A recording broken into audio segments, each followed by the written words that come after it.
Round one, fight!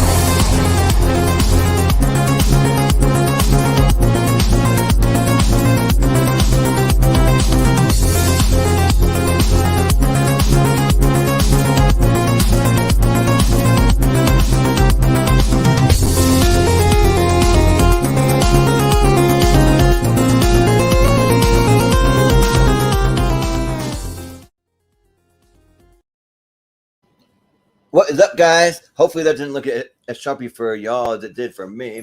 My computer was like freezing up. That intro looked kind of choppy, but anyways, welcome to Tournament Fights. This is episode number 62. I'm your host, Jordan, the movie hero Anderson, and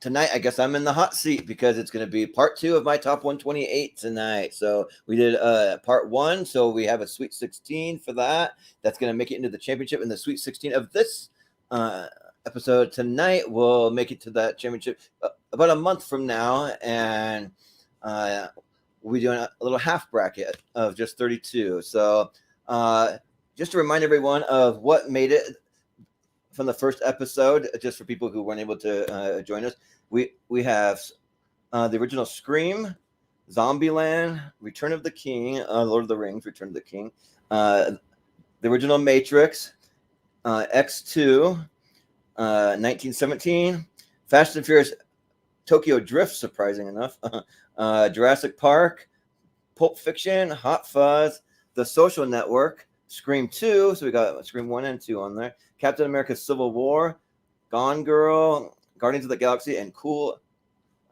Runnings is what made the list. So yeah, you can look forward to those. And then also one little point of order I wanted to just throw up. I want to say happy birthday to one George Jetson. This meme's been going around everywhere, and it's his birthday today. So I mean, apparently from the creators, it's his.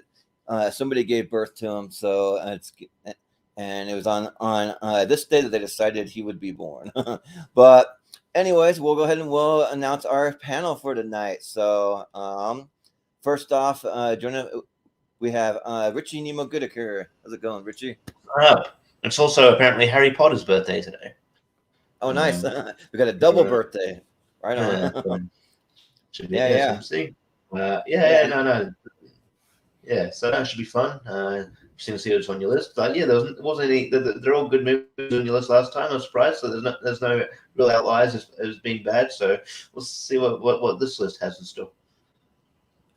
Yeah, my only curveball that I threw everyone last time was I put Jurassic World Dominion 2 days after I saw it on my favorite movies of all time because I wanted to just have some fun with it. I mean, I did really like it because I'm a huge fan of that whole franchise, but like I do understand people's criticism, but I actually do love that movie. But we also have joining us Moose Haas. How's it going, Moose? Yeah, muted. Oh, you're muted. Sorry, we can't hear you. No, that was totally intentional. My open was to come in as a cold open, right? That's how that's what they say. Okay. Yeah. My only two major gripes about Jurassic World Dominion. One, could have done without the big bug thing. Weird. Yeah. I would agree with that. 2, Chris Pratt choked out a dinosaur. Yeah, with the bare hands. Yeah. I don't know. He's Chris Pratt. I guess he could pull it off. Thank you guys for having me on. Can't wait to pull apart your favorite movies. Yeah, and I'm starting to realize how like the original Jurassic Park like had so much tension, like build up why the dinosaurs were so scary. This one kind of you don't have that tension. The dinosaurs just are here, boom, everywhere, like popping out everywhere. So yeah, but anyways, we won't go on too much of a tangent. We'll bring in cousin Ryan. What's up, everybody? What's going on? How dare you besmirch my Star Lord? I will come after you, Haas. I was going to team up with you against Jordan today in his picks, but I think no. I'm going to slap you down. Okay, come on. Dude, the largest carnivore the world has ever seen, and he walks up with a knife this big and stabs it in the face multiple times and doesn't get eaten. Come on now. Yeah. It's Chris Pratt. He can do whatever he wants. He does know. Yeah, right. But thanks for having me, Jordan. I'm excited to be here with you guys. This is going to be really fun. I watched a lot of movies the last few days because there's some I hadn't seen on this list, and nice. I'm ready for it. Well, I'm excited to hear your thoughts on it. So, and then we also have joining us Malcolm Lay. How's it going, Malcolm? It's going good. Just excited to be here and see what chaos we can cause. Yeah, right. Sounds good. And then we'll also probably have Austin coming in. He's a little late. He's had a couple of snags at work tonight, but he'll be joining us maybe halfway through or so. But yeah, we'll go ahead and we'll get started. So just to explain how it's going to work tonight, we're going to have tournament bracket of 64 pop up in just a minute, and it's going to be the second half of all my favorite movies. So some of you got a little preview, other people wanted to be surprised. So and we put all the movies into a big giant randomizer before I even split them up. So when it was the original 128, and then after the randomizer, then I split it up. So this is part 2 of that, and it's just really simple. You just vote round by round for which one you like better. You have to vote no matter what, even if you haven't seen it. So if you haven't seen it, just make a reason. You can vote because you like one poster over the other. You can vote because you don't like the other movie. You can vote against it. You can vote just for a pure chaos vote, whatever you want to do. So or whichever movie maybe looks better that you'd like to see. So yeah, and that's pretty much it. And in a minute, once I bring this up, we'll get smushed over. Comment section's already going hot. Already hacked by the on the side of the porn. screen. Oh yeah. Already, so I get to play video games tonight and try and battle the porn bots. That'll be fun. Yeah, they're starting early. That's when you know it's a good stream, right? That's Yeah. right. You've gained some sponsorship since the last time I've been on. I mean, apparently they found a deal for us, so who are we to complain? Yeah, for anyone curious, this is what we have to deal with in the chat. There it is. So, yeah. So, and usually I can get rid of them. Sometimes it takes a screen refresh, which I'm a little nervous to do. I don't know if it's going to end the stream if I refresh my screen since I'm running it. So I'll do my best. But yeah. So we'll just start. It won't end the stream. It'll just take you out and we won't be able to do anything. Okay, yeah. That's good to know because I've never tried it before. So I'm like, ooh, I don't know. But yeah, so I'm just going to make a quick adjustment on my screen so I can see everything a little better on my end. All right, so we'll go ahead and we'll reveal the first pick, and we'll start at the bottom of the ladder of how it's displayed. So I want to switch things up from the usual order. So Malcolm, you'll be first since you're at the bottom. And yeah, we'll reveal the first pick. So first one, we got Won't You Be My Neighbor, the Mr. Rogers documentary that was in theaters, and then it's 21 Jump Street. So, Malcolm, what do you think here? Yeah, I mean, I've seen the Won't You Be My Neighbor documentary. Like, as a New Zealander, I had no idea who Mr. Rogers is. Mr. Rogers' Neighborhood never came out here, so when I heard about this documentary, I literally had no idea who it was. I didn't see this until last year anyway.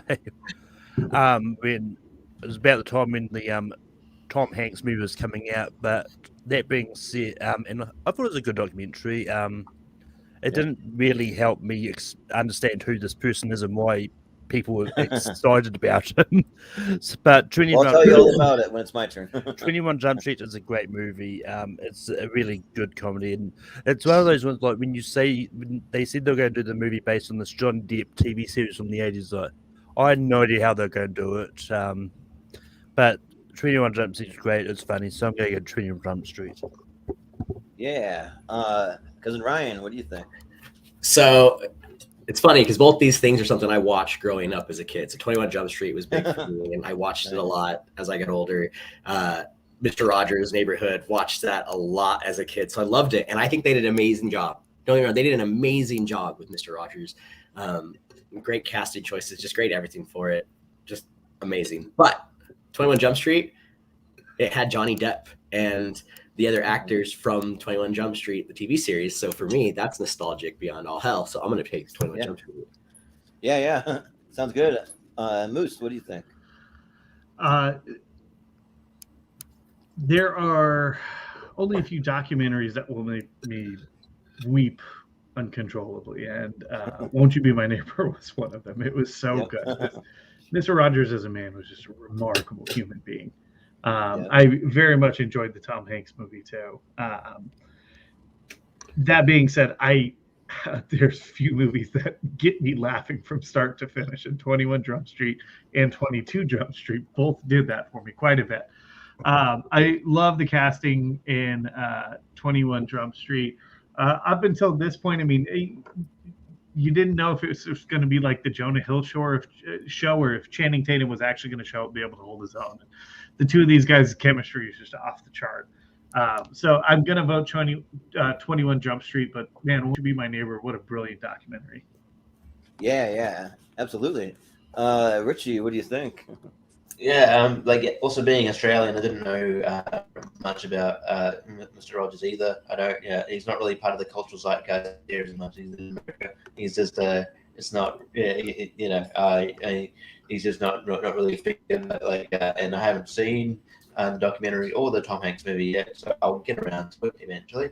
But yeah, 21 Jump Street's great. Yeah, they've taken taken this TV show, which is like not strictly comedy, and then the sort of genre structure in a way, and and like having, I feel like this role also in a way like saved Channing Tatum's career. It's like he was in movies that were decently received, but they weren't like that. He wasn't blowing away, and then like he showed like that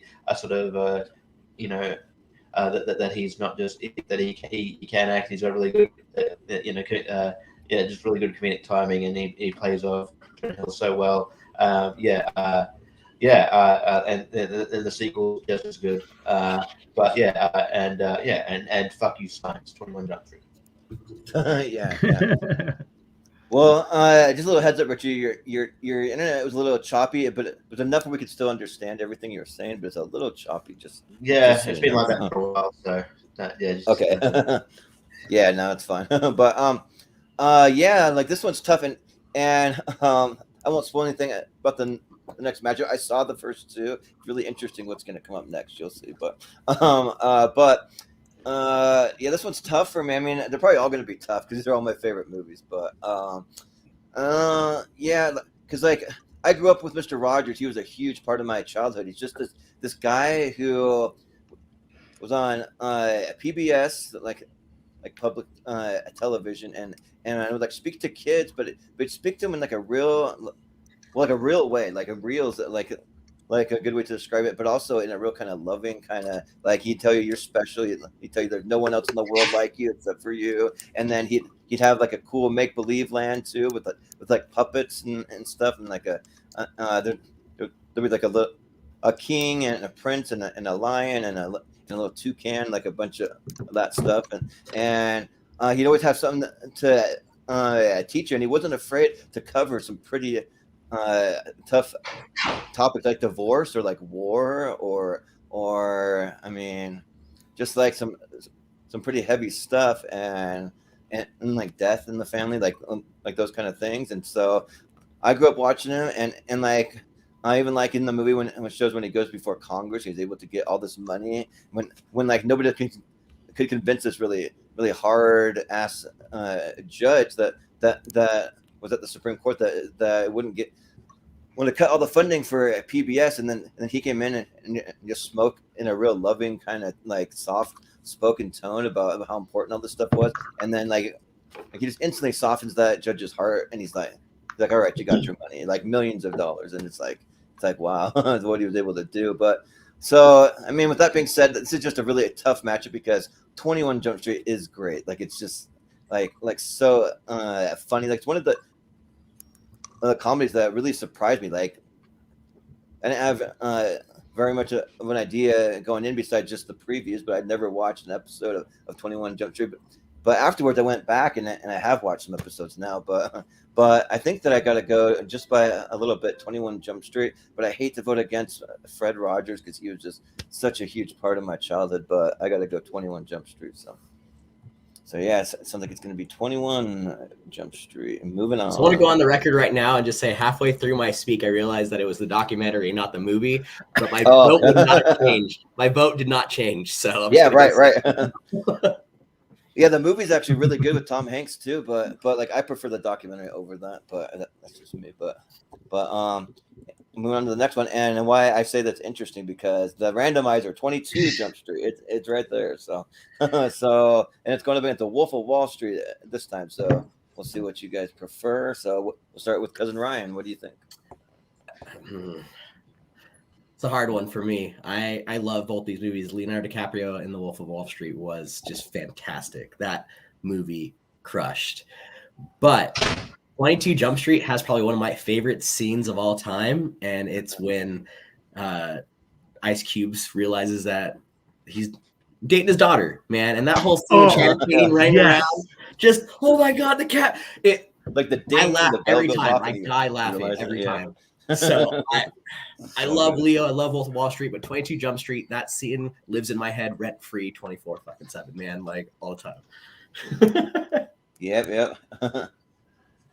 So many F-bombs in these movies. yeah. Like one, already The Wolf of Wall Street has the most F-bombs in any movie in history.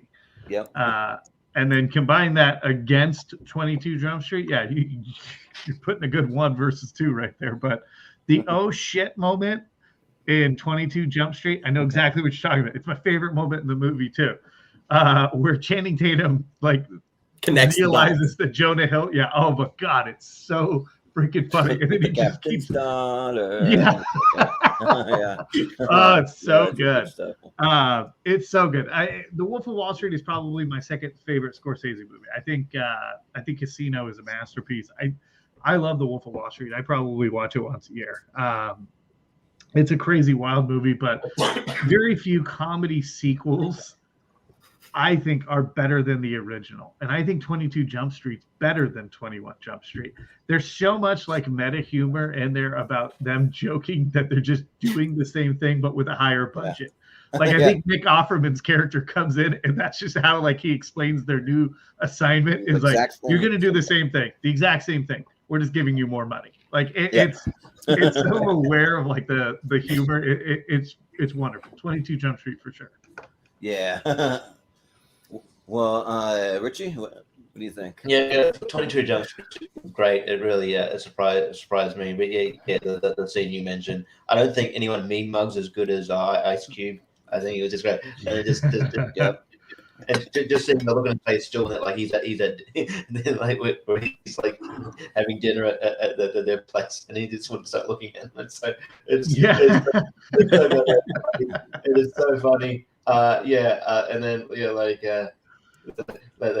at the end where they they're throwing the grenades, like say something cool, Yeah. And then the madness of it with the fake trailers at the end as well with 22, and then they go into space and they go, there's a cooking one. I kind of want to. I just wanted there was all those rumors about like a 21 Jump Street Men in Black crossover. I honestly, I still want that to happen. I kind of think that'd be cool.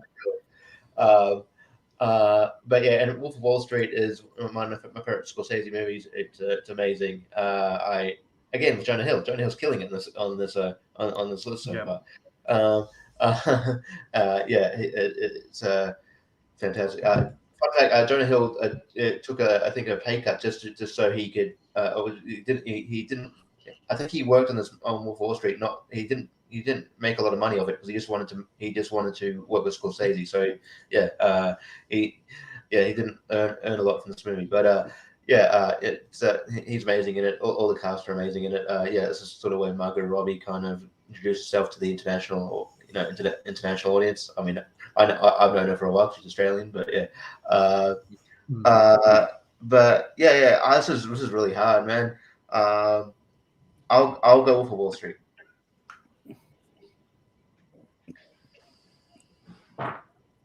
Yeah. This one's tough because I'm an even bigger fan of 22 Jump Street, and they're literally like just replaying all the same things, but like in a slightly different way that like makes it really good and really funny, like how aware they are of all that. I also love the addition of Jillian Bell too when she's with Jonah Hill and making all the comments about how old he looks. Like, you look old enough to be my dad. Like why do you look so old? Like what's happening here and stuff and yeah, but sometimes it's just all about the matchup, because The Wolf of Wall Street is my favorite Martin Scorsese movie. Like, it's just so good. Like, it just got me from beginning to end.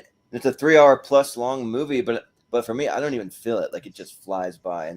And then yeah, gotta talk about the Quaalude scene for sure. Like when he can't get to his Lamborghini and he thinks he makes it home, but then you see what really happened and like how he's really driving. So it's just so good. Yeah. And yeah, you got to do the little chest pounding too. You got to do it. So yeah, the Wolf of Wall Street gets my vote here, even though I like 20 or I prefer 22 a little over 21. I'll go Wolf of Wall Street. But Malcolm's the tiebreaker. Yeah, Malcolm, what do you think? Yeah, I like Wolf of Wall Street. I think it is a good movie. But I think 22 Jump Street is better than 21 Jump Street easily. And yeah, just like Richie, I really wish we got the Men in Black Jump Street crossover. I know. And I really hope and part of that crossover was them erasing Men in Black International from history. Yeah. But that being said, how upset would Austin be if Wolf of Wall Street goes out in the first round? Let's find out. Probably. Well, here we go. The fun thing is that well done, Malcolm. is now in the second round, and we get a 21 v 22 Jump Street matchup. So we can look forward to that one. Well, it's funny because everyone who voted 22 Jump Street literally said how they felt. So right, yeah. So like pretty you quick. kind of know how it's going. Yeah. Right. But we have What We Do in the Shadows up next against Ace Ventura, When Nature Calls. Okay. Which I always fight hard for When Nature Calls because I like it better than the first one for me. Like, actually a lot more, but like, no one ever seemed to be on my side. So we'll see what you guys think. So we'll start with Moose. Yeah, this one's an easy one for me. What We Do in the Shadows is amazing.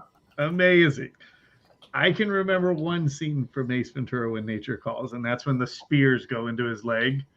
Tommy Davidson throws them, and he's like, ah. Yeah. I think that was the only part of the movie I remember laughing to. Sorry, dude. It didn't hit as well as the first one did for me. But What We Do in the Shadows. I love for Chitty Chitty Bang Bang. Come on. What We Do in the Shadows is so freaking good. We just rewatched this like 2 weeks ago at my house. This is easily one of the funniest movies of possibly ever. I mean, it's so freaking great. Taika Waititi is on point in this one, both as an actor and director on this one. Yeah, the stuff with their roommate Alex, who's just like Nosferatu, vampire. Yeah. Oh, it's so freaking, it's comedy genius. So yeah, my vote will go to What We Do in the Shadows. Yeah. Well, Richie, what do you think? I'll say much love to you, John, for like sticking to what you like. You like what you like. Yeah. Whatever. That being said, Ace Ventura, When Nature Calls is not good. Yes, it is. Not a good movie. I remember a couple more scenes of the movie. Isn't it the one where it's someone coming out of the rhino's ass or whatever? Yeah. Oh yeah. Okay. Yep. Okay. Yeah. Look, mommy, the rhino's giving birth. Yeah. So that one, it's not great. And What We Do in the Shadows is one of Taika Waititi's best. He wrote this with Jermaine Clement, so it's not like a full-on Taika Waititi production, but it's still very, very, very good. And thanks for getting the right poster. This is a better poster than the one you had before, which is very generic. Everyone's really good in this. Taika himself's really good. Jermaine Clement, Reese Darby is the swearwolf. Werewolves, not swearwolves. It's amazing. The TV show is great. But I want to see more movie. I do want to see there's always been rumored that spin-off What We Do in the Moonlight with the Wolves. So would like to see that one day. We'll see what happens. Yeah. So I'm going to go What We Do in the Shadows. Pretty easy. Yeah. Well, for this poster, it just throws me up because part of it's in another language, and then another one says interviews with some vampires. So I almost thought there was some weird foreign I posted that maybe like behind the scenes stuff. So, but then like know that like this movie's about interviews with some vampires. Yeah, that is accurate. So, but yeah, for whatever reason, I'm just a huge Ace Ventura: When Nature Calls fan. Like, I just love this movie. Like when he's walking around the camp for the first time, he's like, hey there, nice to see you. Bumblebee tuna, and he's like, excuse me, your balls are showing, and then like just like annoying the hell out of the guy on the plane, doing like the mating sounds of a yak, and like doing all that stuff, and then like you must be the Monopoly guy, and like I don't know, just all these little bits just really make me laugh, but like I don't know, like I always thought everyone would be on the same page as me, but apparently not, but what we do in the shadows, yeah, it's just so good. Taika Waititi is my favorite director of all time, and like I just really like his style of humor, like just him kind of being the kind of more like straight lace vampire. He's making a little chore wheel that like nobody's done their chores in like years, and they're trying to get everyone to get on board with this thing, and then I like the whole like would you like some biscotti, and like he's trying to hypnotize them to like be worms, and then just like so many random like he just things. He bites that dude's neck and then fucking hits the vein. Yeah. Yeah. And just just kind of going around town, just doing everyday things. Like they have to be invited into places, they can't get in the club because nobody will invite them in, and all. That's really good stuff. I've been watching the new season of the show, and it's like, man, that's one of the easiest binges because it's just so good. Like with the movies, it's so good, but then the TV show, even with different casts, I mean, it's still Taika Waititi's like hands all over it, and yeah, like it's still like really, really good. So I gotta go What We Do in the Shadows here too, yeah. So, but Malcolm. I mean, it could be worse. Jordan could be a big fan of Ace Ventura: Pet Detective Jr. No way. Yeah. No. Yeah. That one is not good.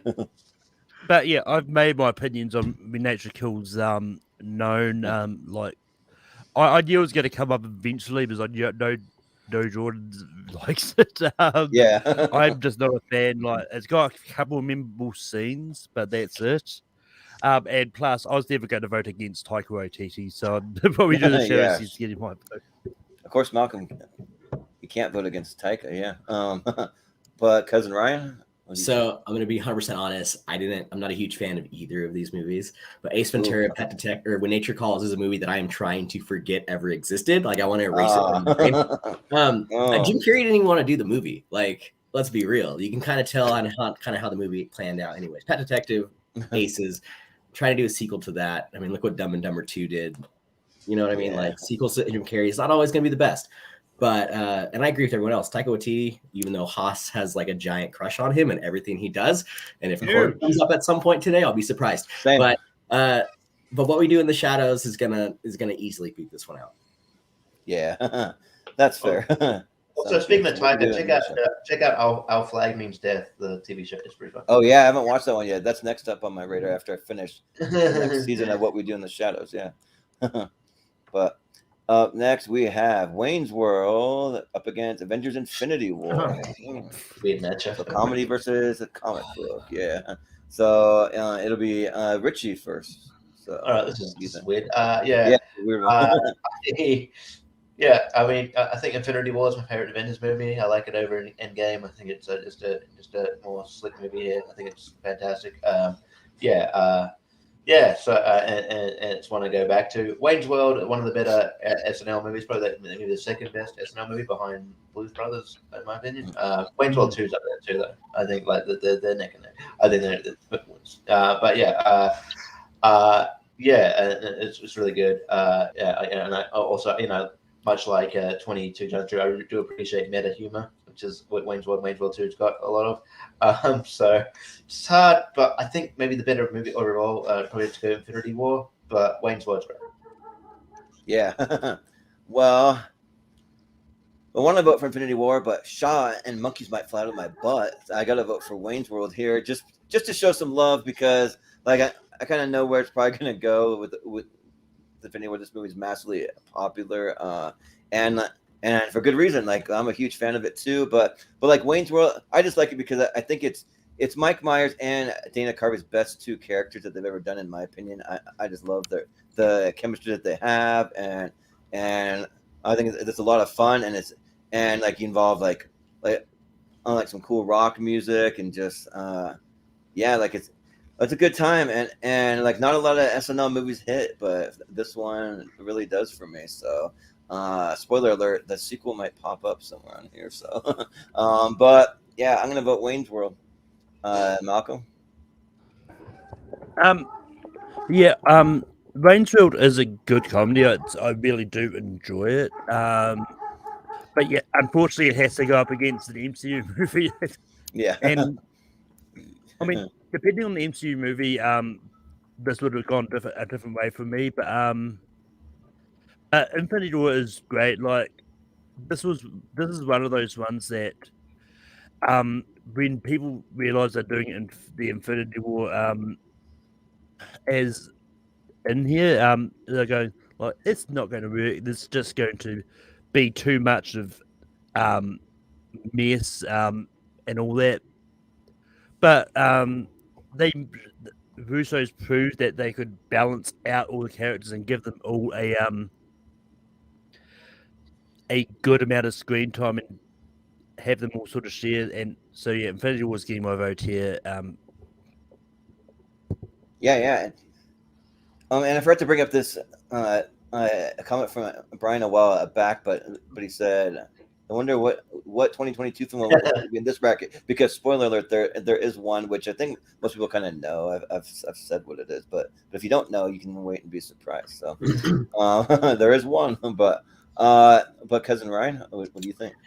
I know Haas is gonna think this is weird, but I'm struggling with this one quite hard. I love these movies. I love Avengers: Infinity War. It's still not my favorite Avengers, like my number one Avengers movie. It's my top 5. But for Wayne's World, 2 words for you guys: Bohemian Rhapsody. Like that scene for me is so iconic, so incredible, and it turned so many people on the scene, which is unfortunate that it took that long. But it did something. And you're right; it's one of those few rare hits for SNL to come out with something like this to have such a cult following. So I'm gonna make Haas to be the tiebreaker on this one, and I'm gonna pick Wayne's World. Man, it kind of makes me almost want to get an AMC Pacer. Not really, but just for nostalgia. Yeah. It'd be fun to have like an extra car beyond what I already have. But Moose, what do you think? Ooh, shit. It has been a hot minute since I've seen Wayne's World. I'll say that. And Wayne's World 2. They're kind of on my list of, strangely enough, in a side conversation I had with somebody recently, these movies came up. Okay, so I'll say this about each movie while I'm trying to talk myself into making a decision here. So Avengers Infinity War is one of the best made MCU movies, possibly one of the best made movies ever. I mean, you're basically spending 10 years, 20 movies up to this point in time to tell the narrative of the villain. And then he wins at the end. And the most popular characters up to this point in film history are all killed. It's such a freaking great... I mean, of course, that they're coming back. But still, at that moment, it was such a triumph for the MCU. Wayne's World holds a very nostalgic place in my heart. Because this was one of those movies that my brother, sister, myself, cousin Ryan watched on repeat. This one and like Billy Madison. Yeah. We watched those movies so many freaking times. Yeah. So Infinity War has had its love on this show. A lot. Fuck it. I'm going to go Wayne's World. Let's go. Yeah, let's go. Yeah. Wayne's World. Yeah. Yeah. I don't know what Austin's gonna do when he comes. I don't know what Austin's gonna do when he comes in the stream. He's gonna be. I don't know. Yeah, coming here pissed off. Which he's probably already pissed off about his truck being late. But but speaking of I love the random Wayne's World 2. There it is again. You got the sequel right there. against Back to the Future 3 because we had the other two in part 1. That's why the third is here. So, we can talk about another Wayne's World. And I'm first this time. I mean, there's not a lot you can say about Wayne's World that we haven't already kind of covered. I mean, Garth gets his first pube. That's like the update how it starts. There's like a weird naked Indian and Jim Morrison in there. There's some funny bits. I like the thing where he has to go fight Cassandra's dad, and like they're speaking in like some kind of Asian. I want to say like Chinese or Korean, something like that. But and yeah, like it's fun, and they kind of like you can tell that there's a little bit more money because they kind of amp up the quality of their little like public access show. So I mean, it's fun. And Back to the Future 3, like I really dig it. Like I think that it's a fun Western. Like that like of all the places that they could have gone, they went with the Western, and they got a cool train at the end. I like this stuff where they're like on the train tracks. I like the Nobody Calls Me Yellow, and like he has the whole shootout with the ancestor of Biff Tannen. So it's tough, but I think I don't know. Like I'd probably let's see. Which one is the one with the Wayne stock? Is that 2? I think that's 2, right? Yeah. Then I think that's the one that I like better. So yeah, I think I'm still gonna go Wayne's World. So Wayne's World 2 gets my vote. So yeah, Malcolm. I meant to make this joke with the last matchup, but you need a song that people can bop their heads to there in the car. Bohemian Rhapsody, not that song. but with this matchup, like when it comes to Wayne's World 2, I haven't seen it in a while. I'm not even sure if I've actually seen it. I might have seen it once but forgotten. But I'm also not that big a fan of Back to the Future Part 3. I think 3 is the weakest part of this trilogy, but that being said, it's still memorable, and I really do love what they're doing this. I'm gonna go Back to the Future Part 3. Yeah, like Doc, he's still alive. He's in the Old West. Yeah. Cousin Ryan, what do you think? So, Back to the Future 3 is, I agree with Malcolm, the weakest of the trilogy. I think the best part about this, I know this is going to make Haas even more mad. I only watch 1 and 2. I actively try not to watch 3 for whatever reason. But I will say the one thing about Back to the Future 3 that I'll give credit to is that Tom Wilson plays how many characters? How many times did he play Biff? Different versions of Biff. I mean, he's the most played across different. Yep. So 5. Yeah. So and it was fantastic, and I love Tom Wilson. But Wayne's World 2 for me, it's just better than it. I think it's something I'll watch more often than Back to the Future 3. So. Yeah. Moose, what do you think? Bring it. First off, it's Thomas F. Wilson. Wilson, not Tom Wilson. Thomas F. Wilson. Okay. Secondly, you are not coming to the next family reunion. Okay. Thirdly, you guys are all fucking crazy if you think Wayne's World 2 is anywhere close to a better movie than Back to the Future 3. Okay? Back to the Future is a perfect trilogy. The second movie is the weakest. You crazy lunatic. Oh. The second movie is by far the weakest. The third has so much freaking heart to it. You sons of bitches. Back to the Future 3 all the way. Hey, Back to the Future 2 in my top 5 of all time. Come on now. But Richie, what do you think? Just don't see it. You and Tom Wilson apparently been talking too much about number 2. Yeah. Just, I mean, for no other reason that I just want to see again, 1 versus 2. I will go Wayne's World 2. Yeah. Good. I mean, Wayne's World 2. It could be a while before we get a Wayne's World 1 and 2 matchup. Very different sides. We've already got 21 Jump Street against 22 Jump Street. Wayne's World in 1 and 2. Okay. Here we go. Yep. Moose's head is exploding all over the place. Yeah. Knives are coming out. No. Yeah. All right. Well, we got Tron Uprising going up against Batman Begins. So. Tron Legacy. Legacy. Yeah. Oh yeah, sorry, Uprising is the cartoon. It's Tron Legacy. Yeah, you're right. But which is also great. But Malcolm, what do you think here?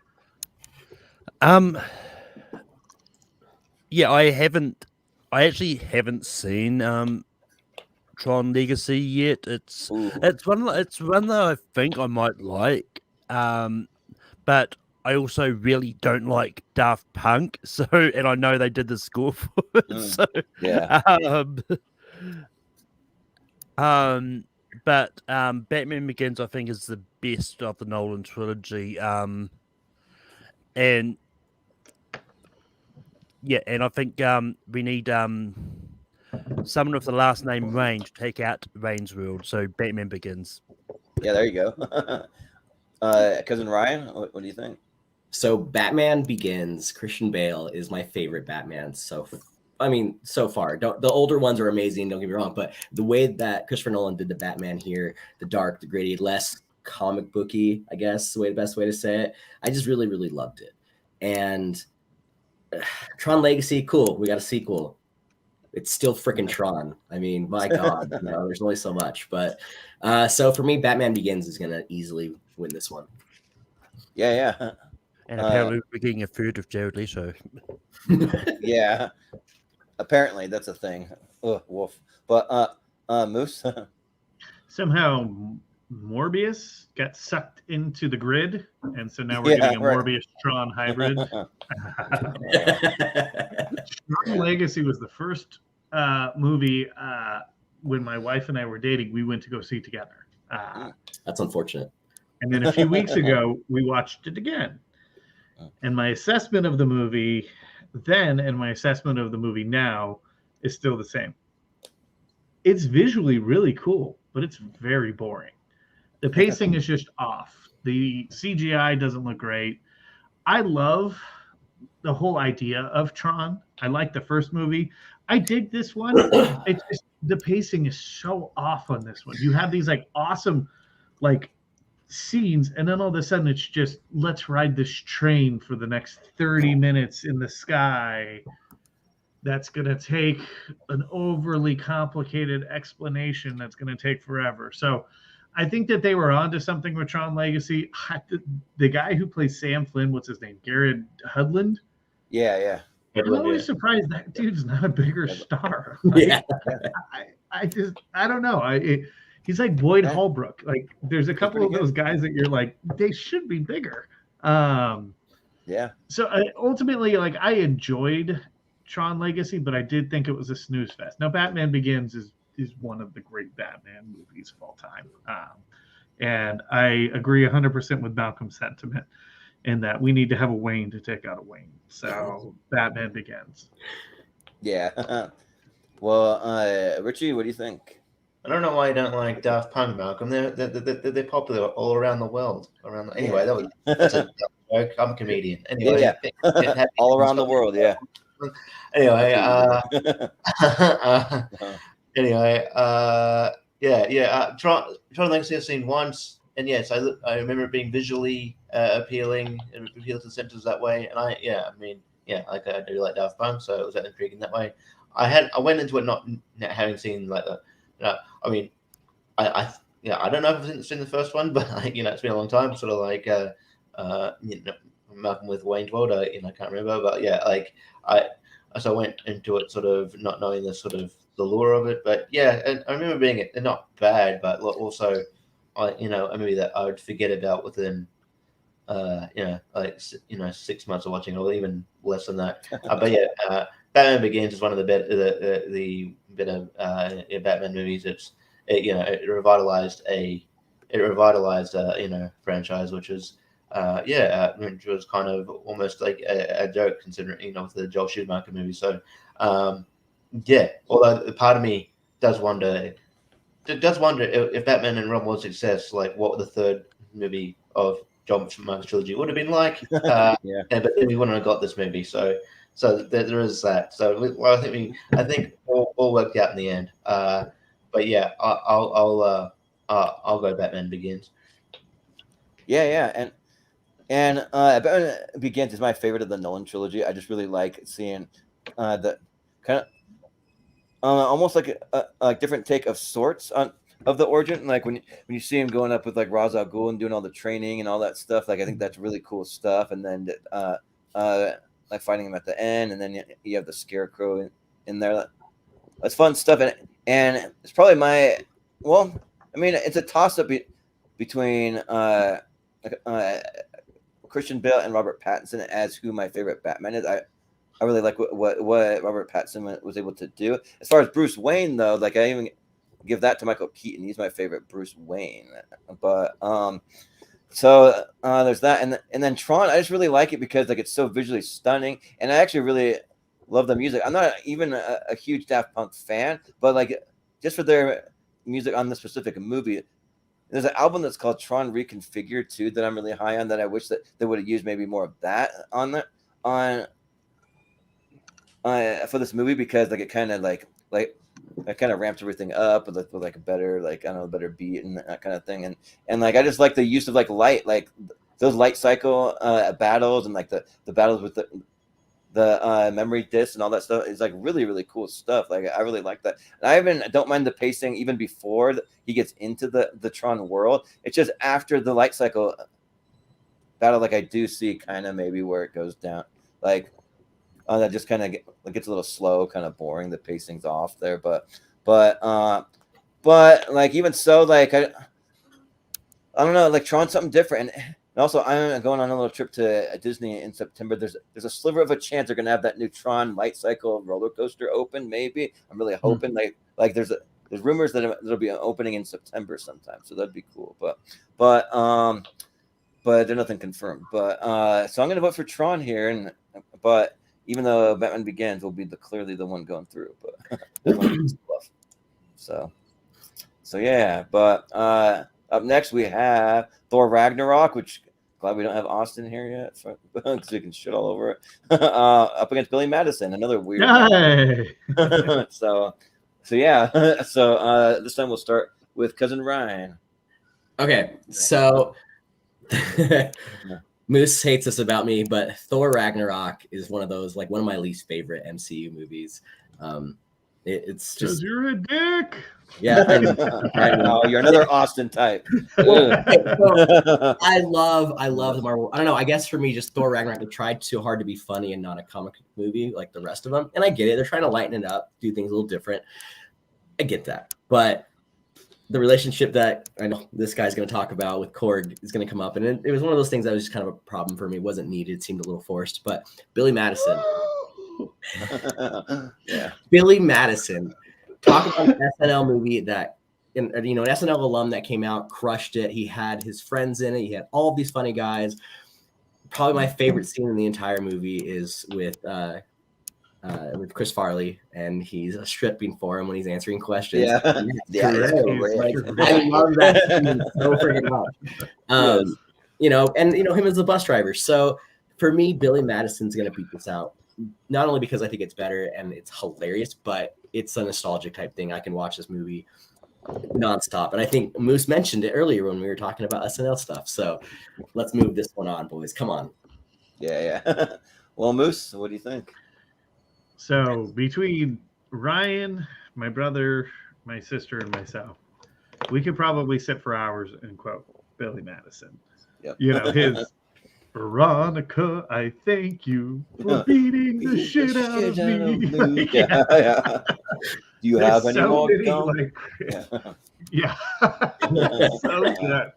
And yes, of course, our another Haas favorite is Chris Farley. And I mean, it's still too soon to even talk about that dude's death, but let's talk Thor Ragnarok, people. Okay.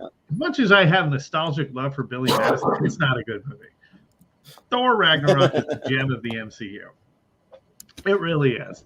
And I'm not even going to go into my love for the character of Korg, because he was just okay in the next one. This one he was in Endgame he was stellar, but Thor Ragnarok took what was arguably probably the most boring MCU character that was Thor and put a whole new wrapping paper on him and delivered him as one of the most fun and relatable comic book characters. He was so boring in the Avengers and Avengers Age of Ultron. Like, he just didn't have that like kind of surfer dude type feel to him. And so he was just this god, and every once in a while he would have like, kind of a funny one-liner, but it was more like a god interacting with insects, and this just kind of humanized him a little more. I mean, there's so many freaking fun one-liners in Thor Ragnarok, but it just made Thor fun.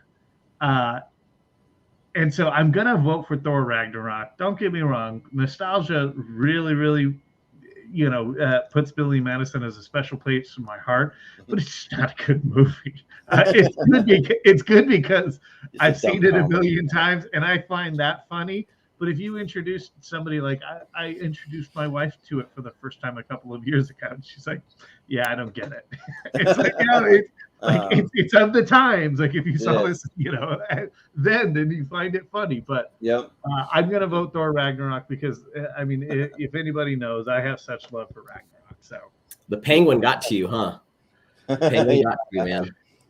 Damn too damn hot for a penguin to just be wandering around. Called the zoo. Yeah. It's good stuff. But Richie, what do you think? Yeah, I mean, I like Thor Ragnarok. I like the character of Korg. So I grew up. I mean, I lived in New Zealand for a while, and go back there when I can. And I know I grew up with people who talk like that, so it's kind of fun to do his voice. Oh yeah, it's gonna start a revolution, but I ran out of pamphlets. Pothole. Yeah, it's good stuff. I do. I like that they reinvigorated the character, because I thought Thor and Thor were boring, and partly because they were boring because Thor was a boring character. So I'm glad that they revitalized. They put some, they threw some energy behind. I think Taika Waititi put some energy behind Thor Ragnarok, and I think it's great. However, I've seen Billy Madison so many times as well. I own it. I could quote it. I could quote it as well. If peeing your pants is cool, then I'm Miles Davis. Consider me Miles Davis. Consider me Miles Davis. From thing I ever heard. Yeah. Let's go. No, you don't just give up. You go out and you find that fucking dog. You eat your ass out there and you find that fucking dog. The puppy who lost his way. So I don't know. It's hard because I just have so much love for Billy Madison. Maybe if I'm watching a little while, so that'd be great. But yeah, and I think Bradley Whitford's such a great villain as well. I have to have Billy Madison, man. I'm sorry. I have to do it. Yeah, sure, yeah.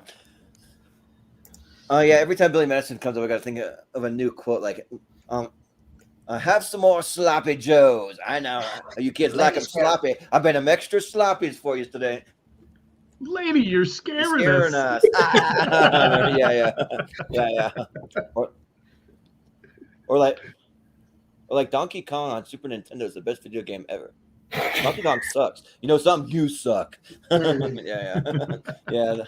There's so many just like random, just like hilarious lines in that. Like I don't know. I feel like the jokes are really well written in that. But Thor Ragnarok, like I have so much love for this movie because I agree with you wholeheartedly, Moose. Like they took arguably one of the most boring characters and made him like funny and interesting and relatable and like people just think that it's a joke fest like from beginning to end, but it's not really. I mean, there's jokes in there, and it wouldn't have worked for me if the joke didn't hit. But the jokes actually work. They're actually funny, and then he has to go through some things. In this movie, some pretty dark things like the death of his dad, like the whole thing where he sits with Loki, and that he has a little heart to heart with him before he passes away. He has to deal with Ragnarok. I mean, I think they could have maybe dealt with it a little better, like as far as losing the whole civilization, but they kind of took it in a direction where it kind of plays into the next movie. So, and then Jeff Goldblum, like he's a great character too, and then just teaming him up with the Hulk too, because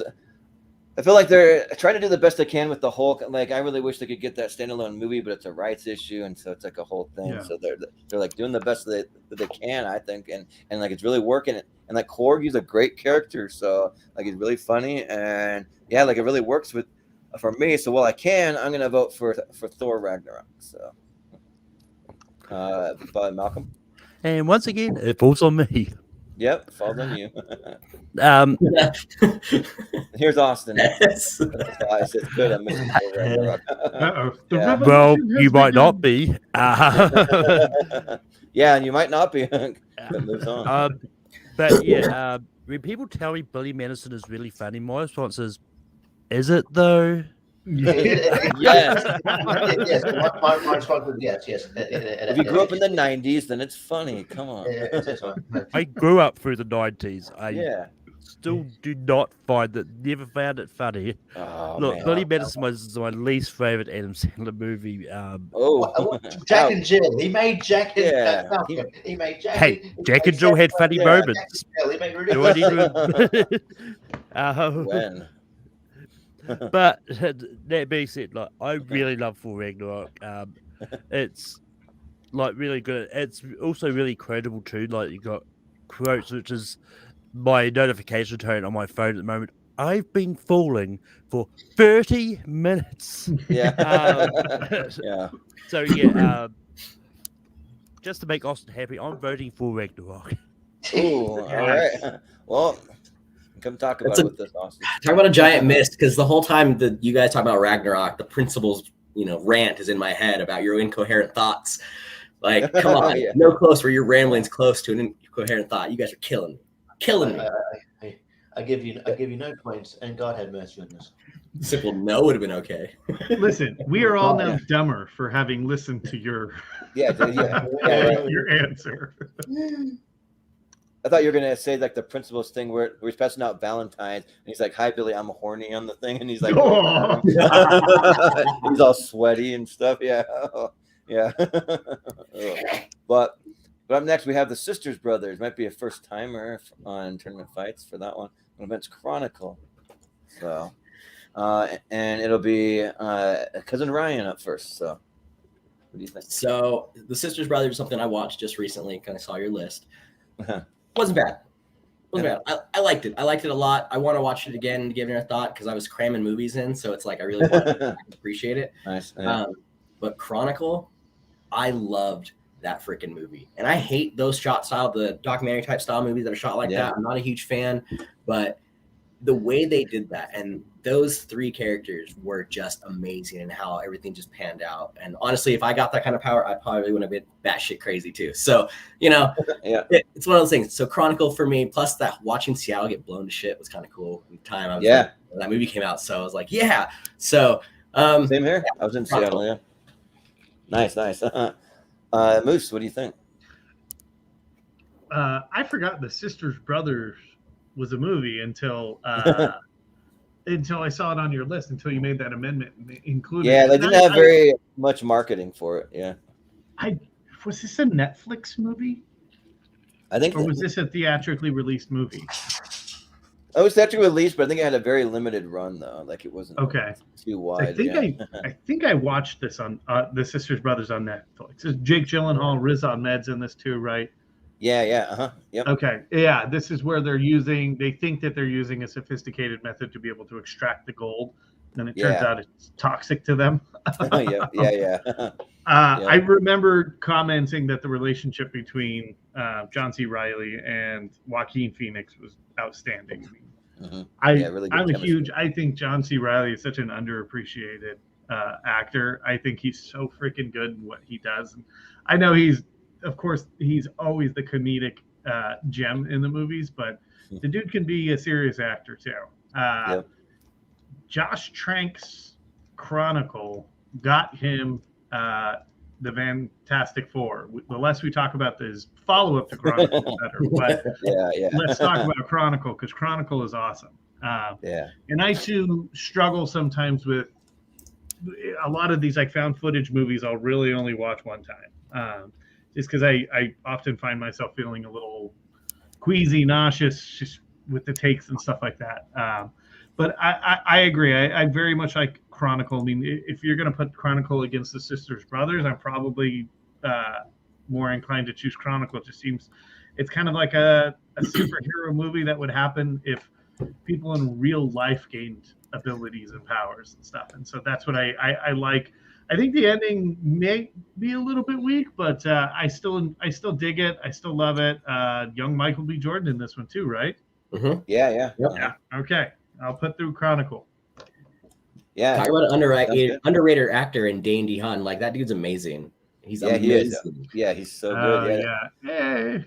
I mean, I think don't count Green Goblin. Don't count Green Goblin. But that's conversation for another time. I think that's how he got the role. Valerian and the Have you seen City of a Thousand Planets.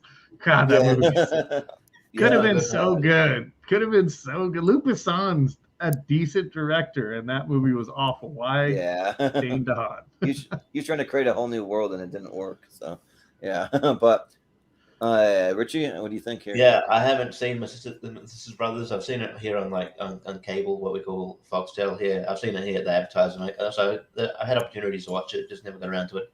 Chronicle's really good. I remember being blown away. I wasn't it was sort of in that found footage boom. I wasn't massive. I mean, I like Cloverfield, but like I wasn't on the whole wasn't massively wrapped in the sort of subgenre here. But like I think Chronicle does really well.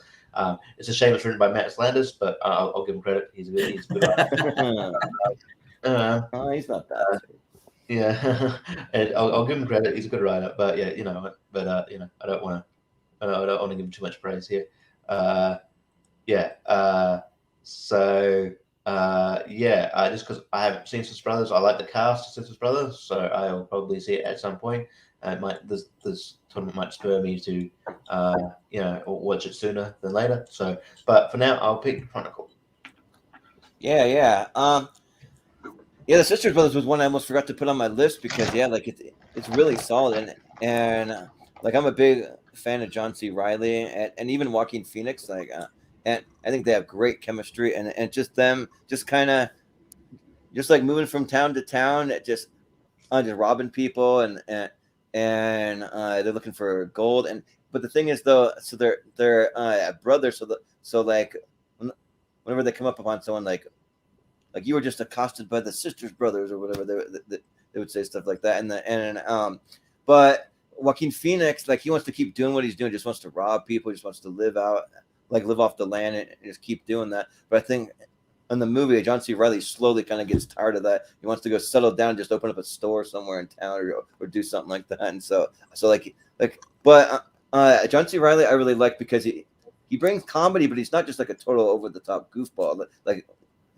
He does have some pretty serious moments and stuff, and so it's really good. But yeah, it's got to go up against Chronicle. Like Chronicle is this movie that I always show people who haven't seen it. Like when someone tells me like I don't know about Chronicle, it's just another found footage movie. I'll be like, no, it's not just another found footage movie. Like it's great, and just seeing what they were able to do with Dane DeHaan, especially like his character is the one with the video camera. You see how he's being abused by his father at home, and he's kind of going through some stuff there. So you kind of see why after they get these powers when they come across some kind of big giant glowing hole in the ground that gives them these powers. You see why Dane DeHaan is the one that becomes the villain. Like that makes sense. And then I actually quite like the ending of the movie because it kind of opens it up for a sequel. Maybe like you see Alex Russell's character kind of going off, and there's possibility for it. Like I'd really like to see it. Like I think that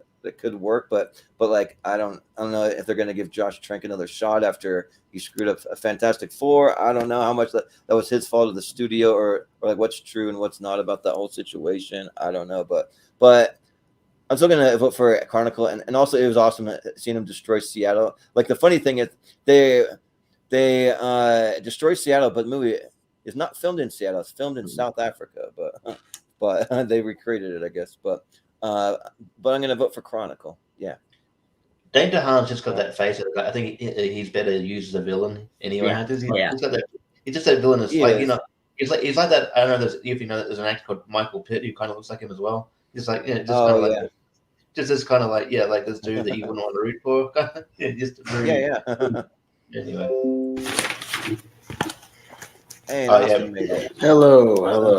I'm here Yeah, well- after unloading a 22 pallet truck that was an hour and a half late. I'm here. So, yeah. Well, Thank you, you're not Publix. too, Yeah. you're not Uh-oh. too far into it because I just had my vote, so it's perfect timing. So I know you can vote on this matchup: the Sisters Brothers versus Chronicle. I don't know what the Sisters Brother is, so I'll vote for Chronicle.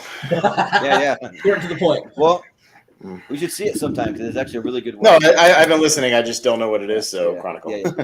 Yeah. Simple enough. Well, Malcolm, what do you think? Yeah, I don't know if it's just me, but does John C. Reilly on that post for Sisters Brothers look a lot like the Undertaker? Yeah. It kind of does, yeah. It's just, but that being said, I don't like Chronicle. I don't get the love for it. Ooh. And when I heard that he was doing Fantastic Four, it's like, oh shit, that doesn't bode well. Yeah. But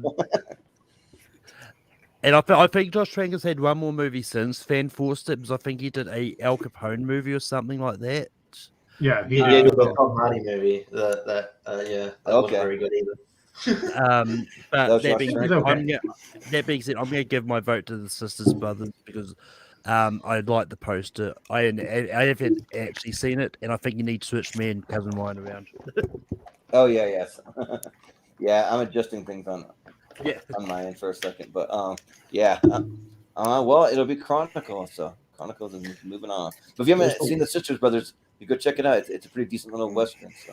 You got the whiteboard out, Haas, just in case? Oh, boy. Yeah. That time? Well, it's okay. I already missed the Thor Ragnarok vote, but Yeah. I heard it. We'll come Be back right around. back. We made it through. Yeah. If you were here, Wolf of Wall Street might have got through. God damn it! Yeah. What happened? What happened earlier? What happened? Wolf of Wall Street With the got the Wolf first of round. Wall Street, it went up. Yeah, I want to see what's going on. Come on, 22 scroll up. Street. Oh, come on, Wolf of Wall Street, Yeah. easy. Yeah, 21 too. That made All it right, that's fine. What's the other one? These sequel, what we do in the shadows be Ace Ventura, so that's obvious. Yeah, I agree with that. Yeah. We got Wayne's World 2 beating out Infinity War. Oh, come on, come on, come on. Yep. Come on. We had Wayne's World 2. Oh, get out of here. Come on. Yep. Then we had Batman Begins. Austin, I needed you on that one. Okay, fair enough, but I like Tron Legacy. Yeah. Then we had Thor Ragnarok beating Billy Madison. Wrong, incorrect. Yes. And then we had that. So. All right. Yeah. But next, we have The Night Before, going against The Kingsman, The Secret Service. The poster I have behind me, if you can't see it all, that's what it is. But Oh shit. yeah. So I believe that it's Moose first. Okay. Oh shit. Yeah. Crap. I mean, of all of the matchups we've had so far, this is one actually I think is genuinely maybe the toughest one. I dig this one. The Night Before doesn't get enough love. It is a solid Christmas movie. Yeah. But you know what? I think I'm going to give it to. I think I'm going to give it to The Kingsman. That was just such a cool new take on kind of the spy genre. I mean, shit, the church scene alone with Freebird playing in the background is 100% worth this movie going forward. So I dig The Kingsman. I got a lot of love even for the second one. There's a lot wrong with the second one. I like the second one too. I'll defend it. Yeah. There are still some very redeemable. Well, spoiler parts in the alert, second it might one. show up here, the second one. So, Awesome. I'll vote for that one too. Let's go Kingsman. Yeah. Well, Richie, what do you think? Yeah, I mean, I like the Kingsman a lot, and the church seems amazing, and like it pulls the rug out from you when spoiler. You haven't seen it for a fucking like a 7-year-old movie at this point. Colin Firth, gets shot. So it kind of put rug at the end there, but it's really good, and I like the other supporting characters like Sofia Boutella. I love Samuel L. Jackson as a villain, and he's fantastic. But I still, I still think like Night 4 is underrated, and Michael Shannon is amazing. This movie, I mean, they're all great. But Michael Shannon, Michael Shannon is great. I'm gonna go Night He's the Before. weed dealer. Yeah. Yeah. Well, Austin. Yeah, it's funny because The Night Before is a really entertaining movie. It's a really fun movie, and I do think it's one of the better Christmas movies, obviously, to come out in the last 10, 15 years. I definitely put it on. Maybe not every year, but maybe every other year, something like that. But yeah, Kingsman, despite it being my third favorite Matthew Vaughn movie, is still a really great movie and awesome, in every aspect, and holds up really well, and is still just really innovative in the genre. So I'll give the slight edge to Kingsman, but it's pretty close. Yeah, and if you go back and watch some of our earlier videos, like it's kind of interesting. I used to have that exact Night Before poster hanging behind me, and I moved to a new house and I switched it for the Kingsman, so that's what's there. All right. And so, but yeah, The Night Before is great. Like I just really like these three, like just having like a crazy a Christmas Eve night, going to sing some Run DMC for karaoke, and then just like having shenanigans where they're on drugs, mostly Seth Rogen, but I mean, and then them trying to score some weed for this party, and then get into to this party, and you see the relationship issues with Joseph Gordon-Levitt's character, and I have fun when they all go to play some GoldenEye. That's a nostalgic thing. So yeah, like it's really solid. But the Kingsman is like great. Like it's a movie that really surprised me, because for all the marketing, I thought it might be like one of those teen kind of like almost kind of like teen fantasy almost kind of movies, and boy was it not. like it was a lot of fun, and I thought Sam Jackson was a great villain. I thought that the Lispy thing that he did would get annoying, but it actually worked, and like even when he invites them over and they're all eating McDonald's, like, and he's just high on McDonald's or whatever, and then in the church scene, and then Sophia Epitella with the little knife things on her feet and stuff. Like, it's fun. Like it's almost like a British kind of James Bond. Well, James Bond is British. I mean, I shouldn't say that, but it's kind of just like a different kind of twist on James Bond. I'll go there, but yeah. So I'll vote for the Kingsman. Yeah, but Malcolm. Yeah, I think The Night Before is a really good like Christmas movie, and I think it definitely works. But Kingsman: The Secret Service is in my top 100, and it's just really good. So that's where my vote's going. Yeah, sounds good. Cousin Ryan. So this one's super hard for me. Again, another one that's really hard for me because I love Kings of Secret Service. I thought that whole take was amazing, and the people they picked for these roles couldn't have done it any better. Hopefully, we're going to see that the next Wolverine came from this movie. Hopefully, so yeah. But The Night Before, it kind of it kind of hits home. It's like a make of my own life. Once I moved to Vegas, this is something we did every Christmas Eve. We go out and do something similar like this, me and my friends. So it kind of hit home. It's funny because a lot of things that they were looking for, we would do something similar. So especially those backstage, you know what I'm talking about. But let's go ahead, and I'm gonna go Night Before, even though it's not moving on. Yeah.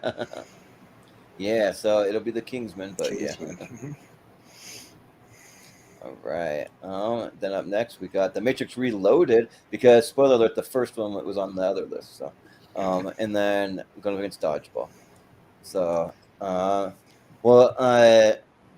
don't know if Richie is still there. I'll just have my camera off for a bit. Yeah. You'll be first. I need to rewatch the Matrix sequels. I wasn't a fan of them. I mean, I like some elements of Matrix Reloaded. There's definitely a bit of Matrix Revolution, the third one. I need to rewatch it. Dodgeball is a classic comedy. I love it. I've watched it. I've seen it a lot of times at this point. And I think it's a quotable movie. I think Alan Tudyk kills it as a pirate. I think he's amazing. But just as but all the casters are great. So I'll go dodgeball. Yeah. Austin. Yeah, I don't hate The Matrix Reloaded. I do think there's some good sequences. You know, I still, as weird as it looks now, like the CGI, like the scene where he fights like the 100 Smiths is still fun. I do think the highway sequence is actually pretty incredible and really good. And yeah, there's some good stuff, but I think it's kind of overly unnecessarily convoluted. Like I think they just got too many ideas and should have kept it kind of simple. You know, just. It could have been such an easy sequel just to explore more of this world, but it went too deep down the rabbit hole. See what I did there? So I think I'll go Dodgeball. It still holds up as a really funny comedy, even just a good sports movie, and I like it as a secret heavyweight sequel. So yeah, I'll go Dodgeball. Yeah. So I have a lot of love for the Matrix as a concept, and like I do like what they did with the sequel. They listed about the third one, the better, even the fourth one. Really, I mean, but like the second one, actually, I like a lot, and yeah, just him fighting all the Smiths, and then there's even like a staircase scene where they're pulling weapons off the wall, so like swords and like side things, and like using all of that stuff, and then the whole highway sequence. I think that it's really good. A Dodgeball is also like really underrated. I think that it's hilarious, especially Jason Bateman's character. Like just like him as Pepper Brooks, just so good. Just saying like just the most random thing. I sure do like pumpkins, Cotton, or just like random things that like don't even make sense. And like yeah, I like oh, he is not going to be able to see after that one. and yeah, and just the whole crew like they have for like Average Joe's works good. I'm probably a bigger Ben Stiller fan than most people. I actually like enjoy probably 90% of all the movies he's ever made. There's a couple out there. I mean, no one's perfect, but yeah, this one's tougher than I would have thought. Oh man, just because like I probably know where it's going. If I could guess, I'll give some love to The Matrix Reloaded. Yeah, I'll vote for that. But Malcolm, what do you think? Yeah, I think I really think Dodgeball is a good movie. And I recently did give it a rewatch sort of earlier this year for something, and I think it's funnier than what I first remembered it to be. But that being said, if you can dodge a ball, you can certainly dodge a bullet. And Matrix Reloaded is look. I'm a big fan of all the Matrix movies. I think that all 3 stars are higher. And Matrix Reloaded is probably really close to one of my favorite ones. So I'm going to go Matrix Reloaded. Yeah, sounds good. Cousin Ryan. So I agree with what you said earlier. Jason Bateman's character was like, for me, stole that show. He was hilarious the way he played that out. I love Dodgeball. I watched it again recently. I can watch it over and over. But with that being said, The Matrix Reloaded, I was 15 when this movie came out, and I remember my dad getting me out of school early to go watch the opening day of this because Matrix was like our thing. The Matrix was our movie we watched nonstop. And we loved it when this came out. We did it again with the next one. So for me, just the nostalgia choice is the fact that I love this movie. Matrix Reloaded is my vote. Yeah. Sounds good. Moose, what do you think? I'm a little more with Pez on this one in regards to Matrix Reloaded. It's a fine movie. It's just unnecessarily complicated. And this is just my opinion. In my opinion, The Matrix Reloaded is the weakest Matrix movie. There was a lot to be able to just simply explore with The Matrix and the continuation of that story, and it just seemed overly complicated with the architect and the keymaker, and and these are movies that I've watched like 6 times in the last 2 years because I was studying them pretty extensively for the showdown. Yeah. So I've had like a good amount of views of the Matrix Reloaded. That being said, I adore Dodgeball. And I so much so when this movie came out, I convinced everyone that I worked with to join a competitive dodgeball league. Awesome. It is nothing like the movie, folks. Let me tell you, you get hit with these balls and it fucking hurts. And in competitive dodgeball, there's 2 types of balls. There's one ball that's about the size of a softball, and it's called a stinger.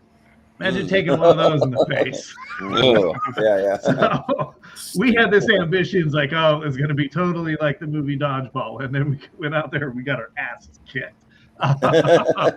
Yeah, it was rough. But it still doesn't take away from the movie. I mean, Vaughn and Stiller's chemistry is great. The jokes still hit. Yeah, we all, I think, in this group share the same love for Alan Tudyk. And this is kind of one of his larger roles as Steve the Pirate. Yeah, it was great. You got the eternally great Rip Torn with Patches O'Houlihan. Like, yeah, there was so much fun to be had with Dodgeball. Patches O'Houlihan. Yeah, I'm gonna give my love to Dodgeball. Yeah. You learn to dip, duck, dive, dodge, and dodge. Yeah. Yeah. So is it a tie? What did Malcolm vote for again? I might have spaced out for just a second. I said Matrix Reloaded. Yeah. Okay, then we do have a tie, so it goes to Malcolm. So I guess he's going to keep the same thing. Matrix Reloaded. Yeah. Oh, boy. Matrix Reloaded. Sounds good. No, it's good. Wow. Yeah. Yeah. I Matrix Reloaded really dodged that ball. Yeah. It's one of the reasons why I wanted to have you on here, Malcolm, because you got some hot takes, but like sometimes it actually work, like this one, I think, for me. Yeah. But we got the Fast and the Furious, the first one, the original. It's dope. So, yeah. So it'll be Austin first. I don't love either one of these movies. Dope was like kind of a wasted opportunity. I really like the first 30 minutes of Dope when he's just this nostalgic kid watching Yo MTV Raps and kind of, living in this time period he wasn't a part of. And then when it actually gets into the drug plot, I kind of check out. I just don't think that's as interesting to me.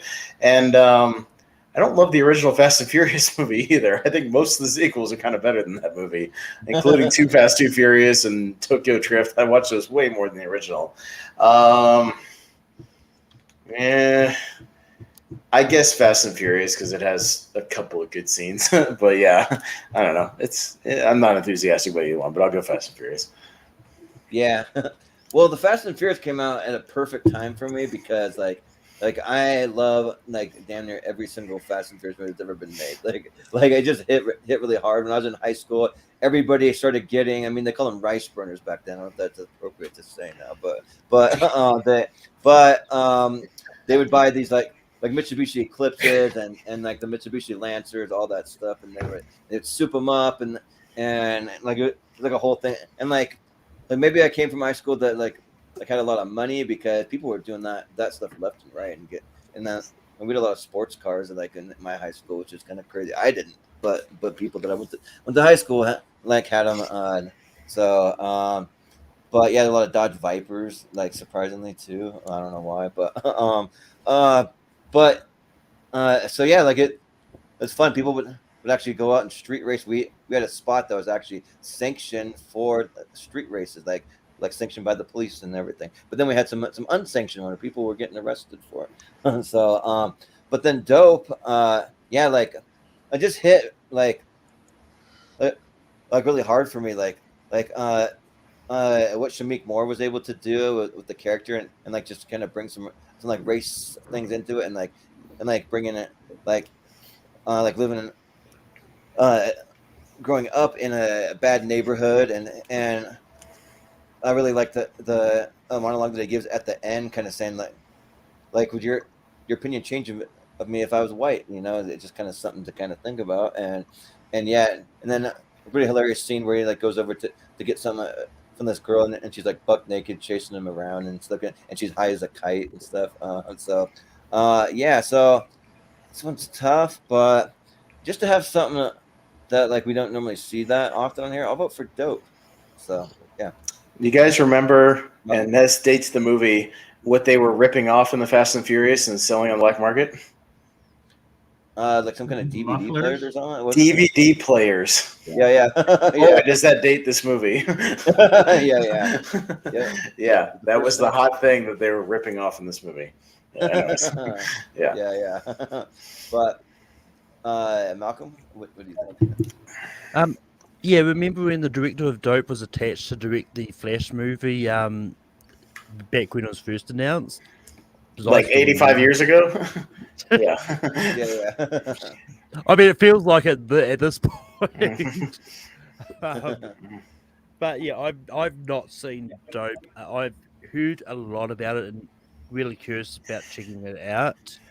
But I do really love the first Fast and the Furious movie.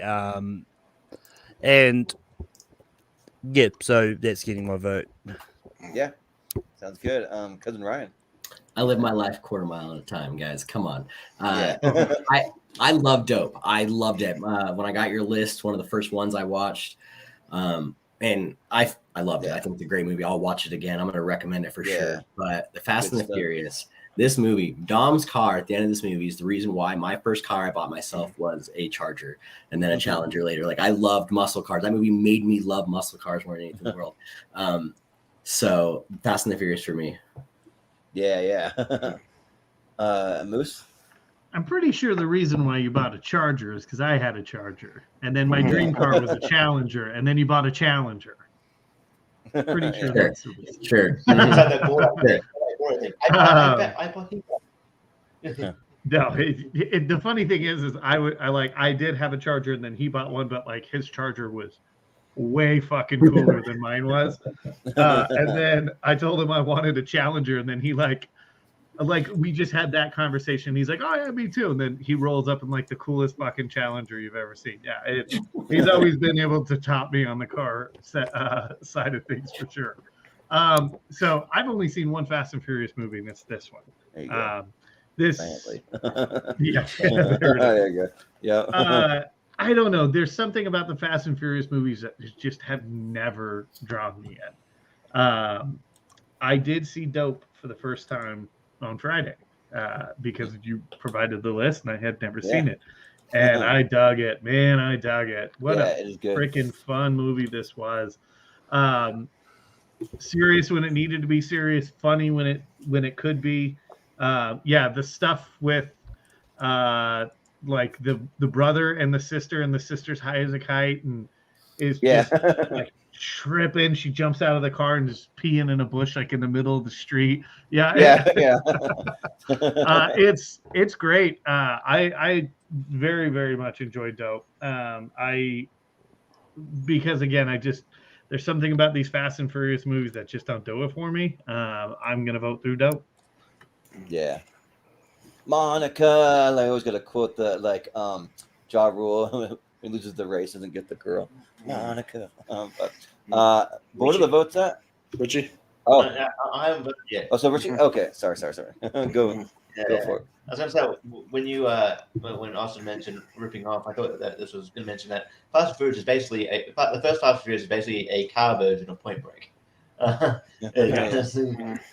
Very much. It's very much like they definitely got some pointers from that movie. It's you watch them back to back, and it's like, yeah, this was a rip off of Point Break. I remember liking it, but like it's as the movies sort of came out, it's probably I do forget about the first one a lot. I think it was sort of on the lesser side of enjoyment for me. If you compare the other movies in the franchise. But I haven't seen Dope yet. I've heard good things, just haven't got around to it. So I'll go Fast and Furious. All right. Yeah. Fast and Furious. All right. Fast and Furious. Yeah, we made little. I'm sorry, not Fast and Furious. That's the fourth one. Fast and the Furious. Yeah. The Fast. Stupid titles. Yeah. You had it right there. Fast and Furious. You idiots. Yeah. Four. Yeah. But yeah. when I was in high school too, like I was in the like video tech and like broadcasting and like we made videos. We showed it like assemblies and like over the schools like PA system and stuff and like we did a Fast and Furious spoof with like the biggest like news anchor in town. He's like the big sports anchor guy. This guy Mark Johnson, but we had us racing for pink slips and we borrowed one guy's Dodge Viper, and then for fun, there's another guy that one of those old Jeep Wagoneers, and we raced those two against each other just for like the comedy aspect of it. That we gonna make the guy with the shitty car win, you know. So yeah, but that's always Did you a fun guys drink Corona afterwards? No, we weren't in high school, maybe, but yeah, yeah. But up next, we got the Crazies, a horror movie, going up against Dumb and Dumber. Right, and is it me first? Yeah.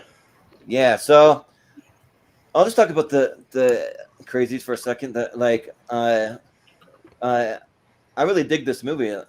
Timothy Olyphant, I think he's great in this movie, and it's just a really cool like zombie take on like some kind of virus gets released on this town, and I believe it's a remake. I think I can't. Yes. Sure. Yeah. But It's a remake of a 1977 George A. Romero movie. Okay. Yeah. So like this whole town, they start slowly turning it into these crazy zombie creatures, and excuse. He's turning into the crazies. Oh yeah.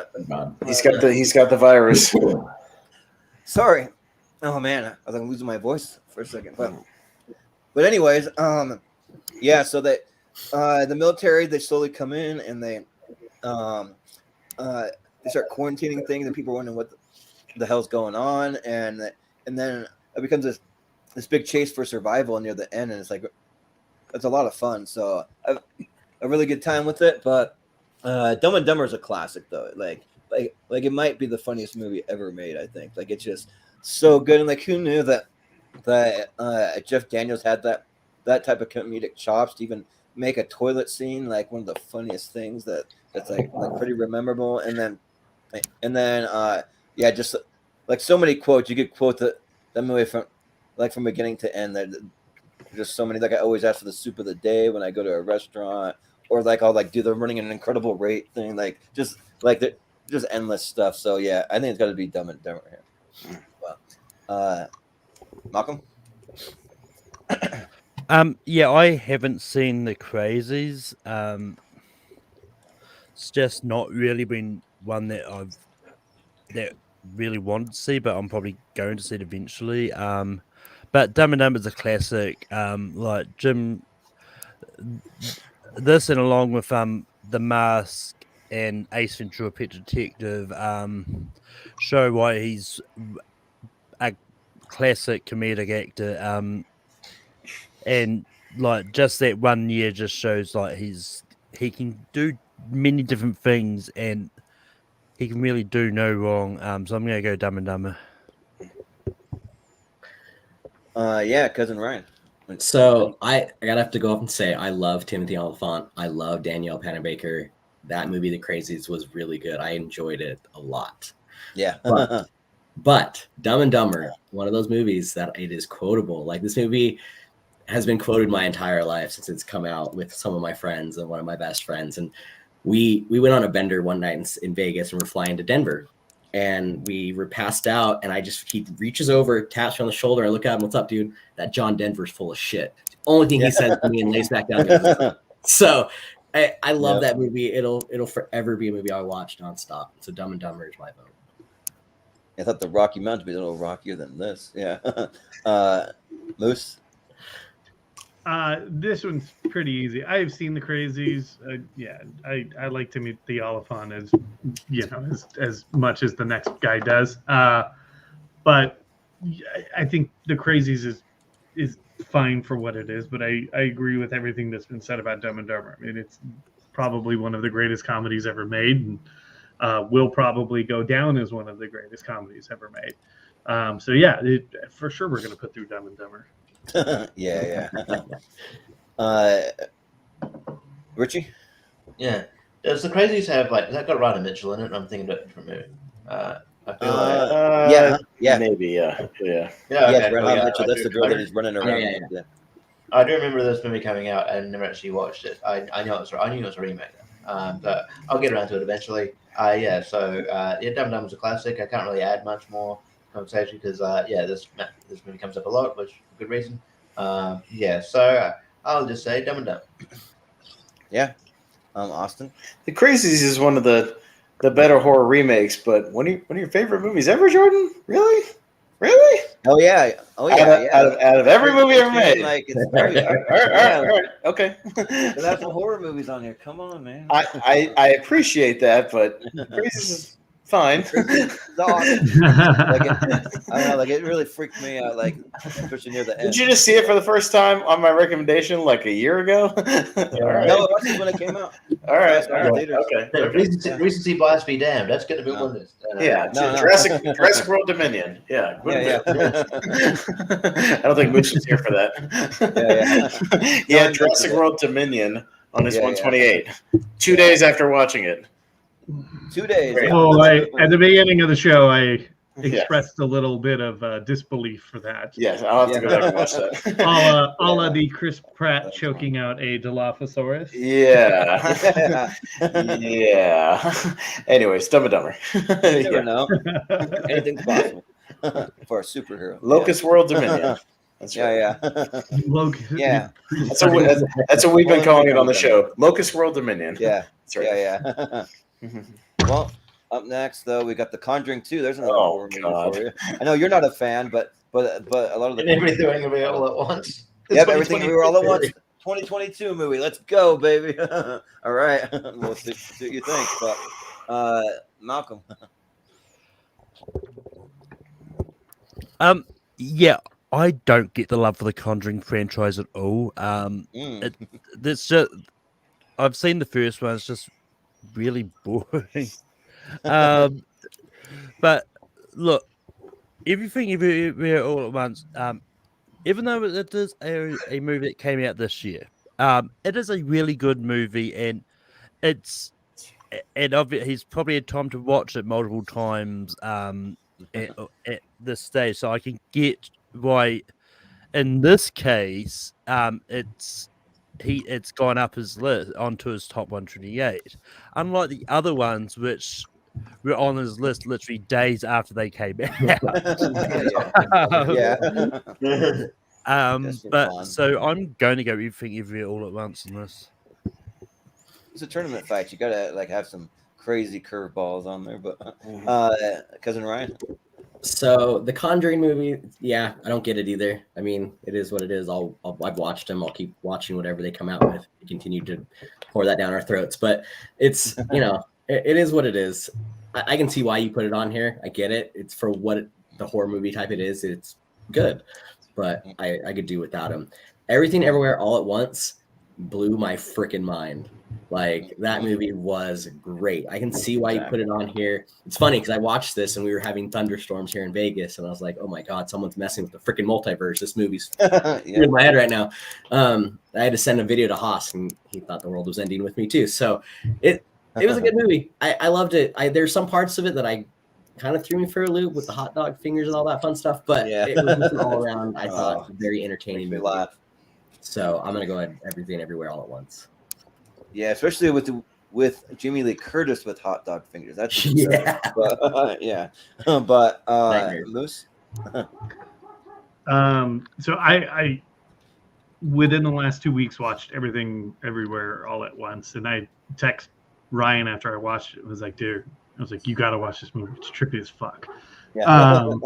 I love it. So far, this is my favorite movie of this year. It's so much fun. I mean, I think most people tuning into this or on this panel know I'm not exactly the biggest horror fan. I do actively root for Patrick Wilson now, and I would love to see him in more things. He's in a lot of it, so I hope he shows up in everything. Yeah. I hope he shows up everywhere. All at once. Hell, I'll take Patrick Wilson. They just need to cast a movie with him and Ron Livingston, and I'll be thoroughly confused on who's who. But yeah, You know, I Movies absolutely is the dug best of the last this 5 movie. years. The cast is so great. I love seeing Jonathan Keyquon back in action. Yeah, I just loved it. James Hong, man, Yeah. it's funny. I could sit here and just that's a fun drinking game right there is to sit there and name James Hong movies. The guy's been in like 800 movies. Yeah, right. And then he just last year got his star on the Hollywood Walk of Fame. It's a shame, but this movie's great. So I'm gonna put through everything everywhere all at once, just like Patrick Wilson. Yeah. Well, Richie, what do you think? You said to James Hong, can't you buy those stars? Like if you're able to, like, you could have bought one a while ago. Yeah. But you don't want to buy it. That's a cop out. But yeah. Well, no, I mean that's literally you have to pay like $20,000 for them. That's part of it. Oh, like they don't just give them out. Part of it. Yeah, Oh, okay. yeah. Okay. I see. Yeah. I didn't know that. Actually, an old video popped up on my feed the other day from about 5-6 years ago of you, Jordan, talking about the poster for Conjuring 2 on this channel. Yeah, yeah. Yeah, that's one of my very earliest I've ever done for the whole channel. Yeah. So I watched it for a bit, sort of seeing young Jordan talk about Conjuring 2.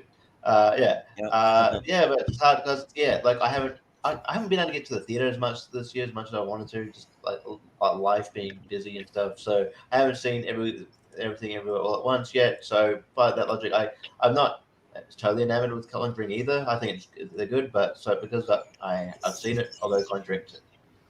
Yeah. Austin. All right, so 2 movies that are way too long for the material that they have. Are like 40. Both movies that are 40 minutes too long. They don't have enough material to sustain the runtime.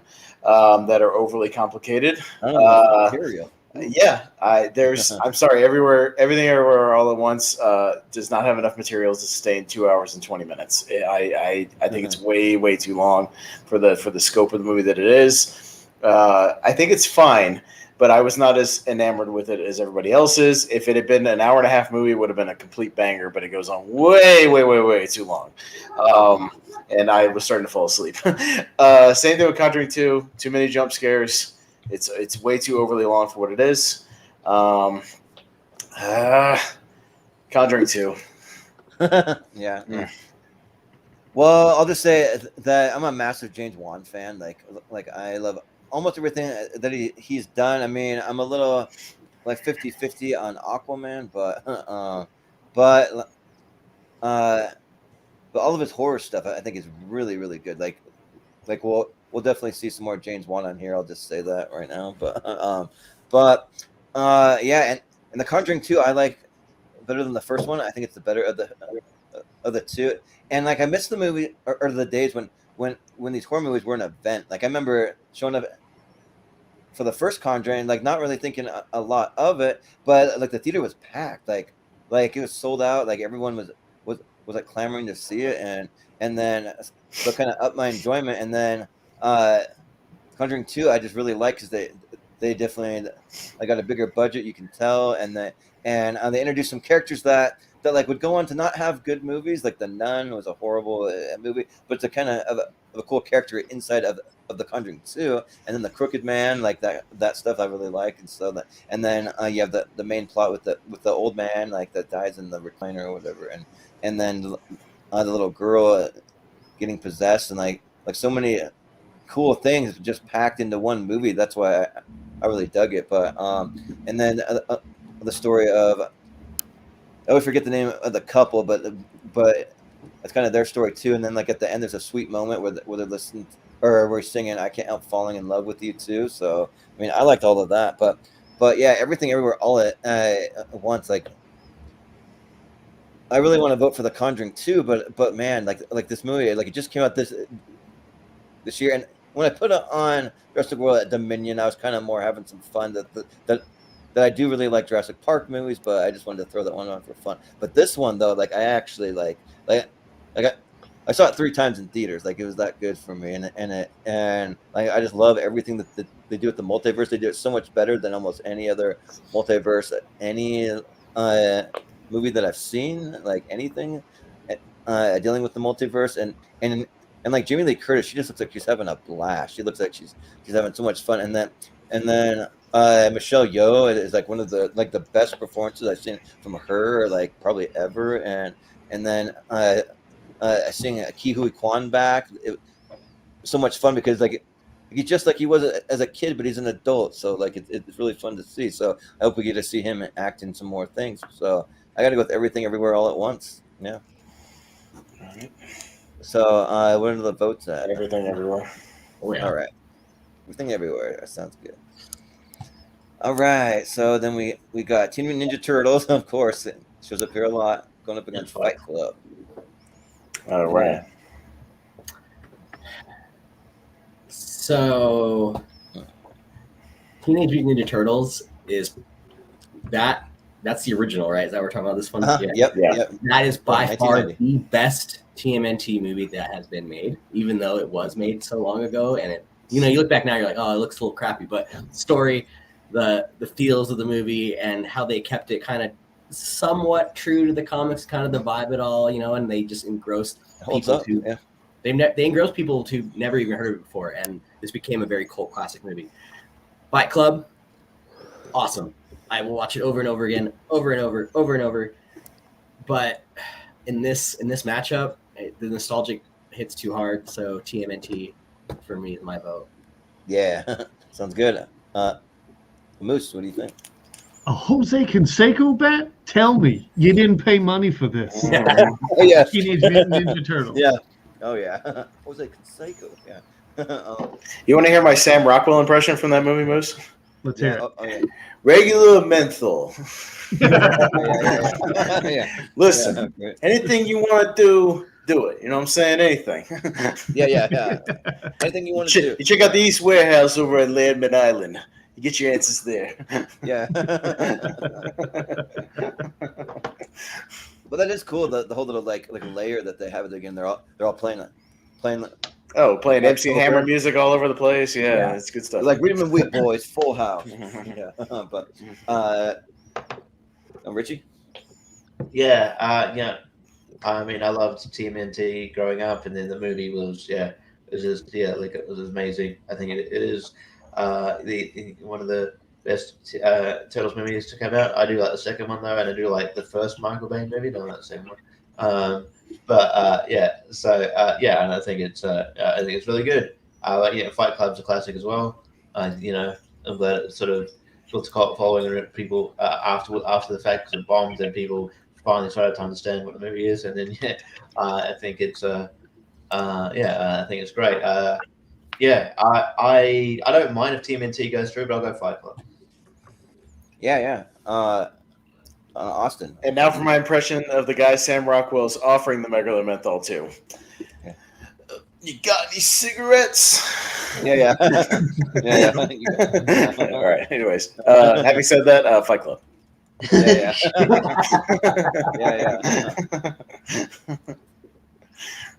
This one's tough for me. And I can't believe that Fight Club actually bombed. I mean, I guess we know now that if we knew what we know now, it sure wouldn't have bombed. But TMNT is like my whole childhood. Like I've talked about it a lot. I had every single TMNT thing almost ever made. Like every action figure, every vehicle, I had the Technodrome. I had pajamas, bed sheets, all the video games, everything. So that was like the biggest thing for me in my childhood. All the comics too, and so there's a lot of nostalgia. But Fight Club I saw like in the past year for the first time, and I didn't even know the twist coming in. Like, it hadn't been spoiled for me, and there's some good action, but good humor, and a good kind of mystery. Also, shout out Helena Bonham Carter; she's really great in it, and also Meatloaf with bitch tits too. I'll shout out him, and also rest in peace because he passed away recently. But I think though, as tough as it is, I think I still got to go with Teenage Mutant Ninja Turtles. So yeah, but Malcolm. It's always fascinating to find out what movies actually bombed, because another movie that you may not believe bombed, but It's a Wonderful Life was a big financial bomb. It actually it actually bankrupt the studio and like it destroyed. Oh dang. There's actually a whole Watch Mojo video where they talk about movies that bomb so hard that they actually bankrupt the studio. Oh man. But yeah, look, I've made my opinions on Teenage Mutant Ninja Turtles known. I'm not a fan of the original '90s movies. I think the best Teenage Mutant Ninja Turtles movie is the 2007 animated TMNT. I think that's by far the best. But this vote's easy for me. It's going to be Fight Club. Yeah. All right. So, cousin Ryan, you got the tie. What are you gonna do? Yeah. Wise men say forgiveness is divine, but you never pay full price for a late pizza. Give me some Yeah. Cowabunga going through. Yep. Let's see. We got Step Brothers going up against Game Night, a couple comedies. So. All right. And just a point of order, we're almost approaching the 2 hour mark, and we still got a whole other side. We might want to pick up the pace just a tad. So, Jordan. Yeah, these favorite lists. Sorry, we like to talk about I got favorites. some in my. I got some in my throat. Real quick. Sorry about that. Jordan likes to name all of his favorite scenes from each of his favorite movies, and I'm probably to speed it up. Why not? It also reminds me of a thing that I did this other day, and I'll talk to you about my life. No, it's all right. Well, Moose. Moose, yeah. Shit. Okay, Game Night is coming on really, really strong for me. I love this movie. I think it's a ton of fun to watch. Jesse Plemonson's character is so freaking. When he's talking to him about the Lay's, and he's like, "I don't see how that could be very profitable for the Lay's potato chip company." His delivery is so freaking funny. But Step Brothers. I appreciated that as somebody who works at a grocery store. By the way, that was a really good line. like buy one get 3 free. That doesn't make any sense. Step Brothers is Step Brothers is Step Brothers is Step Brothers. So that will have my vote. Step Brothers is by far one of my favorite comedies. Yeah. All right. Richie? I'm not as big on. I like Step Brothers. I think it's good. I think up to the chemistry between John C. Reilly and Will Ferrell is amazing. But like, I don't like it as much as other people. Game Night, however, I think it's still underrated. It's one of those few movies. Like I did movie reviews for briefly, and I got to see this, and it was at a premiere, and it's amazing. It's just really fun. I like I like everything about it. I like the little like slide pot with like the wife sleep thing. She slept with Denzel or something, and then it was actually not Denzel. So great. I think Rachel McAdams is really good at, shows that she's got really good comedic chops, and she's got really good chemistry, and she plays off well with Jason Bateman.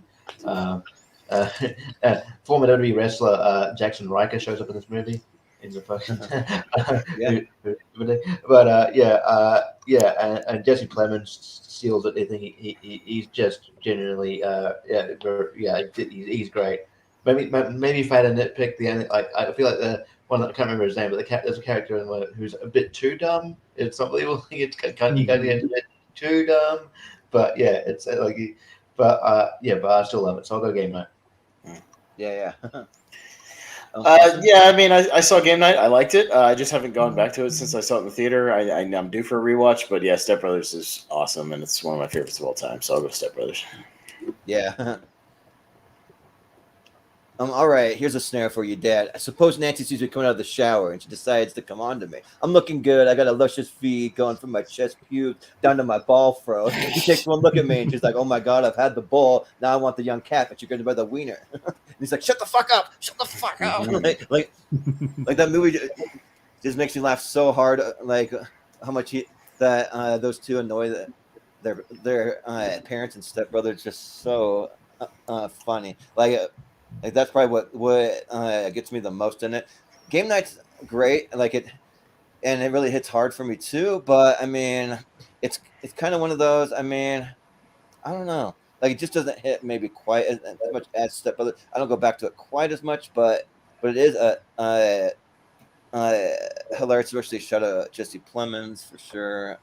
But yeah, I gotta go Step Brothers. Yeah. So, but Malcolm. Yeah, I do really enjoy Step Brothers. I think Will Ferrell and John C. Reilly have a good chemistry, even in their bad movies. When they act Sherlock together, Holmes. yeah, that's me. I think Holmes and Watson is a garbage dump, but Yeah. their chemistry is Yeah. still good in it. Correct. You're correct. Yeah. Yeah. But I'm gonna go game night on this. Nice. Yeah. All right. Well, Prestige Yeah, 'cause worldwide. Nothing more I can say. One of the most quotable movies of all time. Give me Step Brothers. Yeah. yeah, the Catalina wine mixer. Mhm. Fucking Catalina wine mixer. Yeah. Yeah. All right, Step Brothers. Mhm. Moving on. All right, we got Star Wars: The Force Awakens going Nice. up against Hacksaw Ridge. Huh. All right. So, who's first this time? Is it? Richie. Yeah. Okay. I remember, like everybody, I went to see midnight screening of Force Awakens that first came out, and I think that the overall experience, kind of colored my opinion of the movie, because it was like just one of the best film experiences that I ever had, like with all the people who are really excited to watch it. Really excited to watch this movie, and then it was just like everyone coming together, and it was an amazing feeling. And then we watched this movie, and I remember thinking, oh, that was the best ever. Go back and watch it. It was good. I think it kind of I think my experience just kind of like got me carried away a bit. It's a good movie. It's Yeah. one of the better of the trilogy. It's fine, but yeah, if I'm going to be honest, one of the best movie of the new sort of era of Star Wars is Rogue One, in my opinion. Mhm. But Hacksaw Ridge still haven't got around to it, so I know I'll get around to it eventually. So I'll go Force Awakens, but yeah, it's not as good as I initially mentioned. Just Yeah. Well, Austin. Yeah, I'm the same as Richie. I saw it like 5 times in the theater, and then you give it like 2 or 3 years, and you go back to it, and you're like, oh, it really is just a remake of Episode 4. Okay. Yeah, they really didn't have a lot of ideas. All right, that's cool. So I mean, it's still fun. Still one of the better Disneys. Rogue One's still the best of the Disneys. Hacksaw Ridge is good too. I guess I'll go Force Awakens just because I've only seen Hacksaw Ridge once. So Yeah. Well, I'll say that I do love The Force Awakens, but it is kind of ranked lower on my top 128. But yeah, like it's just the feeling around seeing it. Like I was working at a movie theater at the time, so I got to deal with the craziness of not having a Star Wars movie for what it was like 15 years or something like that we didn't have one, and we thought Star Wars for all intents and purposes wasn't going to be a thing, like as far as like new things going forward, and I got to see it about a week early too. We did like a big employee screening, so that was really cool. But yeah, like you go back to it too. Yeah, and like I still really I like this movie, especially for Ray, and then also I really like BB-8. Like it's one of my more fun droids for me. But then Hacksaw Ridge is really really cool. Like that the action scene. Like, say what you want about Mel Gibson, but he brought the action like in full force. It's really good stuff, and Vince Vaughn too. That's one of his better kind of more dramatic roles. So I think here I'll go Hacksaw Ridge. Yeah. So, Malcolm.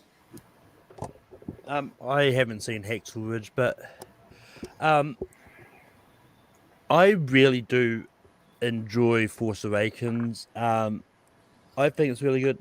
I mean, look, while there are definitely some things about it which are really mirroring A New Hope. It doesn't bother me. I think the story itself was enough different to A New Hope that it still was telling its own thing. And it's one that I really enjoyed. And I mean, I'm also a fan of the later ones that came afterwards. I know a lot of other people are. I don't expect to find them on here either. But No. I'm going to go Force Awakens on this.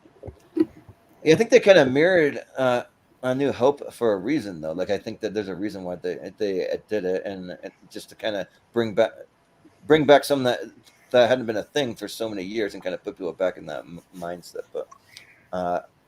But cousin Ryan. So I had the opposite experience from everybody else with Force Awakens. I hated the movie the first time I saw it. I'm a huge Star Wars fan. I love Star Wars. I played the games, read the books that were out prior to the retcon. I was obsessed with it. So this was very lackluster to me. And the whole bait and switch with Finn holding a lightsaber, like if you're gonna have him hold a lightsaber in the should have made him a make him a Jedi, like do him right. But for me, Andrew Garfield, I think in Hacksaw Ridge, he put on such an incredible performance. He was amazing. And compared to some of the other roles that he was doing, I know a lot of people shit on him for a while, but I think this role really made him stand out of what he could accomplish, what he can do. So Hacksaw Ridge is my vote. Yeah, sounds good. Moose, what do you think? So Star Wars fandom is such a fickle mistress. You got a movie like The Last Jedi, which arguably did something very, very different than most Star Wars fans were used to, and people hated it, and they shit all over the movie. And then people immediately praised The Force Awakens, and then after review went, oh, it's so much like A New Hope. Well, there's a reason for that. We haven't had a Star Wars movie in 15 years. It's plenty different. There's just a new Empire and a new Death Star. Okay, I get it. We're rehashing that for the third time, right? But at the same time, you are introducing Star Wars to a new generation of people. You're reintroducing characters to a fan base that has been around since 1977. So I actually think that The Force Awakens deserves more credit than it's received, and I know a lot of people will shit on it because it didn't do anything original. Are you kidding me? The dude's got a broadsword lightsaber. We have a defecting stormtrooper turning to the good side. We have competent X-Wing pilots outside of Wedge Antilles. So, I mean, there's a ton that it does differently. And come on, who didn't get psyched for this movie? It was one of the funnest things that I did in 2015 was going through YouTube and watching people's reactions. My favorite one still to this day is this Irish priest is watching the preview for The Force Awakens. And when Han comes walking out with Chewie, and he says, Chewie, we're home. He says, oh, sweet Jesus, and he just starts bawling. I love it so much. Yeah. If you're going to bring Star Wars back after 15 years, especially if you're going to bring back some of the original characters, you have to have the nostalgic factor that played into it. So The Force Awakens for me is probably in my top 3. Rogue One is the best Star Wars movie of all time, hands down. The Force Awakens is great, and it reintroduced the fun that is Star Wars. Not shitting on Hacksaw Ridge, great performances. Vince Vaughn should have been nominated for an Academy Award for his dramatic turn in that movie, but I'm going to vote for The Force Awakens. Yeah, for me, The Force Awakens worked, but then once Kylo Ren takes his mask off, too, it kind of takes me out of it, too. I wish they would have just had him keep it on the whole time, but that's another He should have remained the villain the entire time. Sorry, he killed my Han Solo. You don't get a redemption arc, you prick. Killed your own father. Come on. Yeah. I mean, to be fair, if he kept his mask on, or give people more ammunition for it to be, it's a complete rip-off. It's a remake of A New Hope. Yeah. But let's not forget, in the original trilogy, they had to remake the Death Star. So technically, Return of the Jedi, this final moments is a remake of A New Hope. Yeah. But where are we at on the votes? Force Awakens. Okay. Force Awakens. Might be. But also, from the standpoint of the Empire, you have a weapon that's tried and true that can destroy a planet. Why aren't you making more of those fuckers? You should have 7 Death Stars. So can't fault them for going with a good thing. Yeah, there's a YouTube video that kind of breaks down how much an actual real Death Star would actually cost, and they say that there's not enough money on planet Earth to be able to afford an actual Death Star. It's not possible. So yeah, it's crazy. But in a movie, you can. No more contractors wanting to work on Death Stars, Moose. That's why. Come on. Yeah. Clerks taught us something. Yeah. Well, here we have Star Trek First Contact versus Halloween. All right. Well, first, I'll go First Contact. It's my favorite Star Trek movie, so I'll go with that. And Yeah. speaking of Star Trek, rest in peace, Nichelle Nichols. Yeah. Oh Yes. yeah. Yeah. Yeah. Ooh. Sad. Not too many of those original series. There's another death today I just saw on my feed. Pat Carroll, who voiced the Ursula in Little Mermaid, passed away today too. Oh, Nine- yeah. Also 95 Paul, years old. And Bill Russell. Paul Russell died today as well. Yeah. Rough Oh, day man. for celebrity deaths. Yeah, in all Rough different day. fandoms. Yeah. Wow. Mhm. Well, for me, I'll probably have to go with Halloween here because Star Trek First Contact is my favorite Star Trek. But man, like there's things that like every time that I watch Halloween, I notice something like new and like something like cool that they do that like a lot of horror movies just aren't doing, or a lot of horror movies base it off of this movie and they want to be like Halloween. So yeah, I gotta go with Halloween. So, Malcolm. I'm going to go Halloween. I haven't seen First Contact. Yeah, that's fair. Cousin Ryan. I love me some Jean-Luc Picard. He can do no wrong. But Halloween, man, that set the pace for Halloween. That's Halloween. You know, when you think of Halloween, you think of a movie. I'm throwing that on. Halloween all the way. Yeah, I don't know. I haven't heard good Do things you about feel the that by Picard saying series. Halloween, you're illustrating your point? Halloween. yeah. Halloween. Yeah, but Moose. Star Trek First Contact, baby. I've been on the show enough times and defended that movie enough times. That's a great freaking flick. Star Trek Yeah. First Contact. Yeah. Yeah, sounds good. Richie. Quick, so my old flatmate is like deathly afraid of like Michael Myers, and so one time he left his phone around, so I got his phone and then changed his ringtone to the Halloween theme and rang him. Yeah, nice. I was proud of myself, but he was shit idiot.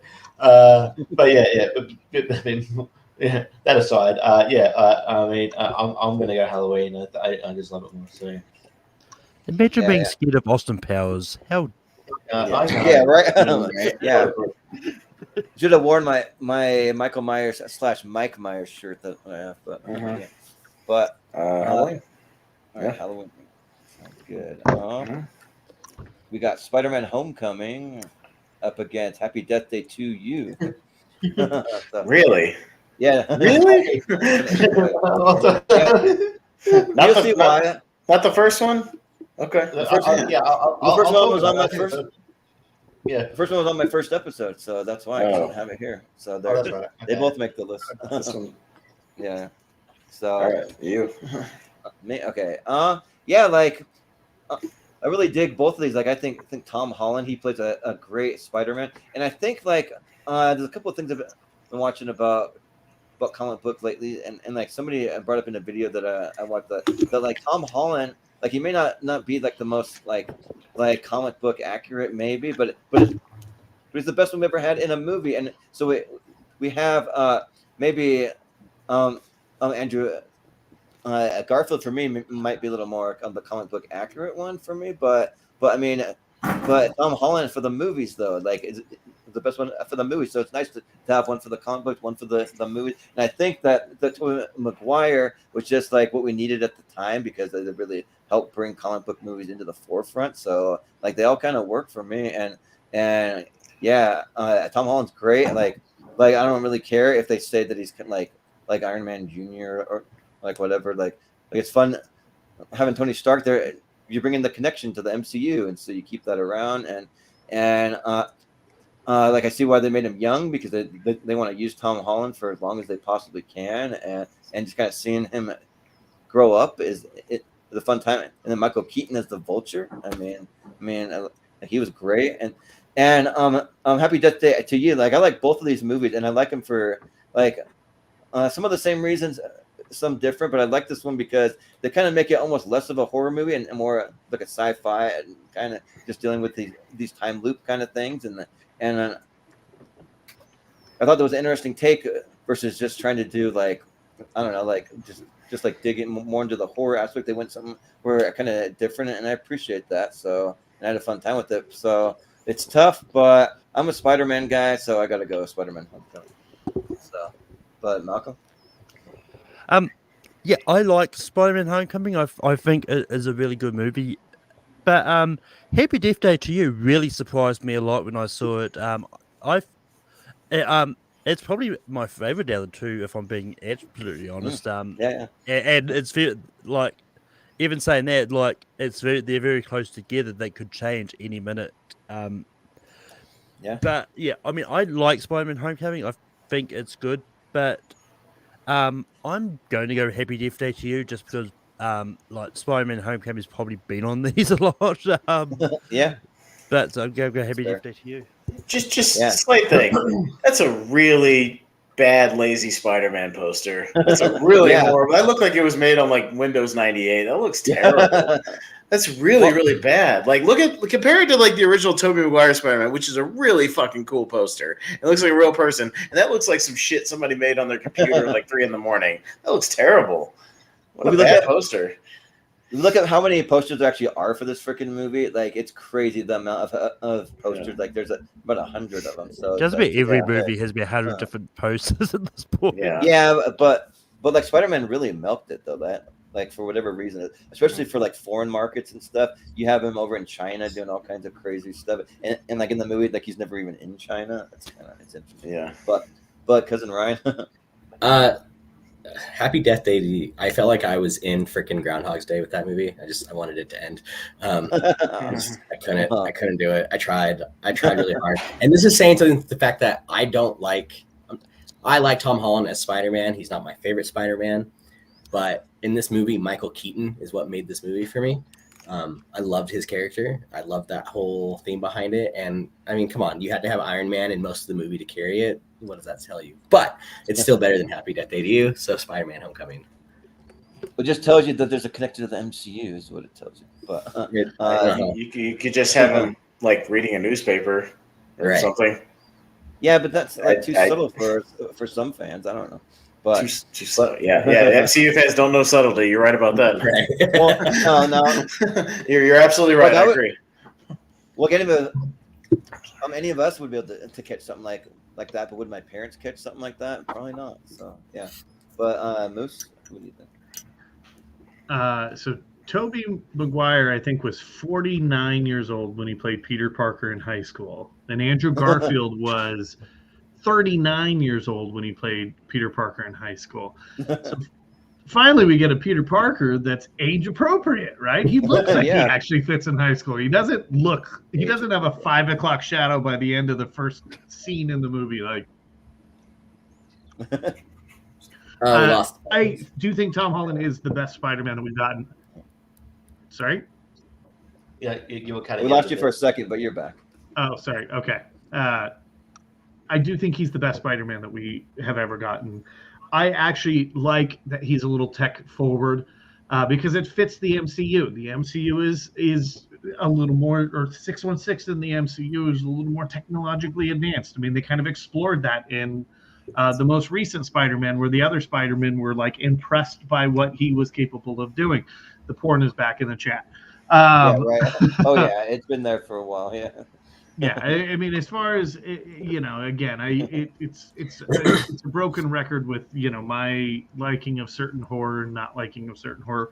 Happy Death Day is fun. It is kind of a little Groundhog-ish, or Groundhog Day-ish, but I like Spider-Man: Homecoming. I think hearing Michael Keaton be like, "What do you got to say to that, Pedro?" Like, it's just so good. Like having him as the Vulture, because the character of the Vulture is just an old man in a bird suit, and then you made it cool with it being in the MCU and the Vulture suit being technologically advanced. Why? Because it's the MCU, and technology like that exists in this. So yeah, I actually think Spider-Man: Homecoming is one of the best Spider-Man movies. So that for sure, I'm gonna vote for that. Not 616. Yeah. It is Earth 616. We had this conversation. You even tried to make up some shit that Feige didn't say that, and I denounced you on that too. Shit, Yeah. Well, it is Earth 616. Well, Richie. Yeah, I like Happy Death Day to You. I think it's a decent sequel. I thought when it started, I thought they were going to focus on that. I can't remember the character's name, but that Asian guy. I thought, oh my god, it's going to be his. It's going to be a story. But then it just sort of focus more on Tree afterwards. I'm like, oh, okay, fair enough. Okay, I still like the concept. Though. It's an interesting way to do a sequel. I actually like this sort of new kind of renaissance with like all these time loop movies. Some are good, some are bad. This was good. Homecoming is really good. Don't have much more to add really. But I'll go Homecoming. Sure. To be fair, like I'm such a big Spider-Man fan that I have every Spider-Man that's made except for 2 of them on my top 128 because like that character meant a lot to me growing up. I mean, I have it everywhere. If you look over here, the giant Spider-Man in my room here, like it's everywhere. But every single one, everywhere. Yes, all at once. Yeah, because the no Spider-Man 3 and no Amazing Spider-Man 2. I didn't care for those, but the other ones are there. So, but Austin.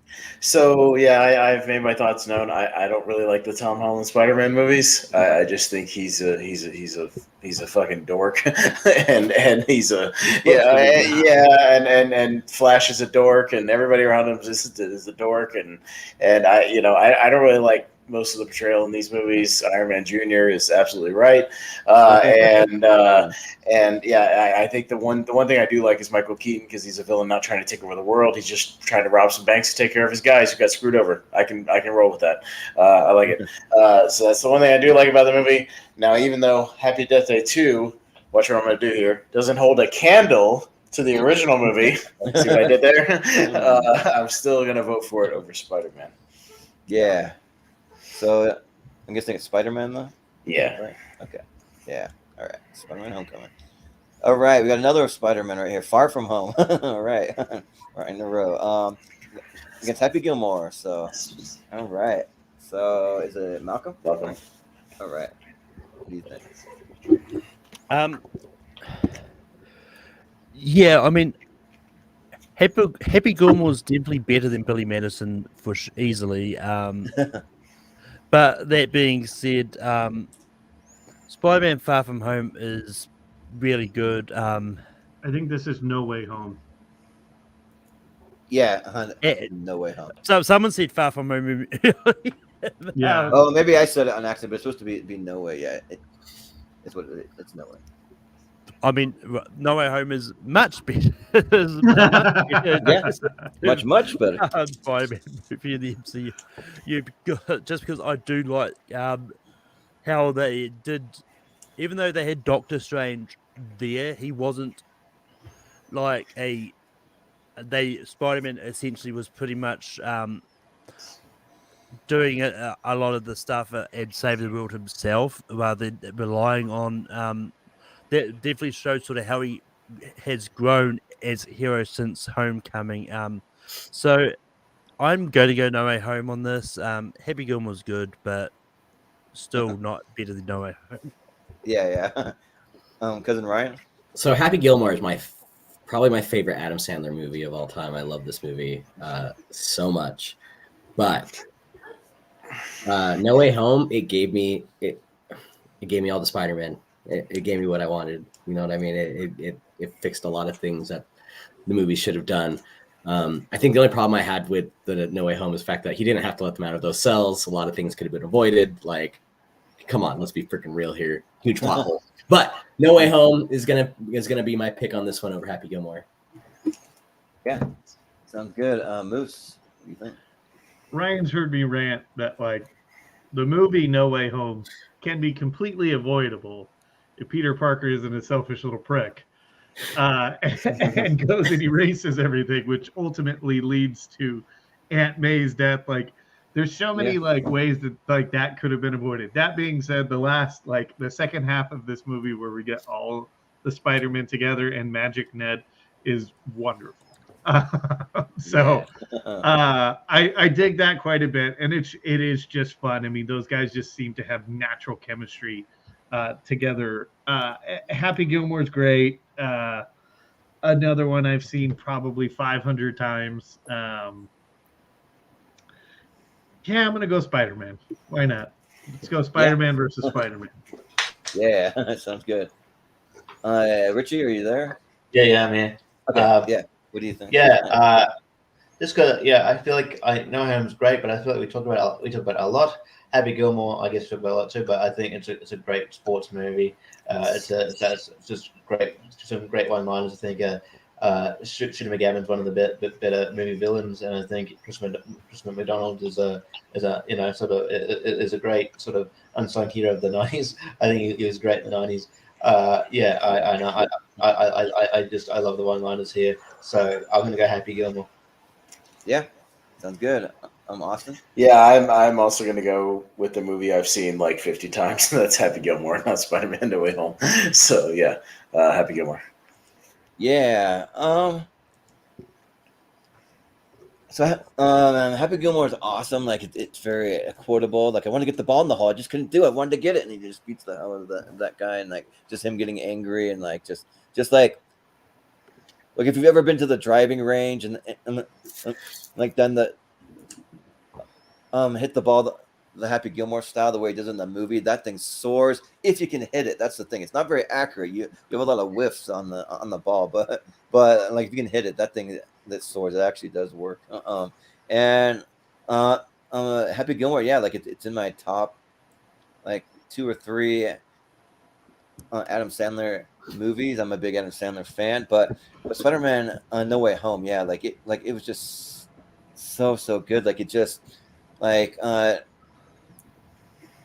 not only bringing in the other Spider-Mans, it's like you brought in all the other villains, so you have almost like essentially a Sinister Six movie with that, and then like doing some things with the multiverse, just a little bit here to bring in all these different villains, and then the death of Aunt May too, like that really still gets me, because this is a character that like you got to know for 3 movies, and like even before this particular actress played it, that like you knew the character even from other movies. You know the character of Aunt May, and yeah, like it's it got me, but then also like where the movie ends, and I'm not gonna like say what the ending is. I'm sure most people have seen it, but it sets up things really well for the next movie, and like we're gonna have the like broken Peter Parker that's like living in an apartment, struggling to pay his rent, and I guess to hide his identity completely, he's lost everyone that's really important to him in a sense, because like people have forgotten him and all that. So yeah, like I'm really excited for where we're gonna go with this character. So No Way Home, pretty easy. So There you go. there'll be No Way Home. Moving on. All right. I mean, to be fair, No Way Home could have been avoided if Doctor Strange has sort of said, "Look, these are the parameters of the spell. You need to be sure this is what you want." Yeah, right. But he changed it 6 times or whatever. Yeah, but A lot of ways yeah. that could have been prevented. Yeah. Doctor Strange is kind of a fucking idiot for what he did too. So let's Yeah, not avoid that either. He should have been like, no, piss off. That's really dangerous. Go away. Yeah. No. He really should have seen that coming. But okay. Yeah. Yeah.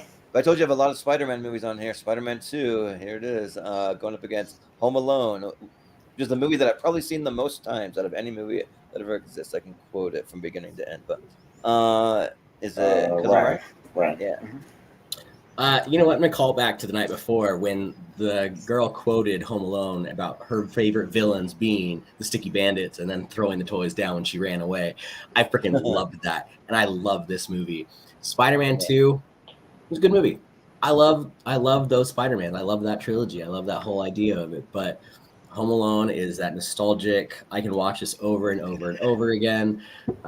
It's one of those Christmas movies that I will watch every year, hands down. So Home Alone for me. Yeah. Moose? I'm going to be super Home Alone nerd right now and be like, well, actually, in this movie, it's the Wet Bandits, not the Sticky Bandits. Hey, Spider-Man 2 is the best of the Sam Raimi Spider-Man. I wish I had a neighbor that was like named like Phil Spider-Man. So I can just be like, Mr. Spider-Man. To Ryan's point, Home Alone is a Halloween class or Halloween. It's a Christmas class. I got you. Yeah. You did, fucker. It's so good. I love Home Alone. It is one. It's one of my wife's faves. I think we watch it now every year as well. So let's give a little love to Home Alone because I feel like we've got too many Spider-Man now. Yeah. Like my neighbor. I mean, Might have opened Kevin. up the I universe. mean, Kevin is Jigsaw. Yeah. That's right. I love that theory too, by the way. Setting all those traps. Yeah. Richie. I think he's disappeared. I don't know. He's got his mic off Okay. too. So we'll come back and Okay. see. Sure. So. Hang Yeah. on. Hang on. Hey. All right. I was back. Okay. Okay. Yeah. I think Spider-Man 2 is one of the best Spider-Man movies. I think it's my favorite Spider-Man movie. Home Alone is really great. I watch it every Christmas. But this is a Spider-Man movie I would be willing to put through. So I'll say Spider-Man 2. Yeah. Austin. Yeah, I'm the same way. I've seen both these movies a bunch. But Spider-Man 2 is in my 128, so I'll go with that. Yeah. Yes. Spider-Man 2 is great. Like it's my favorite of the Sam Raimi trilogy. And I think that Tobey Maguire, like he's great as the Spider-Man character.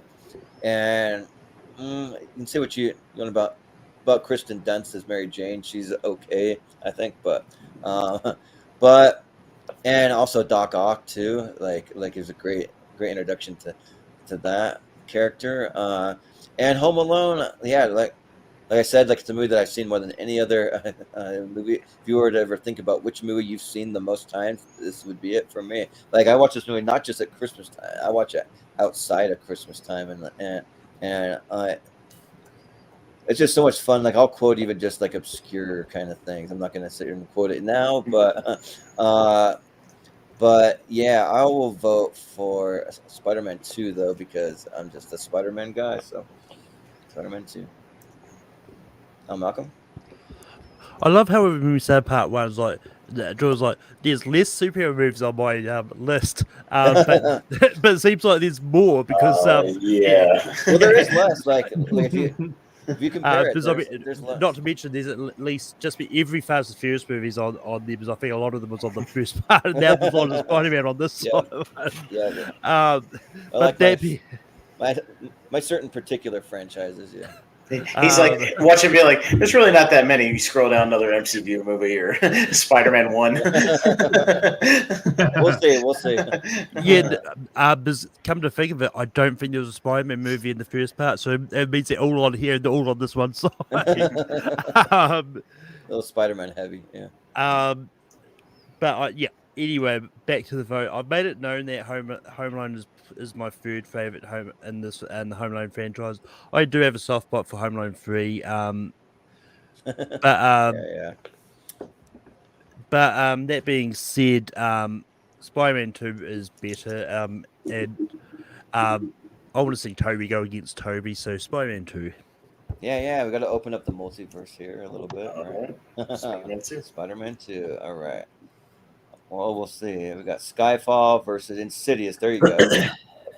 Still a franchise, but not a like superhero. So, is it Moose? I mean, first, James could be a superhero. Yeah, you call him that. Yeah, Moose. But what do you think, Moose? Skyfall for sure. Come on, that's one of the best, maybe the best Daniel Craig Bond movie. So yeah, fucking A right, Skyfall. So good. Yeah. Yep. Richie? Yeah, Skyfall is the best Daniel Craig Bond film. I mean, like it's that between that and Casino Royale, but I think Skyfall nudges it out. It just nudges it out for me, and also got one of the better themes of the Daniel Craig era. Yeah. With the Adele song.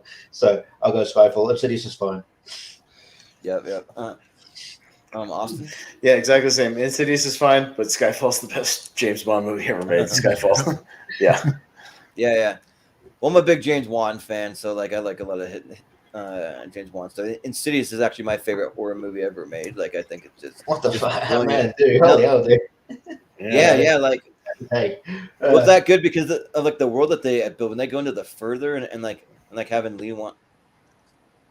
it Lee Wan now, or like who's the old Yeah, the old his name's lady? I Lee forgot. Wan. Yeah. But yeah, having her come in and like just be super creepy with the gas mask thing on, and then they have to go and like retrieve him from this crazy like fucked up world that's like this other dimension. And then when you see that the reveal of the creature too, like that like Darth Maul looking devil creature, and he's crawling on the wall, and you see him the first time behind Patrick Wilson's character, like it just gets me every time. And like I'm a huge James Bond fan, but like I got to give some love to Insidious because man, it just really it gets me every time. And it's not just the like actors besides Lee Wan now. The rest of the cast is pretty interchangeable. I just like the tone and the whole world that's created by James Wan. It's just like really really creepy and like even from the very first opening credits, when I remember seeing it in the theater, you have that scratchy kind of creepy violin, and then on the word Insidious just pops up there on the screen, and like just from the opening credits, like you're in for something pretty crazy. And yeah, so I'm about Insidious. So, but Malcolm. Someone tell Chicken Little because the sky is falling, so Skyfall. Yeah. Cousin Ryan. I love Ty Simpkins. I think he did a lot of great things even after this movie. But Skyfall, it was the best of this James Bond run. So Yeah. Skyfall. Yeah. Skyfall's great. Like, it's my favorite of Daniel Craig. So yeah. All right. So we got Shaun of the Dead up against John Wick Chapter 3. Okay. All right. So Richie. Yeah.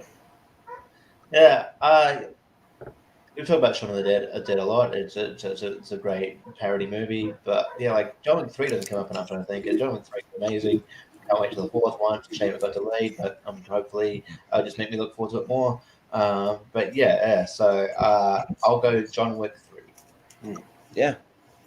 Austin. Yeah, I like Shaun of the Dead, but again, it's my least favorite of the Cornetto movies. But John Wick 3 is probably one of the maybe my second favorite of the John Wick movies. But it's awesome. Halle Berry and her dogs are great. I like a lot of the sequences in this, so I'll go with John Wick. Yeah. Shaun of the Dead is probably my second favorite of the Cornetto trilogy, and that's not even really saying much because like I'm really really high on that whole trilogy. That like it's one of my favorite trilogies that's been made, and yeah, it's got great humor, great like the great horror, it's got some really creative kills, the zombie kills, all that. But John Wick 3 is in my top 10 movies of all time. Like, and it's my favorite of the trilogy. Like I just really like what just like essentially like every villain or every like mob like person in the world after him. He has this huge bounty on his head, and yeah, it's kind of like you said, Austin, about Halle Berry and the use of the dogs too. Some of the best use of the dogs in the movie that I've seen. And I'm forgetting the guy who plays the like front desk clerk from Lance Reddick. Yeah. So Lance Reddick, he gets a chance to be a badass too in this, and it's fun to see him in it. So and I'm looking forward to the fourth one. They've all been good so far. I'm a little worried that like I don't know that might just get too tropey and franchisey, like get caught in that kind of thing. I hope not, but yeah, I'll vote for John Wick Chapter 3. Malcolm. Yeah, I like the John Wick series. I think they're good, but I think Shaun of the Dead is in these a lot for a reason. I think it is a really good movie, so I'm gonna go Shaun of the Dead. Yeah. Cousin Ryan. I love Shaun of the Dead. It's probably my favorite of that whole trilogy. I laugh every time I watch it. I love it.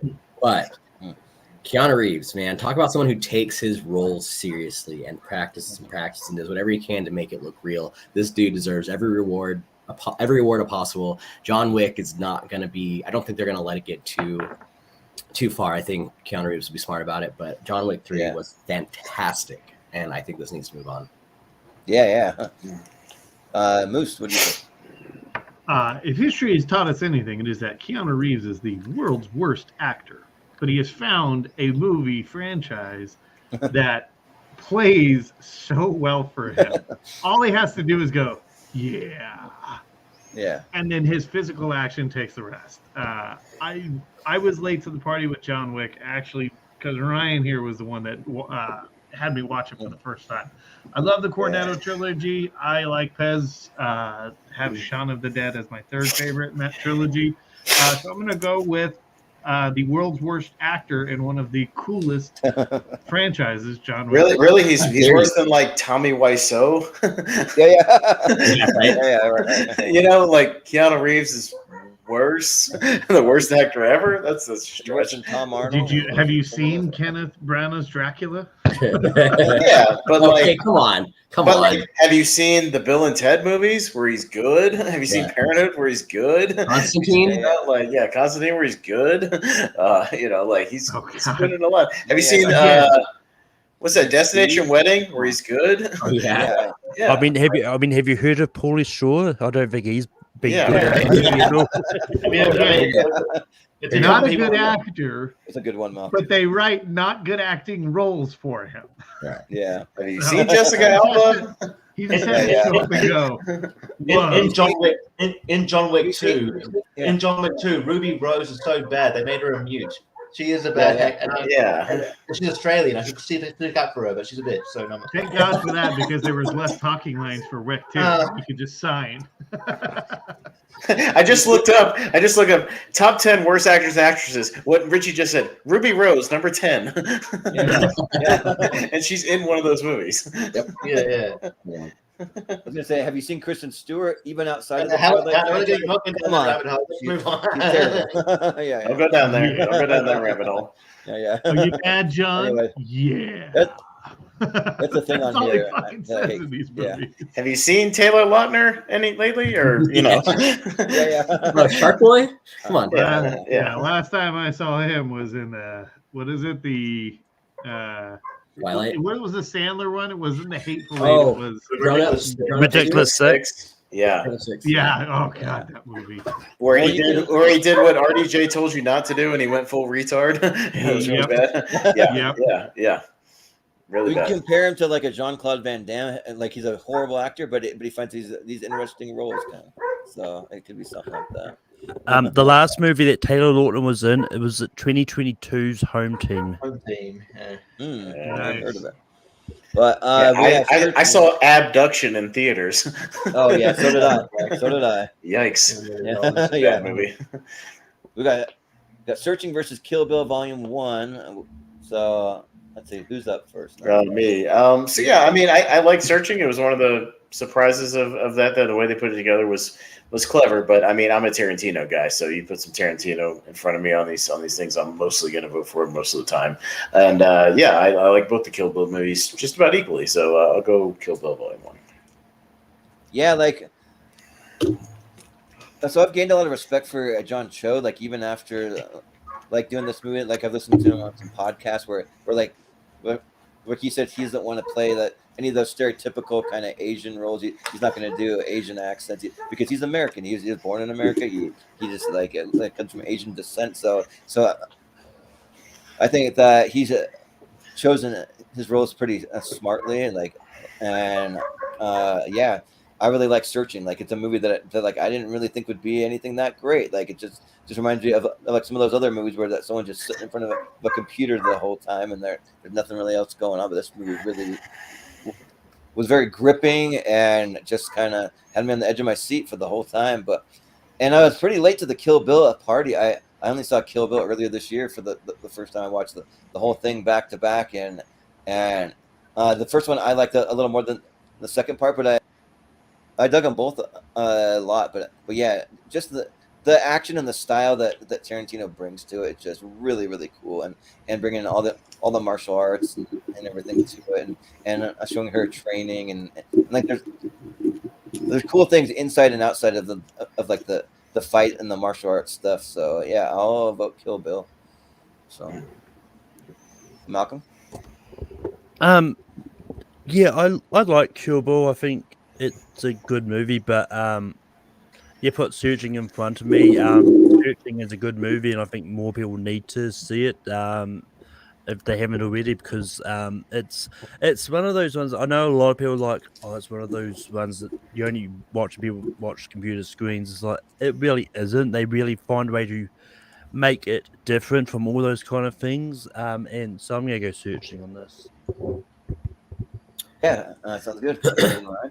So I don't like any of the Kill Bills. It took me at least 5 tries to get through Kill Bill Volume 1 fully. So I never got behind it. I never really got it. I love other Quentin Tarantino stuff, but just this one wasn't there for me. And Searching, I am a huge fan of John Cho. I'm a big Harold and Kumar fan. So for me, after that, I watched everything he did. Yeah, I think he's an incredible Sulu. Like the guy's amazing. And Searching, I think, is added to what he can do. So Searching for me. Yeah. Moose, what do you think?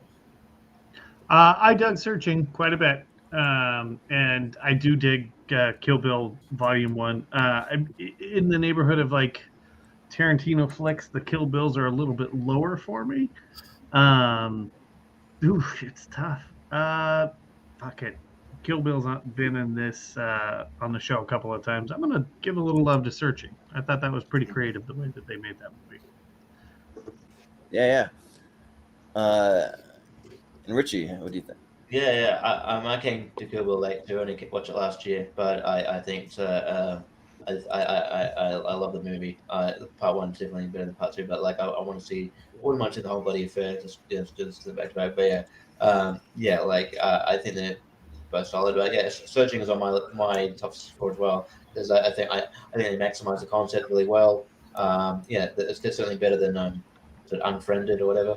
They certainly did better than with that concept in that movie. And then they get you really interested. And it's just my filmmaking. I think Anisha Ganti is really a great upcoming director. If you haven't seen that movie, Run with Sarah Paulson, go check that out. But that being said, I think, and I'm not man, I've been Searching before. I'm going to go Kill Bill on this one. I really love Kill Bill. So Yeah. Well, I heard they're making a Searching too, but I don't know what else they can do with it once the first story. More Searching. I guess so, because Searching. Dot. They have all the other loading. Yeah.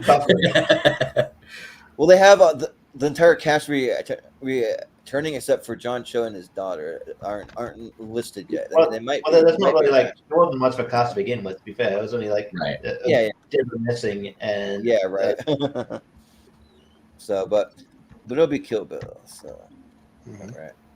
So up next we got Rogue One, a Star Wars story, up against Mission Impossible: Ghost Protocol. So, and see who's first. I've got Jordan first. Yeah. Okay. Yeah. This one's tough. This is one of the tougher ones because Ghost Protocol is my favorite of the Mission Impossible franchise. Like, it's really good because just all the stuff that they do in the Middle East, climbing up the Burj Khalifa, and then on stuff where they're going through the sandstorm's really cool. And then where they try to fake out the villain that's like coming up the tower in the hotel room. It's all good stuff, and man, but Rogue One's like so good too. I mean, what they were able to do with the Star Wars movie without a single Jedi really in it, and just showing how the rebellion got the plans for the Death Star. And you know these characters aren't going to survive, but like it still hits really hard, and I always shout out the music to Rogue One because it's not done by John Williams. It's done by Michael Giacchino. But if you go onto like Spotify or whatever your streaming service that you use, they have an extended version of the album, and it's really, really good. Like some of the stuff near like almost makes you want to cry listening to it. Like, it's that good. Like it's really, really powerful stuff. So it's tough, but I think Rogue One might be one that I go back to just a little more. I'll go with Rogue One. So, Malcolm. Yeah, Rogue One's in my top 5 favorite Star Wars movies. Ghost Protocol is my second favorite Mission Impossible movie, so I'm going to go Mission Impossible Ghost Protocol. Yeah. Cousin Ryan. Huge fan of Mission Impossible movies. A huge fan. But Rogue One, I went into that movie. I watched it. I hated it the first time I saw it. I was like, "Oh, this is freaking stupid. What the hell are they doing with the franchise?" I went back to it again. I'm like, you know what? No, this was perfect. This gave us everything that we wanted. It gave us a very menacing Darth Vader. It gave the story of how they got the plans. Rogue One is one of the best Star Wars movies. Mission Impossible Protocol. I mean, I don't know. My favorite's not this one for Mission Impossible, so Rogue One beats it out. Yeah. Sounds good. Moose, what do you think? I have said it, and I will say it again. Rogue One is the best Star Wars movie. Hands down. Listen, we finally got a war movie, right? And it finally shows some of the level of loss that, like, the rebellion would have suffered had additional characters been introduced. I mean, you get a character like Cassian Andor, and I'm thrilled he's getting his own Disney Plus series, because the dude's a spy, he's a killer, he's a murderer. Like, the first scene that you see Cassian Andor, he kills a friend of his to escape the Empire because his friend's too beat up to make it. Like, it's so good. It just kind of shows the levels that like a wartime Star Wars movie can freaking take you. And come on, the battle above Scarif with the vintage footage of the Red Squad and Gold Squad was so freaking good. Look, there's a million of these Mission Impossible movies, and they all kind of start to blend together. I think Ghost Protocol was probably one of the coolest ones because it did have that scene with Cruise running up the side of the Burj Khalifa. But then, in the next one, he jumps out of a fucking moving helicopter, and it's Tom Cruise doing it. So they were going to quit. Yeah, they all kind of bleed together. At some point in the near future, I'd like to sit down and like rewatch all of the Mission Impossible movies in a row. I kind of have gone like backwards. Like, I watched the first one in theaters and then never saw the second, and then flash forward to the one with Henry Cavill, and then bounce to the JJ. So I think I need to watch them as they were intended to be watched. But come on, I think everybody knows my love for Rogue One. It's so freaking good. Yeah, Rogue One. Yeah. Well, Richie, what do you think? Yeah, I think due to the quality of Mission Impossible movies, they're kind of Ghost Protocol is becoming sort of underrated a bit. But I do think it's like one of the better Mission Impossible movies. I love Rogue One. I mentioned it before. I think it's one of the best of the new batch of Star Wars movies we've got out. But I'll go Ghost Protocol here. Actually, I think it's really good. Yeah. Awesome. It's because Ghost Protocol is probably my favorite Mission Impossible, but Rogue One's also my favorite of at least the Disney era of Star Wars. So this is a little tougher. You know what? I'll just make it interesting. Go Ghost Protocol. So Moose, I'll give you the. Or did he leave already? Oh no. Yeah, he already left. Oh no. Well, never mind. I'll go Rogue One, so we don't have to do that. I was gonna say, like, it's fine. We come back to it if you It's want. fine. I'm pretty split on either one, so it's not a big deal. All right. Yeah. It's all good. That's fine. Oh, he's back. It's fine. All right. He would have voted for it anyways, so it's fine. Yeah. It's fine. I'll save that for the next one. Oh no, it's Another Star Wars. We got Return of the Jedi. Going up against Princess Bride. So, all right. So Malcolm. Okay. You think? Look, this is easily the Princess Bride. I mean, I'm a big Star Wars fan, but Return of the Jedi is outside of some of the prequels and that Clone Wars animated series. Return of the Jedi is one of my least favorite of the franchise. Not that they're saying much, but I think once again, I think all the most of Star Wars movies are 3 stars or higher for me. But Princess Bride is a classic, and it's just always fun to revisit. Yeah. Cousin Ryan. Anybody want a peanut? Like, come on, Princess Brides, man. Like, this movie, is incredible. I could watch it over and over again. And I agree. The Return of the Jedi was the weakest of that trilogy. I mean, there's a lot of things where like, come on, really, the Ewoks. Like, I don't know. The weakest. I liked it for the most part, but over Princess Bride, not so much. So give me Princess Bride. Yeah. Moose. A lot to chew on with that statement there, right? But yeah, I'm gonna go with The Princess Bride. That movie's so freaking charming, so freaking charming. Star Wars always gets a ton of love, and I love The Return of the Jedi. It's probably my third favorite Star Wars. But yeah, we've already got Rogue One moving on. We got a shit ton of Spider-Man moving on. Let's put a love story stew with The Princess Bride. Yeah. Richie, what do you think? Yeah, I mean, I'm just not as enamored with Princess Bride as other people are. So, and Return of the Jedi is, I think it is, like, I was sure it's one of probably the weaker of the original trilogy, but I still enjoy it. I enjoyed it enough. I think it's entertaining. So I'll go Return of the Jedi. Yeah. Austin? Yeah, I'm not as in love with The Princess Bride as the rest of the internet seems to be either. I think this movie's fine. I've seen it in a theater. I've tried to watch it on Blu-ray. It's fine. It's fine. I just don't think it's as great as everybody makes it out to be. But I like Return of the Jedi, and I think it has one of the best third acts of any of the Star Wars movies. So I'll go Return of the Jedi. Yeah. The Princess Bride is more of a nostalgic pick for me. Like, I grew up watching this, but then also too, my ex-wife, she was huge in The Princess Bride. Like it was her favorite movie of all time. So we even went as far as like in incorporating some of the stuff into our like wedding vows and stuff, like the As You Wish and stuff. And yeah, it's a great love story, but it's got a lot of humor. It's got a great adventure. It's got like some really quotable moments. Inigo Montoya, "You killed my father, prepare to die." Like, it's very quotable. But however, Return of the Jedi is my favorite Star Wars movie ever made. Like, I think that it's great. I adore this movie, and I really like how like Luke becomes like a full-fledged Jedi, where like he's really badass with the black robes, gets his blue lightsaber, and then in the third act, like you have some really great things where you have a battle going on the moon of Endor, then you have a space battle going on, then you have Luke confronting Darth Vader, back and forth, and it's great how it just kind of cuts back and forth, and it's one of the movies I think that does that very well, and also you see quite a bit of Lando in there too, and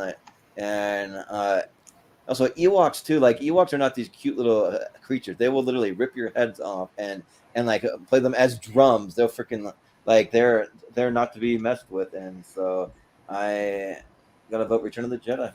All right, that makes it a tie. No bitterness or anything there, right, Jordan? Oh no. No, like, it's my favorite, but I understand why people maybe don't like it as much compared to others. Tie to Moose. Yeah.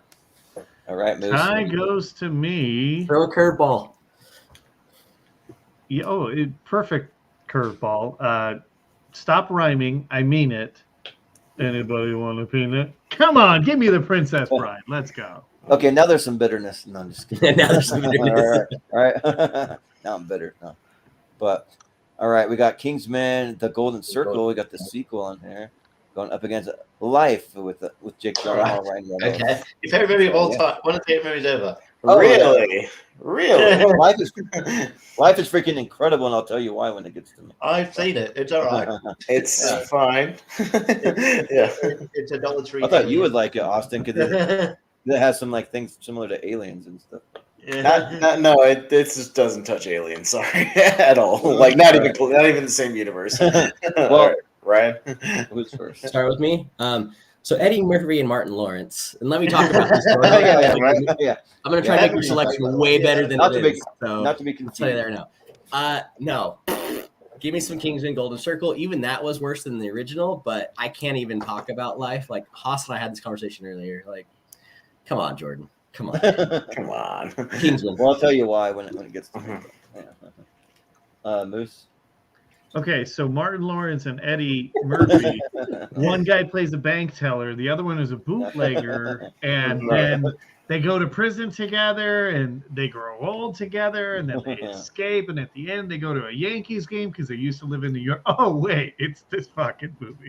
You're gonna vote for life. Yes. Let's go. Oh, yeah. I mean, Ryan Reynolds was brutally killed by this weird In like 20 minutes. Yeah. space splooge. I don't know. The movie didn't quite work for me, life, but hey, everyone's got their own opinions. I said it earlier. I have some love for Kingsman: The Golden Circle. I actually have a bottle of Statesman in that cabinet sitting behind me here. So I think a lot works well in the movie. I think some things don't, but I very much enjoy Kingsman: The Golden Circle. So I'm going to put that through. Yeah. Richie? Yeah, I mean, low-key, if you had Life with Eddie, I mean, the Life movie with Eddie Murphy and Martin Lawrence might be on my list when we do my list. I love that movie a lot. I think the movie is a great underrated comedy. But this Life, however, is it's a, like I said, it's a Dollar Tree alien. It's not great. It's whatever. I don't like. I just think most you just forget about it when after you watch it. You're like, oh, that was a movie that. I feel like the talent involved it should be better than what it is because all three of these people on the bill can bring it. But yeah, no, but then I haven't seen I don't know. I haven't actually seen Golden Circle yet. So what do I do? You know what? You vote for life. Awesome. No, I'm actually going to do something. Kingsman's a better movie. Kingsman's a better movie. I don't usually do that often and go for the movie I haven't seen. So Golden Circle. Yeah. These movies don't make it through if I'm not first to explain why. But Austin. Life. Speaking of Dollar Trees, I'm pretty sure this movie is at the Dollar Tree for $1 in the DVD. I'm pretty sure I've seen it there multiple times. And even then, I still don't own it, and I own over 2,000 movies. You go pick it up if it's over there. But I Golden Circle, it's not as good as the first one, but I still get enjoyment of it. It's about 20 minutes too long. It's its main problem. It's a little too many side plots kind of going on, but it's still entertaining. I will defend it as still a solid movie, and it's about 10 times better than Life. So I'll say Golden Circle. Yeah. All right, Jordan. Let's see you try to explain it to all of us. So Life, like. The reason why I love this movie is because this movie legitimately scared me like a lot because the kind of nightmares that I have all the time are always anxiety driven nightmares like what's gonna happen, I can't do this thing, I can't get to this thing, there's something after me, there's something chasing me, all these different things. So you have this life form that just shows up on this ship and well, what the fuck is this? This is kind of cool. We might have discovered a new life form. Let's see what this is. And then one by one, it just slowly starts taking these guys out, just picking them off. And then it's all over the ship. You don't know where it is. You don't know if it's up in the duct. You don't know if it's like in some corridor. It's just all over the place. And that aspect reminded me kind of the first Alien movie a little bit. But and then just all the tension that they're able to build, and then by the end of it, spoiler alert, because I don't know if too many other people are going to see it, but they get back to Earth. Jake Gyllenhaal, he escapes, and then the freaking thing gets loose on Earth and just takes off across the water, and now you have one of these on Earth to wipe out mankind. So it's if we ever got a sequel, I would actually be okay with that. We did get a sequel. It's called Venom. But the rate at which this thing grows too, this thing's just microscopic and it just grows like that, in minutes or. So it's the Blob meets Alien. Yeah. Got it. Yeah. So ripped off two movies. Yeah. So this movie gives you nightmares. Oh yeah. This movie, like it. And then it lands as your favorite, right? Yeah, it's amazing. Oh, I love that experience. I like movies that really scare me. I don't want to vote for a movie that doesn't scare me. I mean, yeah. So and and the cast is really solid too. I really like Jake Gyllenhaal and Rebecca Ferguson. I mean, they might have killed off Ryan Reynolds too soon, but I don't mind because like sometimes you need to take risks. You need to kill off these bigger characters to show that there's actually stakes in these movies. Like it's not just like the hero always survives or the guy you like always makes it. Like no, they actually made a bold move and killed him off. So it actually works. Yeah, like really the Kingsman should have done with Colin Firth's character. Yeah. Well, the Kingsman, the Yeah. Golden Circle, I just really like it because like it's more of like a comic booky because the Kingsman is based on a comic book and they add way more of the comic book elements. Like I even like seeing Elton John in there, kind of kicking some ass, just having fun. You're not going there for some serious action movie. You're just going there to just have a good just shut your brain off, just have a good time and just watch like a comic book style movie. Like Julianne Moore, she was a fine villain. I'm not going to say she was great because I do like the first Kingsman better. That one ranks a lot higher on my list, but I mean, yeah, I'm gonna give some love to Life. I actually rewatched this to prep for this because I wanted to see it again. I'll vote for Life, so it works for me. So, but Malcolm, Yeah, so whether you watch it, it's like, why the hell are you watching Life? Life stinks. yeah. No, Oh, that's a good movie, a Mel Brooks movie. Life Stinks. Look, Alien could be so ran low on so this movie, Life could man. trip and fall flat on its face. Look, there's no way I'm Look at me voting for Life. shocked. Kingsman: The Golden Circle is the better movie by a country mile. Oh man, Life is not good. I'm surprised here, man, that y'all are so like Well, I mean, I'm us not. and like the rest of the internet. I mean, don't it's know. really not like Yeah. that. Is it that Uh-huh. unusual? I don't know. Well, to be fair, the only person I've really ever talked to this movie about is Chris Scott, and that's not saying much at all. So, because he has some weird picks sometimes. So Yeah. yeah. So Well, that it'll be little the Kingsman. jellyfish grew up to be Starro, right? Like that was Yeah. to life. Yeah. Was Mhm. Yeah, Best right. Suicide Squad. Yeah. Well, maybe if you rewatch it with a different attitude, I don't know. Maybe. I don't know. I mean, I'm not But- going to want to rewatch Life in the first place. Yeah. Yeah. All right. Well, fair enough. Well, up next we got Pirates of the Caribbean, The Curse of the Black Pearl, the first one Oh, against shit. Logan. So, Moose. Moose, yeah, you're up first. Of course I am. Yeah. Make it tough. Yeah. Okay. The Pirates of the Caribbean movies. I mean, The Curse of the Black Pearl is probably the best of them. I watch all of them. They're all guilty pleasure movies, and Same. I watch the fuck out of them. There are multiple Pirates movies in my 128. But Logan is a masterpiece. I'm gonna vote for Logan. It's God. Every single time he's burying Professor X, it gets me. Every single freaking time. So yeah. Logan speaks to me as an aging man. Logan definitely speaks to me. So. And oh wait, no. Even though Professor Xavier died, in X-Men 3 or something like that, but then he's dying here again. It's kind of Transfer his consciousness. Yeah. He has his tricks, and Yeah, apparently his looks too. So that he transferred Good brother. consciousness. Yeah, Good but Richie, what do you think? Yeah, I big up Logan all the time. I think it's a great movie and a great send off for the character. And yeah, I think it's amazing. I think the performances are made. Students, Patrick Stewart, Stephen Merchant's good in this movie as well. And Daphne Keane. Wish we get an X-23 movie, but probably not. I don't know. But I'm not a huge fan of the Pirates of the Caribbean movies, like the franchise. But the first one is great. The first one, this one, Curse of the Black Pearl is the best one by far, like leaps and bounds. I think this movie is fantastic, and I think so. I'm gonna just because I don't see it that much on the show. I'm gonna go Curse of the Black Pearl. Yeah.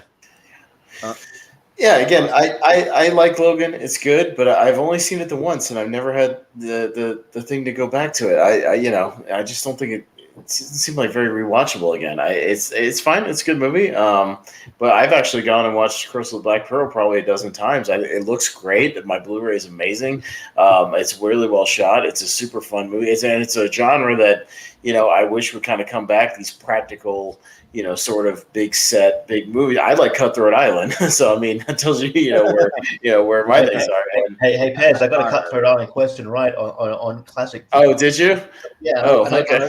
I won. That was the last question. Yeah. I like Cutthroat Island. So, yeah, I really like Curse of the Black Pearl, too. So, I'll go with Pirates on this one. Yeah. Well, I'll keep it short and sweet as compared to some of my other turns. I'll say that something had to go up against my favorite movie of all time, but that whatever goes up against it is gonna lose. So I'll vote Logan. So, Malcolm. Yeah, I've been waiting for Logan to pop up because it wasn't in the first part, so I knew it was going to be in here somewhere. He knew it was coming. I mean, it was your favorite movie in your top 64, so at least it drops dramatically out of your top 138. Yeah, right. Well, it didn't make it past the first round then, so let's hope it maybe can here. We'll see. Oh, now you did it. Yeah, right. Now you're not. Here's the thing. I like Logan, but I like Curse of the Black Pearl more, so I'm going to go Pirates Curse of the Black Pearl. Whoa. All right. Well, cousin Ryan. I loved Logan. I did, but Curse of the Black Pearl is easily in my top 20, top 25. Easily, I could watch this movie all the freaking time. Talk about someone who comes in and creates a freaking role, creates a character, and nails what everyone wanted. So, Pirates of the Caribbean for me. Yeah. All right. Well, that's it. Pirates wins. There goes number one again. I can't get my favorite again.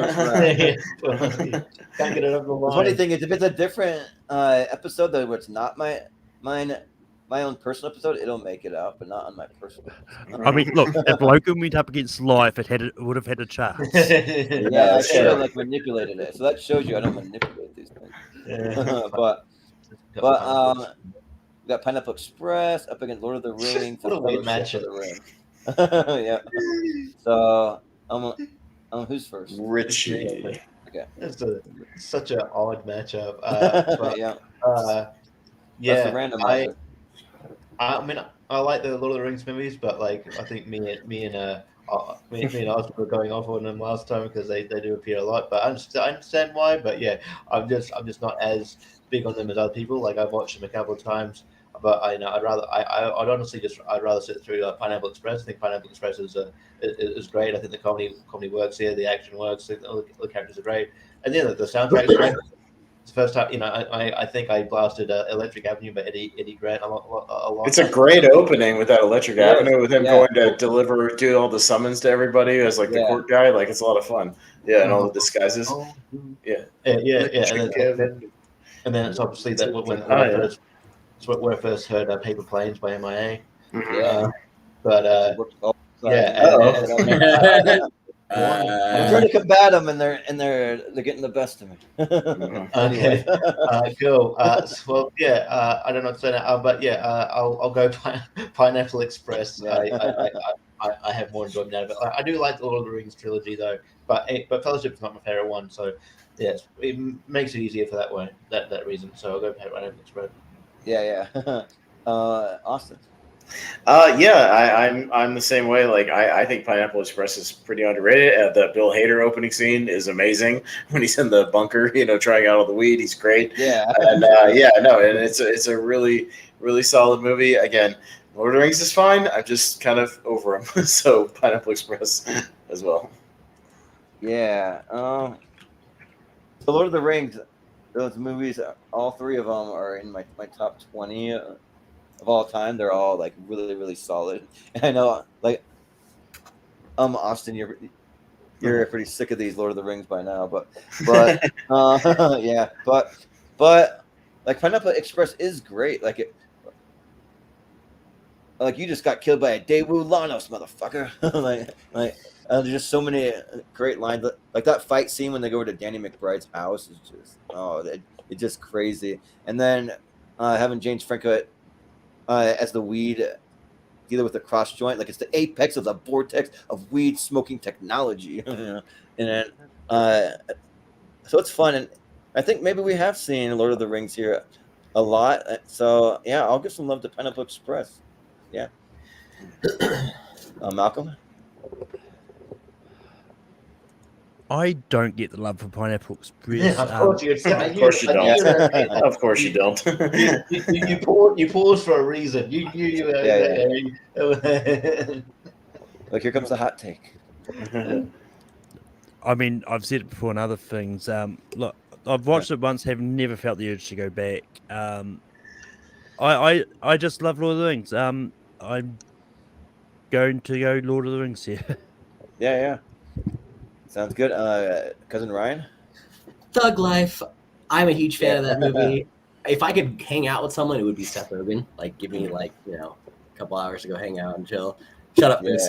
A huge fan of Lord of the Rings. I've read the books, seen the movies. I still marathon the movies here and there every other year, but it wasn't. Lord of the Rings, The Fellowship of the Ring could have been a lot better than what it was. Like, it had established a lot. Not the Fellowship of the Ring. You've been hanging out with Seth Rogen too much. Return of the King. It says Fellowship of the Ring on the screen. Yeah, it's Fellowship of the Ring. It is. Yeah, it does. It's Fellowship. He got you. That's perfect because it's even better than. But so on that, I'm gonna go Pineapple Express, and Haas. He walks away. Cool. Yeah. Well. And Ryan, you did hang out with Seth Rogen. You were hanging out with Tommy Haas yesterday. Yeah, that is true. My brother, who is the living embodiment of Seth Rogen. Yeah. I mean, look, The Fellowship of the Rings is my favorite of the Middle Earth trilogy. It's a masterpiece of a movie. Pineapple Express is a dick and fart pot smoking jerk-off movie. Come on. And we're going to put Pineapple Express through? Shame on you fuckers. Lord of the Rings, Fellowship of the Ring. Yay! Pineapple Express, yay! Well, we've seen the last like 4 or 5 episodes. We've had like massive Lord of the Rings like all over these things. So. For good reason. Yeah. Because it's not Pineapple Express. Yeah. There's a million movies like Pineapple Express, and I like Pineapple Express. Yeah. You know the scene where James Franco kicks the window like in the car. He actually does get his foot stuck and realize that was like, if you look it up, he actually did. He had to go to hospital. Oh really? Oh shit. Yeah. Crazy. Well, up next we got Parasite up against Mad Max Fury Road. I swear to God, this was a match out last. Yeah, this was on the last show. It was. Maybe. Yeah. But yeah, no, me first. And I'll do the same thing I did, I'm pretty sure, on the last show. Mad Max Fury Road over Parasite. Yeah. Yeah, this one's tough. I've rewatched Parasite recently, but I mean, Mad Max I've seen more times overall. And I worked at a movie theater when this came out, and like I'd literally go and like during my shift, like I would just I would purposely come in early. Then my shift would start, but I was an usher, and the boss never really checked on us. So like I would come in early, I'd watch part of it, go run and clock in, and go back and finish it while I was on the clock for like another hour and a half, and like nobody cared, nobody did a thing. So so yeah, like Mad Max Fury Road is awesome. I think I got to go with Mad Max. So, but things of Mad Max. well, you never know. Like some people love that. He might have changed his mind within a show. Korean cinema, right? No. But yeah, I still think Fury Road's overrated. Parasite. Hot take. Yeah. Sounds good. Cousin Ryan. I love anything Mad Max, so give me some Fury Road on this one. Yeah. Moose? Look, Parasite was great. I dug it quite a bit. And I was super late to watching the Mad Max films. I only watched all of the Mad Max films for the first time last year for the Schmodown. And that world is just a world. Like, I've gone back and rewatched all of the Mad Maxes probably 4 times now, and Fury Road is by far the best one, but that world is so interesting. It's so freaking, it just pulls you in, man. Yeah. Parasite was different. I watched that on a plane to Austin, Texas, and came home and was like, I gotta rewatch that. Like, gotta watch it on a bigger screen than this because it's also all subtitled. But I've done Parasite quite a bit, but yeah, Mad Max is awesome. I'm hoping we get more content. I know that there was supposed to be a Furiosa movie. Yeah. There is. It's going to be, but it's not going to be Charlize Theron. It's Anya Taylor-Joy. Oh, Yeah. fuck. Even better. Awesome. So we're getting I like a love young that. Furiosa movie then. Nice. Yeah. Sweet. Yeah, it's only like, Love it. like Charlize Theron is my favorite actress working today, but I mean, Anya Taylor-Joy's like a step or two down from me. It's not very far, so I'm happy. Hey, Hardy as Max Rakotansky is awesome too. Yeah. Yep. Well, Richie, what do you think? Yeah. I mean, it's weird. Like Tom Hardy and Charlize Theron have good chemistry for two people who supposedly hated each other on set. And I love Parasite. I praise it a lot. It blew me away. But yeah, for this, I'm going to also go Fury Road. Yeah. Well, funny enough, that like Mad Max was playing at a theater when that was more of like a luxury theater where they had like an upstairs where you could get alcohol and sit like in a balcony seat. And then I worked at a separate AMC during Parasite, so I saw these movies like 3-4 times because it's free. So, but it'll be Mad Max. But we got Old Boy, another Korean one, going up against another James Wan, Malignant. So, Is it which Old Boy is it? The original? Or yeah, it's original for sure. Yeah, not the Spike Lee one. No. Yeah, this one's legitimately tough. Like because Malignant really surprised me. I didn't see it right when it came out because it came out during the pandemic, or like maybe I think it was 2020, right? I think that sounds. It came out 2021. Okay. Yeah, 2021. Yeah.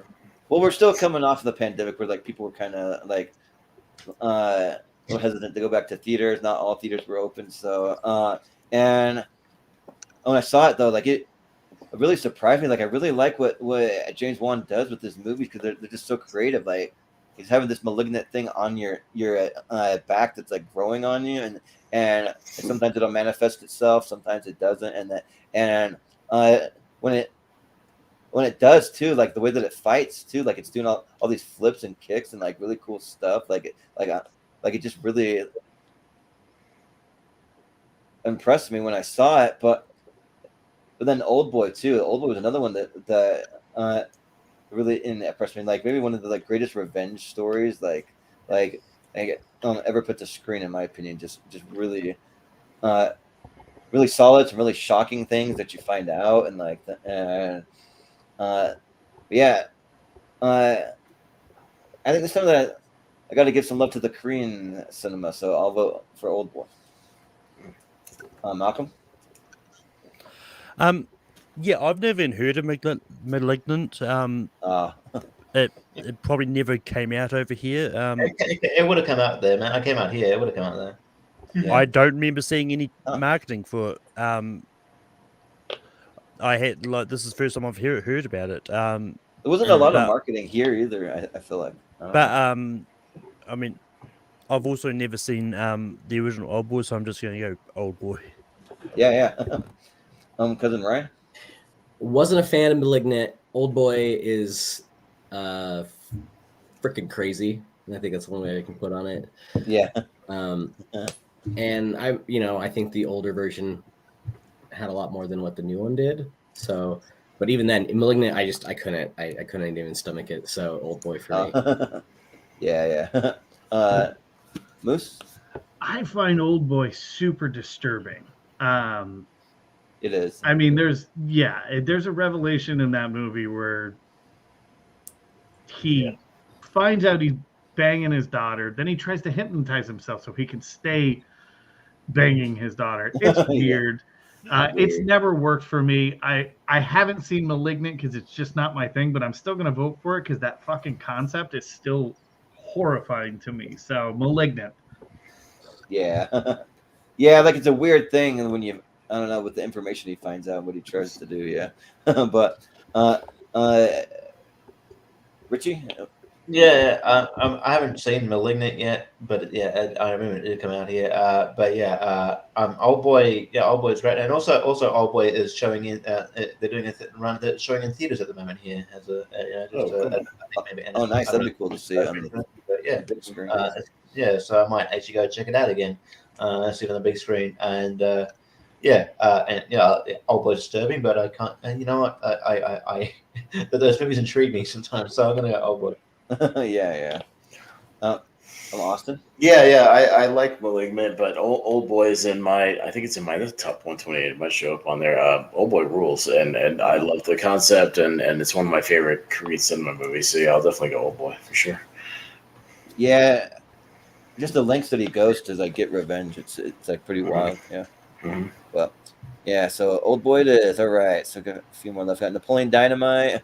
that took out my number one last time. We'll see what happens. I'm at Midsommar, a weird matchup again, but Malcolm. Napoleon Dynamite shouldn't even taken out Logan the first time. Napoleon Dynamite No, it shouldn't have. sucks. Midsommar is the easily not better suck. movie. Maybe you should have grown up in Idaho, Malcolm, where it was shot. Yeah. But cousin Ryan. So just out of spite, I'm gonna say Midsummer because Napoleon Dynamite was, I liked it. I think the first time I saw it, but it was one of those things that then everyone in my class was quoting, dancing, doing all the bullshit, and I just got so sick of it. I just want to punch someone in the throat. So just out of spite, give me Midsummer, man. It's because it was that popular, but Gross. Moose.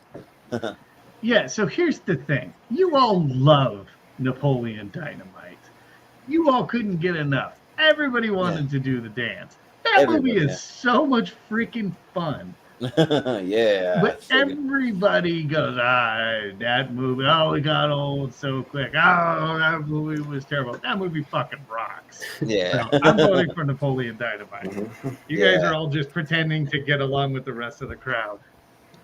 Yep. Right. Richie? Well, I'm sort of in the middle there. I don't have the love for Napoleon Dynamite. Other people did in like 2004. I mean, it did. All these vote for Pedro shirts did get annoying. But it's fine. I would never put it on like a top list or anything. Midsommar is a great horror movie, so this is easy. Midsommar. Yeah. Austin? I don't have anything against Napoleon Dynamite. I told the story, many times about I had one of the hardest laughs in a movie theater at Napoleon Dynamite where I fell out of my chair. I thought it was great.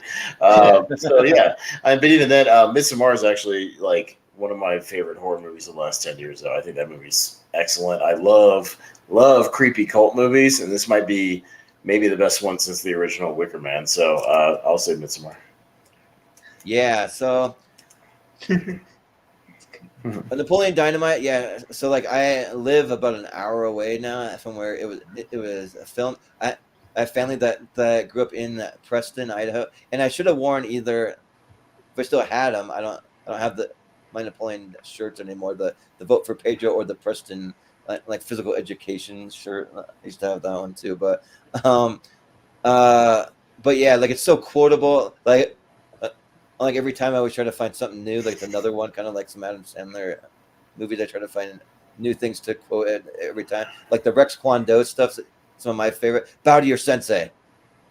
Bow to your sensei. Like you think I got to where I am because I dress like Peter Pan over here? Forget about it. Think I am the way I am because I come home to Starla every night? Forget about it. So yeah, like that's good stuff. And I actually have been to Jared Hess's house where he grew up. The director of Napoleon Dynamite is before he even like made the movie. Before he had any kind of fame, but I knew him and his brother like decently, not super well, but a little bit. But But Midsommar's great too. Like it's another creepy cult movie, like you said, Austin.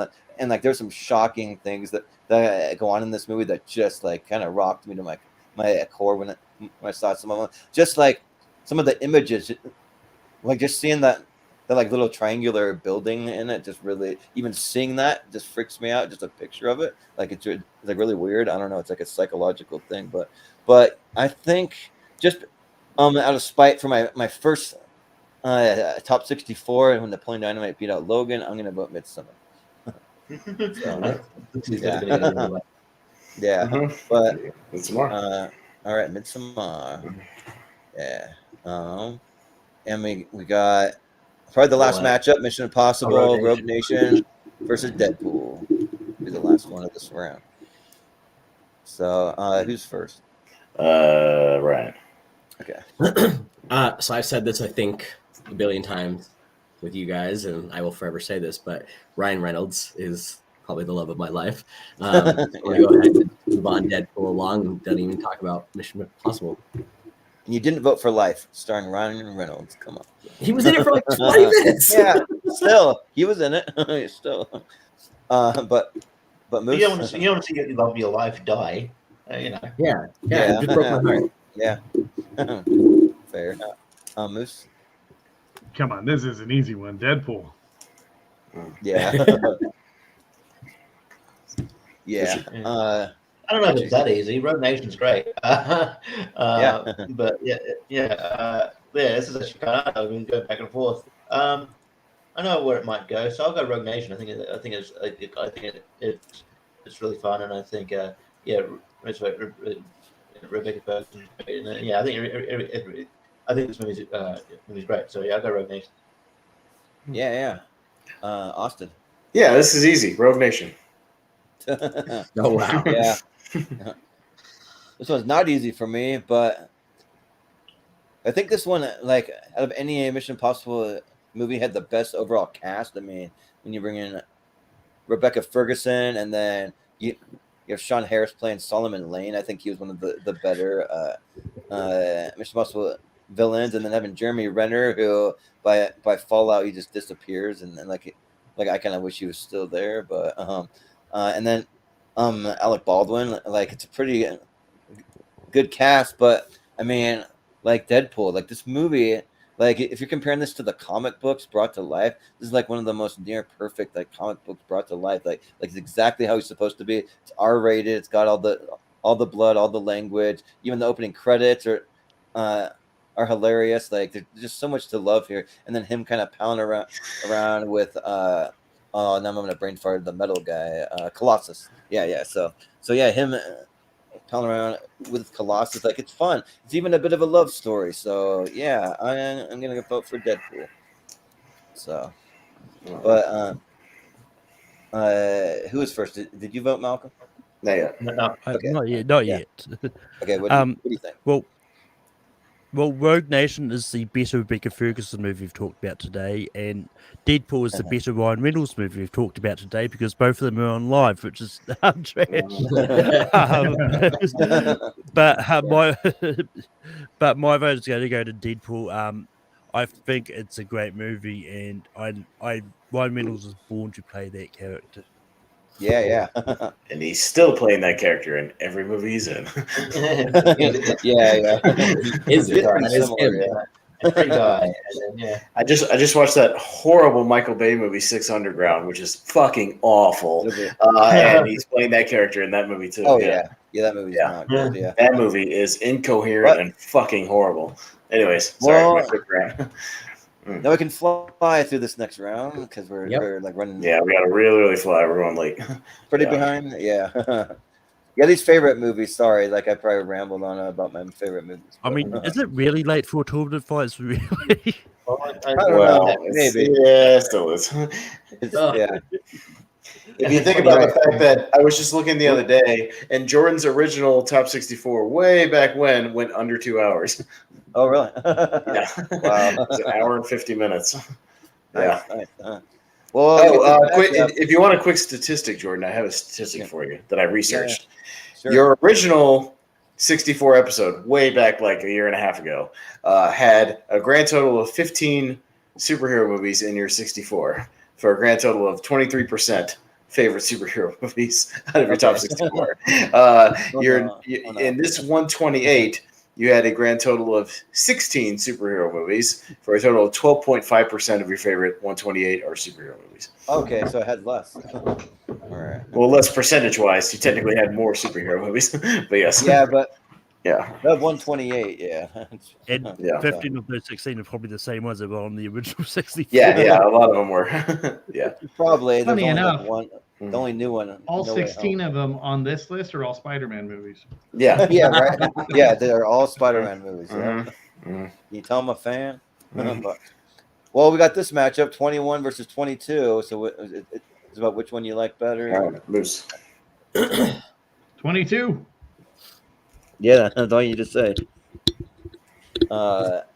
Richie.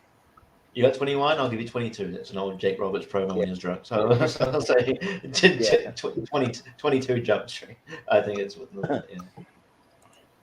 Yeah, Austin. I like the first one better, 21. And I'm gonna go with 22. Malcolm. 22 Jump Street. Yeah, cousin Ryan. Oh shit! 22 Jump Street. Yeah. 22 is moving on. All right. Then we got What We Do in the Shadows versus Wayne's World. Richie. What we do in the shadows. Yeah. Austin. What We Do in the Shadows is vastly superior to Wayne's World. What We Do in the Shadows. Yeah. Well, I won't say vastly, but I'll say What We Do in the Shadows. Malcolm. I mean, I think everyone wanted to avoid a difficult matchup by eliminating Infinity War early. So what we do in the shadows, Yeah. I couldn't defeat Infinity War. Yeah. That what it went up against? No. Mhm. Wayne's World went up against. Yeah. Wayne's World did. Okay. Cousin Ryan. Wayne's World for me. All right. Yeah. Moose. What We Do in the Shadows. Yeah. Vastly. Well, Mhm. what we do in the shadows? And Yeah, I'm Wayne's jotting World these 2. down because this Sweet 16 will join the other Sweet 16 in the championship. Oh, yeah. So with Yeah. the ones that win these matchups, so far 22 and What We Do in the Shadows. Yeah. From And we don't do polls for these split ones. I wait to do the poll for the final Elite Eight. Yeah. Is what we decided for these That makes favorites, sense. because otherwise it gets a little too convoluted. So, Yeah. Well, we got Wayne's World 2 up against the Batman Begins. All right. Me for easily Batman Begins. Easily. Yeah, I think I gotta give it to Batman Begins. Yeah. Malcolm. Batman is the better Bruce Wayne, so Batman Begins. Yeah. Batman Ryan? Begins, man. Yeah. Moose. Takes a Wayne to kill a Wayne. Batman Begins. Yep. Richie. Batman Begins. Clean sweep. All right. Okay. Sounds good. We got Thor Ragnarok. Sorry, Austin, it's still here. Up against Chronicle. Jordan. It's me first. You know what? I want to give some love to Chronicle because that movie's awesome. So Chronicle. Malcolm. Thor Ragnarok's a better movie. Yeah. Cousin Ryan. Piss off, Ghost. Thor Ragnarok. Ooh. Moose. The revolution has begun. Thor Ragnarok. Yeah. Given enough pamphlets. Yeah. But only my Richie? mom and her boyfriend, who I hate, showed up. Yeah. Chronicle. Yeah. And I'll say the better movie and superhero movie, Chronicle. So, do you have a tie or? Tie to Richie. Chronicle. Fuck Ooh, yeah. Fuck yeah. Fuck yeah. Who Piss hurt off, you Train. people? You guys need Which I don't hugs? understand Like, about what's happening? Thor Ragnarok. This is really quick, but like he talks about his mom. We just quoted it. Next movie, he only has 2 dads and no mom. I pointed that out to Haas. Yeah. You saw it. Yeah, I'm just like okay, are they all male or what's going on? I don't know. I mean, maybe he was adopted and never really knew his family, but Yeah. Maybe he called one of his dad's mom. I don't know. Yeah. But we have Courts Kingsman. are complex too. We can't just pin it on one explanation. Yeah, right. But we got Kingsman, the Secret Service up against the Matrix Reloaded. Malcolm. Malcolm. Pays me to do this like Kingsman, the Secret Service.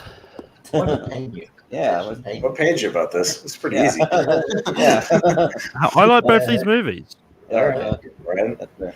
I love these movies, but Kingsman. Yeah. Moose. Yeah, this one's easy. It's the Kingsman. Yeah. Richie. Kingsman. Austin. Yeah, if this was Kingsman versus the original Matrix, it'd be way harder. Yes. Kingsman. Yeah. It's harder for me, but it's just because it's my list. But I'll say Kingsman. Yeah. All right, Kingsman. So, Kingsman. Then we got The Fast and the Furious up against Dumb Yeah, and the Dumber. original one. All right. Yeah. Okay, Ryan. Shit. Dumb and Dumber. Yeah. Which is the better car movie? Moose. I got worms. That's what we're gonna call it. Yeah. We're gonna sell worm farms. You know, kind of like ant farms. Dumb and Dumber. Yeah.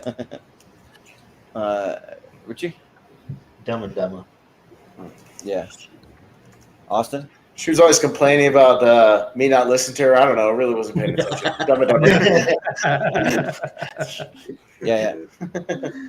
You know, statistically speaking, you're more likely to die in a car crash than. I don't remember the whole quote, but the great scene when he turns around and he's not watching the road. I'll vote Dumb and Dumber.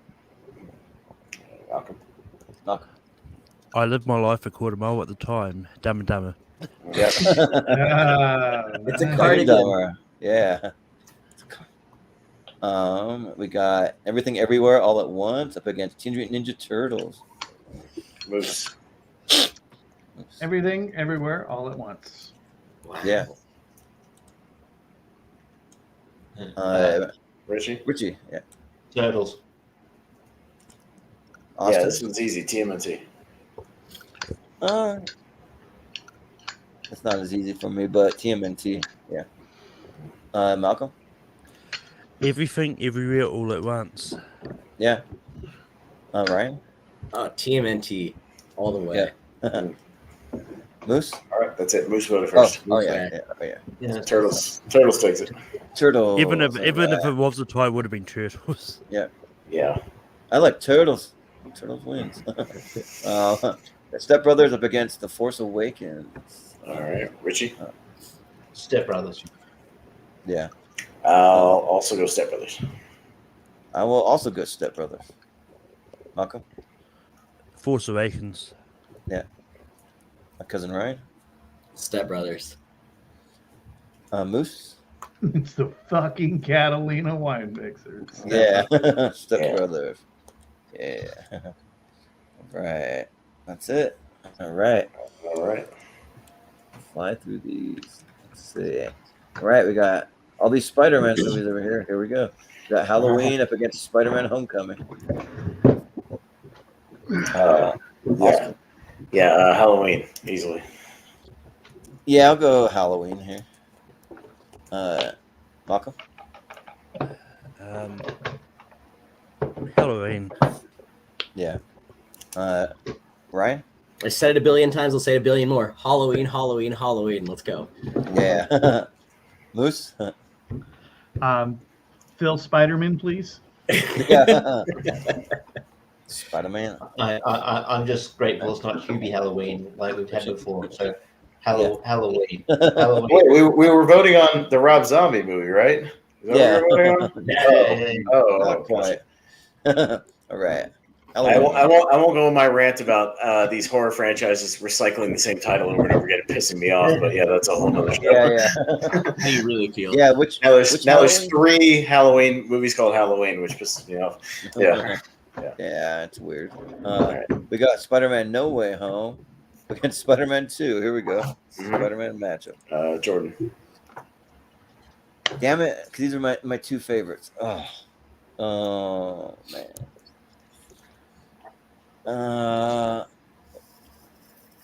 might be recency bias because I just rewatched Spider-Man No Way Home, so I'll go with No Way Home. Malcolm? I'm going to vote for the one of Tobey Maguire. And Yeah, Alfred, both- and Alfred Molina. I'm going to vote for one with Alfred Molina in it. Yeah. I was literally going to segue into that same joke. But Yeah. ultimately, I'm going to go No Way Home. Yeah. I'm going to vote for the one with Willem Dafoe. Yeah, Willem Dafoe, yeah. All right. Yeah, No Way Right. Home. Yeah. Moose? No Way Home. Richie? Maybe this one. It's Spider-Man 2. Yeah, the vastly superior Spider-Man movie, Spider-Man 2. Oh, well, it doesn't make it, so. Yeah. No Way Home. All right. We got Skyfall up against John Wick 3. Ooh, Yeah. Okay, Malcolm. Skyfall. Yeah. Ryan? John Wick 3. Moose? A great actor versus a bad actor. Skyfall. Yeah. Yeah. I don't know. Did you Moose? Did you see Silent House? Yeah. Daniel Craig was not good in that movie. Are you thinking Dreamhouse? Or whatever, Dreamhouse, Silent, whatever the fuck that terrible fucking Okay. horror movie was. Hey, every good actor has been in a shit role. Yeah. It's Keanu true. Reeves is just a shitty actor that gets good roles. All right. Well, Richie? I almost wanted to defend Keanu Reeves here, but I'm gonna go Skyfall. But he's breathtaking. You're breathtaking, or whatever he says. Yeah. Two movies that were in our 2010s action tier top 10. So Skyfall. But I'll go Skyfall. Yeah. And I gotta go John Wick 3. So All right. It's Skyfall. Skyfall, all right. Yeah. We didn't have copyright. I could play that theme song because it's a good one. But, Kill Bill. yeah. We got Kill Bill Volume 1 up against Rogue One. Ryan. Volume 1 versus Rogue One. I made my feelings very clear about Kill Bill, so Rogue One. Yeah. Moose? Rogue One. Yeah. Richie. Kill Bill. Yeah. Austin? I'm a Tarantino guy. Kill Bill. Rogue One for me. Malcolm? So I'm not gonna lie, I put searching one day bitch up, but I could be probably wrong, but Rogue One. No. So it'll be Rogue One. Okay. All right. Then we got The Princess Bride up against Kingsman: The Golden Circle. Moose. The Princess Bride. Yep. Richie. Golden Circle. Yep. Austin. Kingsman. And this is justice for Return of the Jedi, Kingsman. Malcolm. This is just no. I'm not going to give life justice. Princess Bride. All right. You could, but No, I couldn't. So this is hilarious because this is the same exact vote from when Princess Bride beat Star Wars. So I'm gonna go Princess Bride. All right. So, Pez, I think it's the. Whoa. We got a tie. oh, I know. I think you get the tie, don't you? And I get the tiebreaker. Princess Bride is overrated. Kingsman. all right. Kingsman. All right. Sounds good. We got Pirates of the Caribbean: The Curse of the Black Pearl up against Pineapple Express. I'm logging a formal protest. Yeah. Yeah. Who's first? Is it Richie? Yeah, Richie. Yeah. Okay. Yeah. I'll go Black Pearl here. Yeah. Austin? I'll go with the movie that starts with the letter P. Nice. In this case, Pirates. EI. Yeah. I'll go with Pirates. Yeah. Malcolm? I mean, I was hoping to go for the movies that I was going to make the joke, but anyway, Justice for Lord of the Rings, Pirates of the Caribbean. Oh, yeah. Yeah. Ryan? Pirates. Moose. I still can't believe Pineapple Express. beat out Lord of the Rings, and Fellowship of the Ring, Yeah, right. It's not a movie. Pirates of the Caribbean. Yeah. Pirates of the Caribbean. Shut up, Pez. Yeah. It's good. Oh, wait a minute. Did you ever mark your board for that one? Because, you know, Yeah, you should have. I have you on that one, right? I won that one. Yeah. Has not Yeah. been keeping score. It's fine. Yeah, whatever. Yeah. Well, we got, Wait till we get to my my other 64 or whatever, and we're voting for. Just you wait, guys. If you thought life was fun, wait till we vote for Ernest Scared Stupid. Yeah. All right. Anyways. All right. See. depends when it goes up against. Ernest P. Ernest Gets Stupid is still better than life. That's true. No, that's That's absolutely true. Yeah, it is. No. Mhm. Absolutely. I think it's scientifically proven. Mhm. Yes. This is You the guys most are- life. This is the most life. Moose would probably think Jim Varney's a better actor than Keanu Reeves. Which is probably true. Yeah. This is the most life has been mentioned since the premiere of the movie. Yeah. Nobody talks about this movie except you. Well, you guys are scared by other things. I'm scared by like really great tension and really like cool creatures and stuff that like you don't know what's Well, going to happen. So- we're all scared. We're all scared of that shit too, but life didn't have it. So. I guess it did. But it's also a scenario where you're not going to catch me on like a satellite in space with a creature. Like that's not going to happen.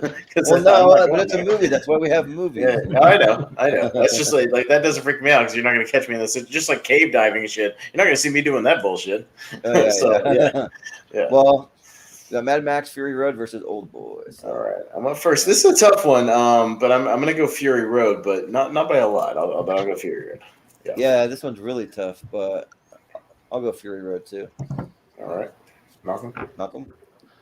I'm gonna go Old Boy. Yeah. Ryan. Mad Max. Yeah. Moose. Oh, which movie does he sleep with his daughter? Oh, that's right. Old Boy. We're not Yeah. going to put that one through. Mad Max. Well, hey, people love that incestual stuff on Game of Thrones. So like people go crazy for Game of Thrones. I don't like it. I thought you were gonna say on. I thought you were gonna say on Pornhub. No. Yeah, I was waiting to see where that was going to go. But they do go for that on Pornhub. You know. All right, I think I gotta go on that one, guys. Anyway, Mad Max. Yeah. Back to Fury Road. Yeah. Anyway, Good night, everybody. Are you upset? So Jordan, you don't like the NC stuff in Game of Thrones, but yeah, Old Boy does it differently. Yeah. It does do it differently. Let's Like let it ride. on Game of Thrones, they just flat out sleep with their like siblings and stuff. But on an Old Boy, like he didn't know. So Yeah, there's a reason why I didn't watch Game of Thrones. There's a Yeah, reason why Old Boy Yeah, me was neither. involved. yeah, I just watched it because I made it through the first season and was still bored to tears, so I gave up. I'll go Anyway, watch Life we'll Ahead move of Old Boy. on. Yeah, but Fury Road. okay, yeah, Fury Road. Okay, so that's gonna be Fury Road. All right. What's going on? We got Midsommar up against Deadpool. All right, Jordan. Oh man. Frick. Man, like Midsommar still kind of sits with me. I don't know. Like at this point in time, I'm gonna vote Midsommar, but come back to me in a week and it could be different. So I'll vote Midsommar. Hopefully the stream doesn't go on that long. Malcolm? Yeah. Yeah, Yeah. this is tough for me, but I'm gonna go Awesome. Midsommar. Yeah. Ryan? Cool. Okay. Moose? Deadpool. Richie? I can't do the love heart thing, but I'm just not. Yeah. Austin? Midsommar. Oh, so it'll be Midsommar. All right. And this will be the 16 that'll make it into the championship. All right. Now we just got to figure out a winner of this one. Yeah. All right. So we got 22 Jump Street making it. That's what we do in the shadows, I think. Yeah. We're doing the shadows. Yeah. All right, Malcolm. Okay. What we do in the shadows. Yeah. Cousin Ryan? 22 Jump Street. Moose? What We Do in the Shadows. Richie? What we do in the shadows. Austin? What we do in the shadows rules. Yeah. And I'll go with What We Do in the Shadows. Yeah.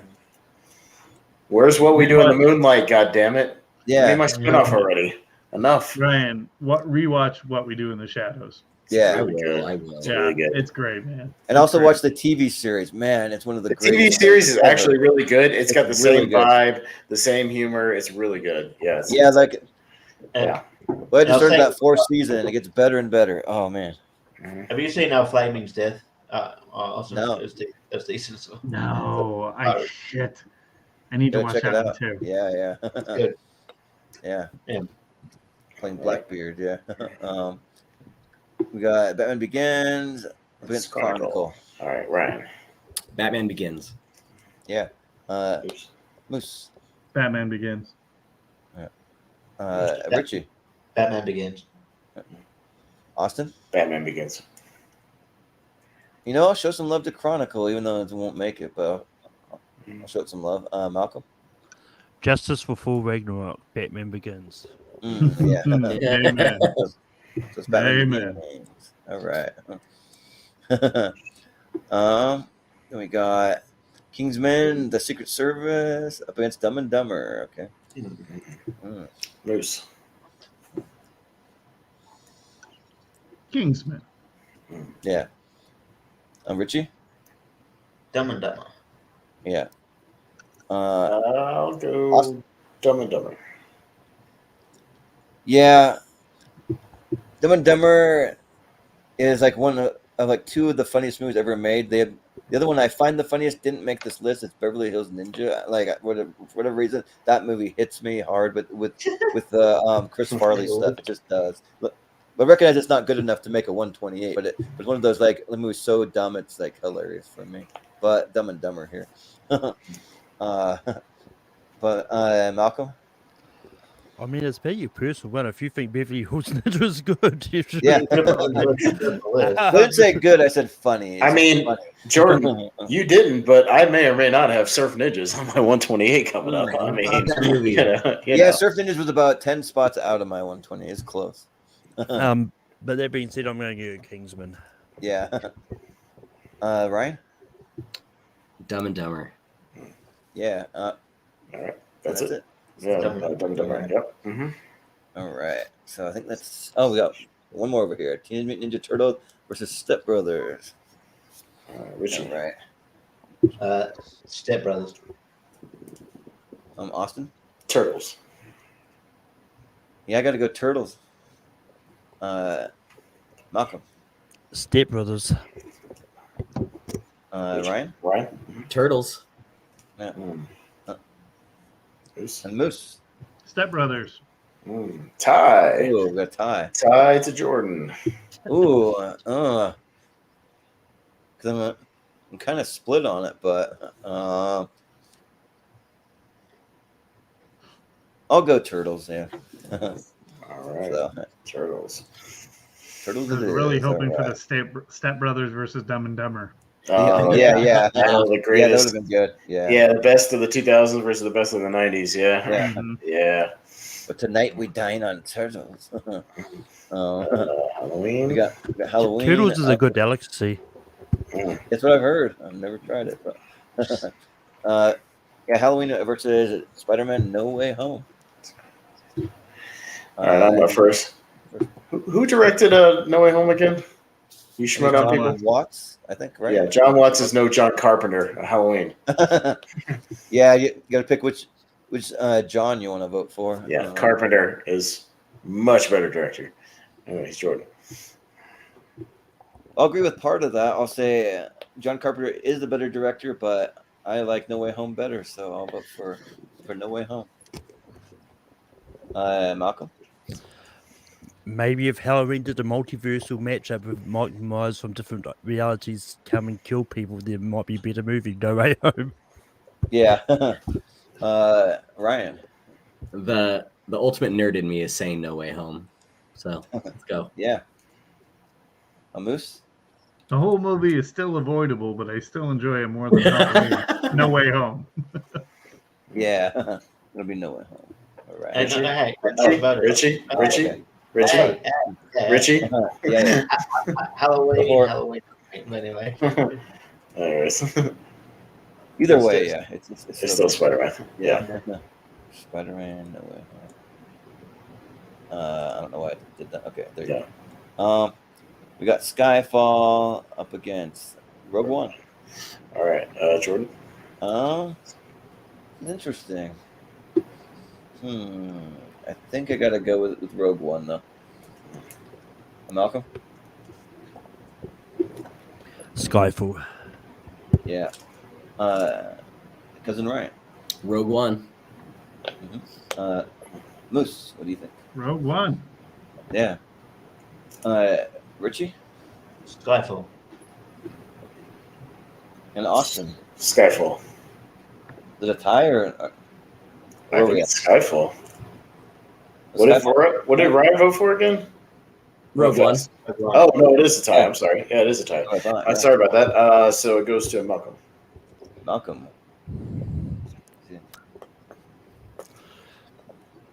Question is, do I want to go rogue? And change my mind? Good. I do not. I'm going to go Skyfall. Ah, Okay. Oh! lame. Yeah. Wow. Skyfall's great. So, we got Kingsman, the Golden Circle hanging in there against Pirates of the Caribbean, the Curse of the Black Pearl. All right. So, Malcolm. Malcolm. Pirates of the Caribbean. Yeah. Cousin Ryan.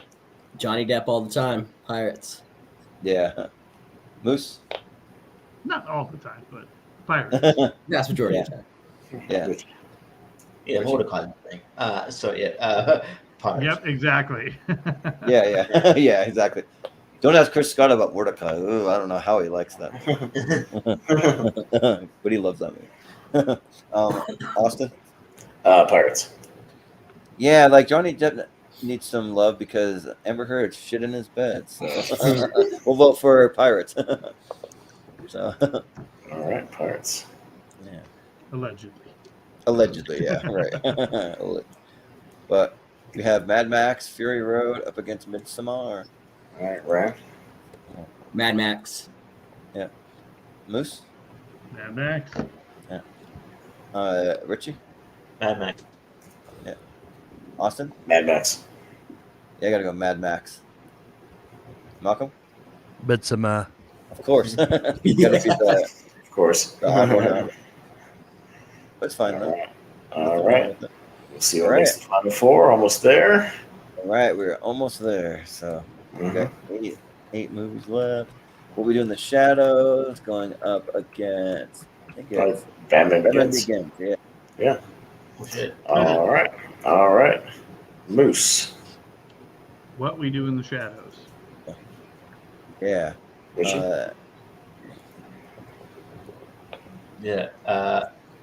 What we do in the shadow. Austin. What we do in the shadows? Wow.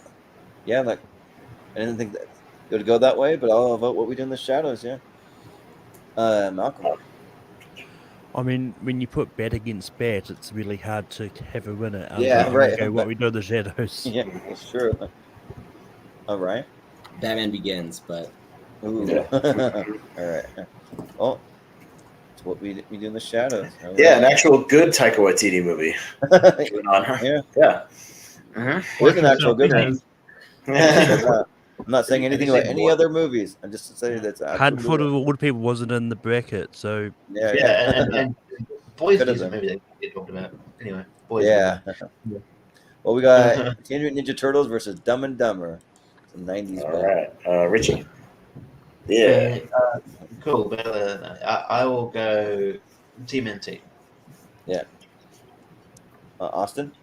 Turtles. I think this time I got to go Dumb and Dumber. So, Malcolm? Dumb and Dumber. Oh, Ryan? TMNT. Yeah. And Moose. Dumb and Dumber. Ooh, we're going to have And we have a tie, and it goes to Cousin Ryan. Ooh. TMNT's moving on, baby. Ooh. Oh, all right. All right. Chevy Nova. Moving on. If you know that Made reference. Darby sad. Yeah. But we I got think in this Spider- one, TMNT's the dark horse. Yeah, it probably is. Yeah, I think so. But we got Spider-Man: No Way Home versus Skyfall. Who's up first? Me. So yeah, this is pretty easy. I will go Skyfall. Yeah, this one's not easy, but I'll go with Spider-Man: No Way Home. Sam Mendes, also a better director than John Watts. Sure. Malcolm. This is pretty tough, but I'm going to go Skyfall. Yeah. Cousin Ryan. No Way Home. Yeah. Moose. There is a way home. It's called Skyfall.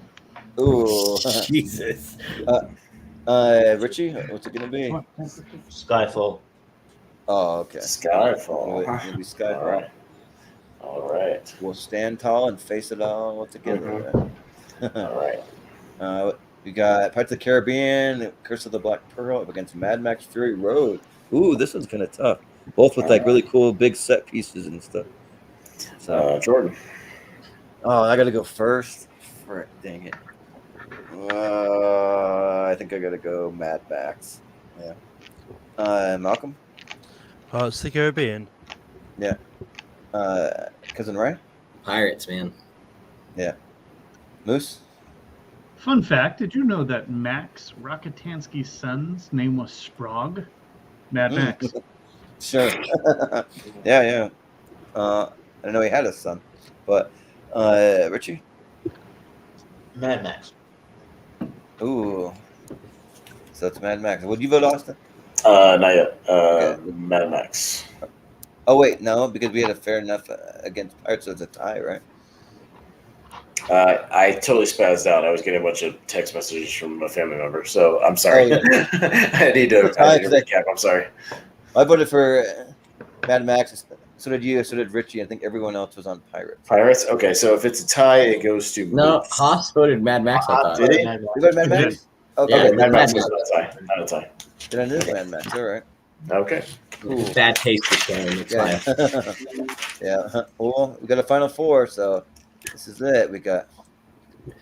So, for what we do in the Shadow versus TMNT, is it Malcolm? Right? It is Malcolm. Okay. What we do in the shadows. All right. Cousin Yeah. Ray. I think what I've shown so far, it's always going to be against that. So TMNT. Yeah. Well, Moose. What we do in the shadows. Yeah. Richie. What we do in the shadows. Austin. What we do in the shadows. And I'll say what we do in the shadows. So Ryan, you might need to give what we do in the shadows a rewatch. I don't know. It's really good. Out of spite Yeah. right now, I'm just going to vote against it. So it's fine. Sure. Yeah. I mean, it's fine. We got Skyfall versus Mad Max. So, Ryan, you're up first. Yeah. Mad Max. Yeah. Moose. Mad Max. Yeah. Richie. Yeah. Austin. Mad Max. And I'll say Mad Max. Malcolm. My vote doesn't really matter, so Skyfall. No, your vote always matters, Malcolm. Come on. Don't All sell votes yourself matter. short. Yeah. Yeah. All votes matter. Yeah. Except anyone that votes for Donald Trump. Yeah. All votes matter, even if you're not from this country and you can't vote for Donald Trump. All right. The Shadows versus Mad Max. All right, So Moose, that's it. you're up first, sir. Yep. This is for all What the we do in marbles. the shadows. Ooh. Richie. Yeah, I want to see it win. What we do in the shadows. Austin. Might be a recency thing because I watched it twice in the last month. What we do in the shadows. Man, I'd love to see it win, but at the same time, I like Mad Max better. I just think there's like a near masterpiece about what they're able to create, kind of in that sense. So, yeah. But Malcolm. This would have been harder for me if Skyfall went through. So what we do in the shadows. Yeah. Ryan. Mad Max. Haas. Yeah, you're with that. 4-2. What We Do in the Shadows. In the Takes the title Shadows. tonight. There you go. There we go. And that's I'm all right with the that. and Richie would that's the better poster out of the two, by the way. The one that Yeah, had yeah, hilarious written yeah. all over it's really bland. I like the Yeah, family portrait one better. yeah. Well, this poster kind of throws you off because it's like something in another language underneath, and then it says interviews from some vampires, and I'm kind of like, is that like a behind the scenes thing? No, But no, like No, it it's a take on is Interview with the Vampire. Yeah, It's That's Interview what with it's some a tagline. vampires. It's a tagline poking fun at the Tom Cruise yeah, Brad Pitt movie.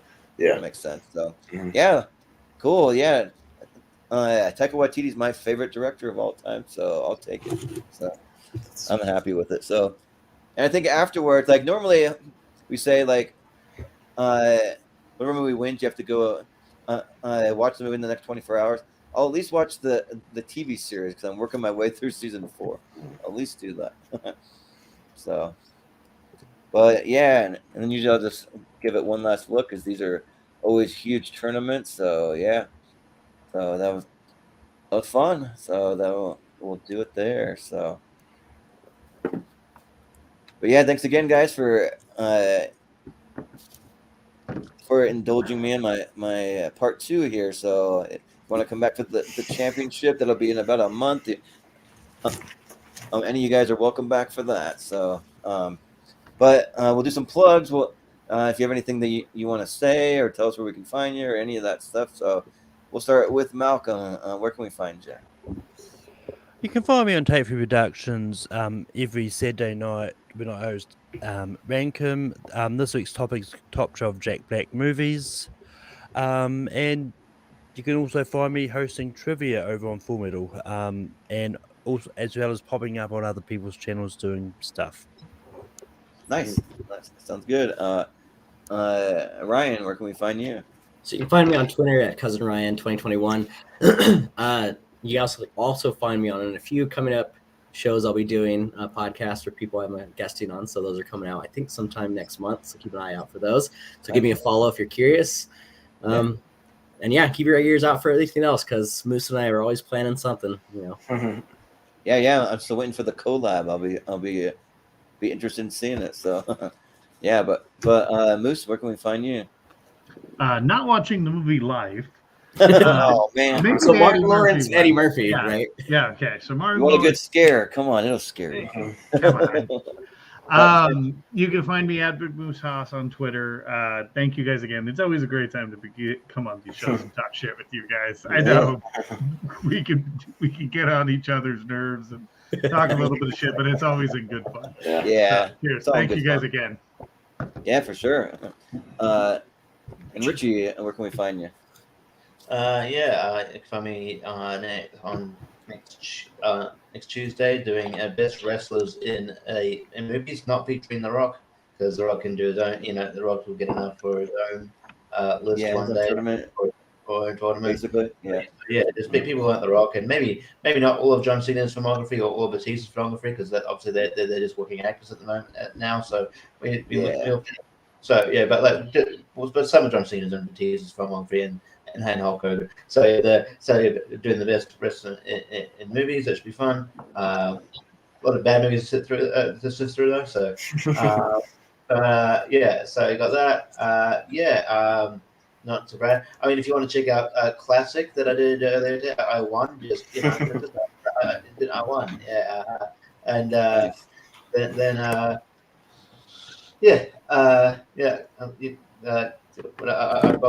got tomorrow. There'll be trivia, triple threat. Check that out. And should be fun. And Lonely Marks on I think that Thursday. On the channel we will recap SummerSlam. I thought it was a good show, a decent show, minus the booking of one match, which I thought was fucking stupid. So we'll see. And then and also I won the prediction contest. I won the prediction, so I get to pick what we do. I thought we tied, and then it was like, damn. He beat me by 1 because man, we were gonna spin that wheel and maybe watch some Vince Russo. Fuck, almost. Yeah. Oh well. But so I've got to think what I'm doing there. But yeah, other than that, you can find me around places.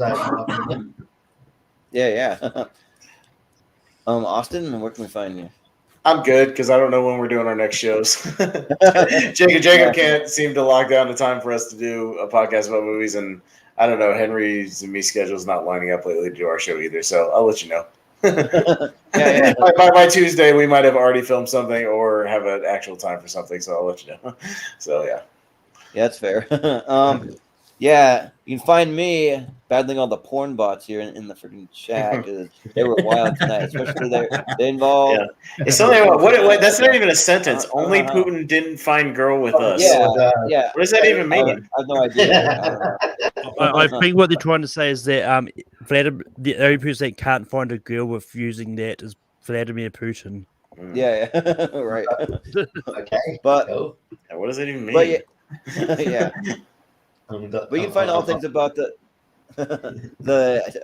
channel at Movie Hero 2121 on Twitter and Instagram. You can find us in the Schmodown Friends and Family group. There won't be a poll for this episode because, like we said, we'll wait till my championship episode and we'll do an Elite 8 from that. So, I've been doing some Snack Hero reviews. I took a couple of days off, so I'm just not eating a bunch of junk food constantly. But I'm going to be probably doing one tomorrow morning, so you can watch for that. I still have a few ice cream, like crazy ice cream flavor. I just tried the Kraft macaroni and cheese ice cream, which was nuts. You can see me try 3 of the worst snacks I've ever eaten in my life on the last epised. So there's that. But and then yeah, right, yeah.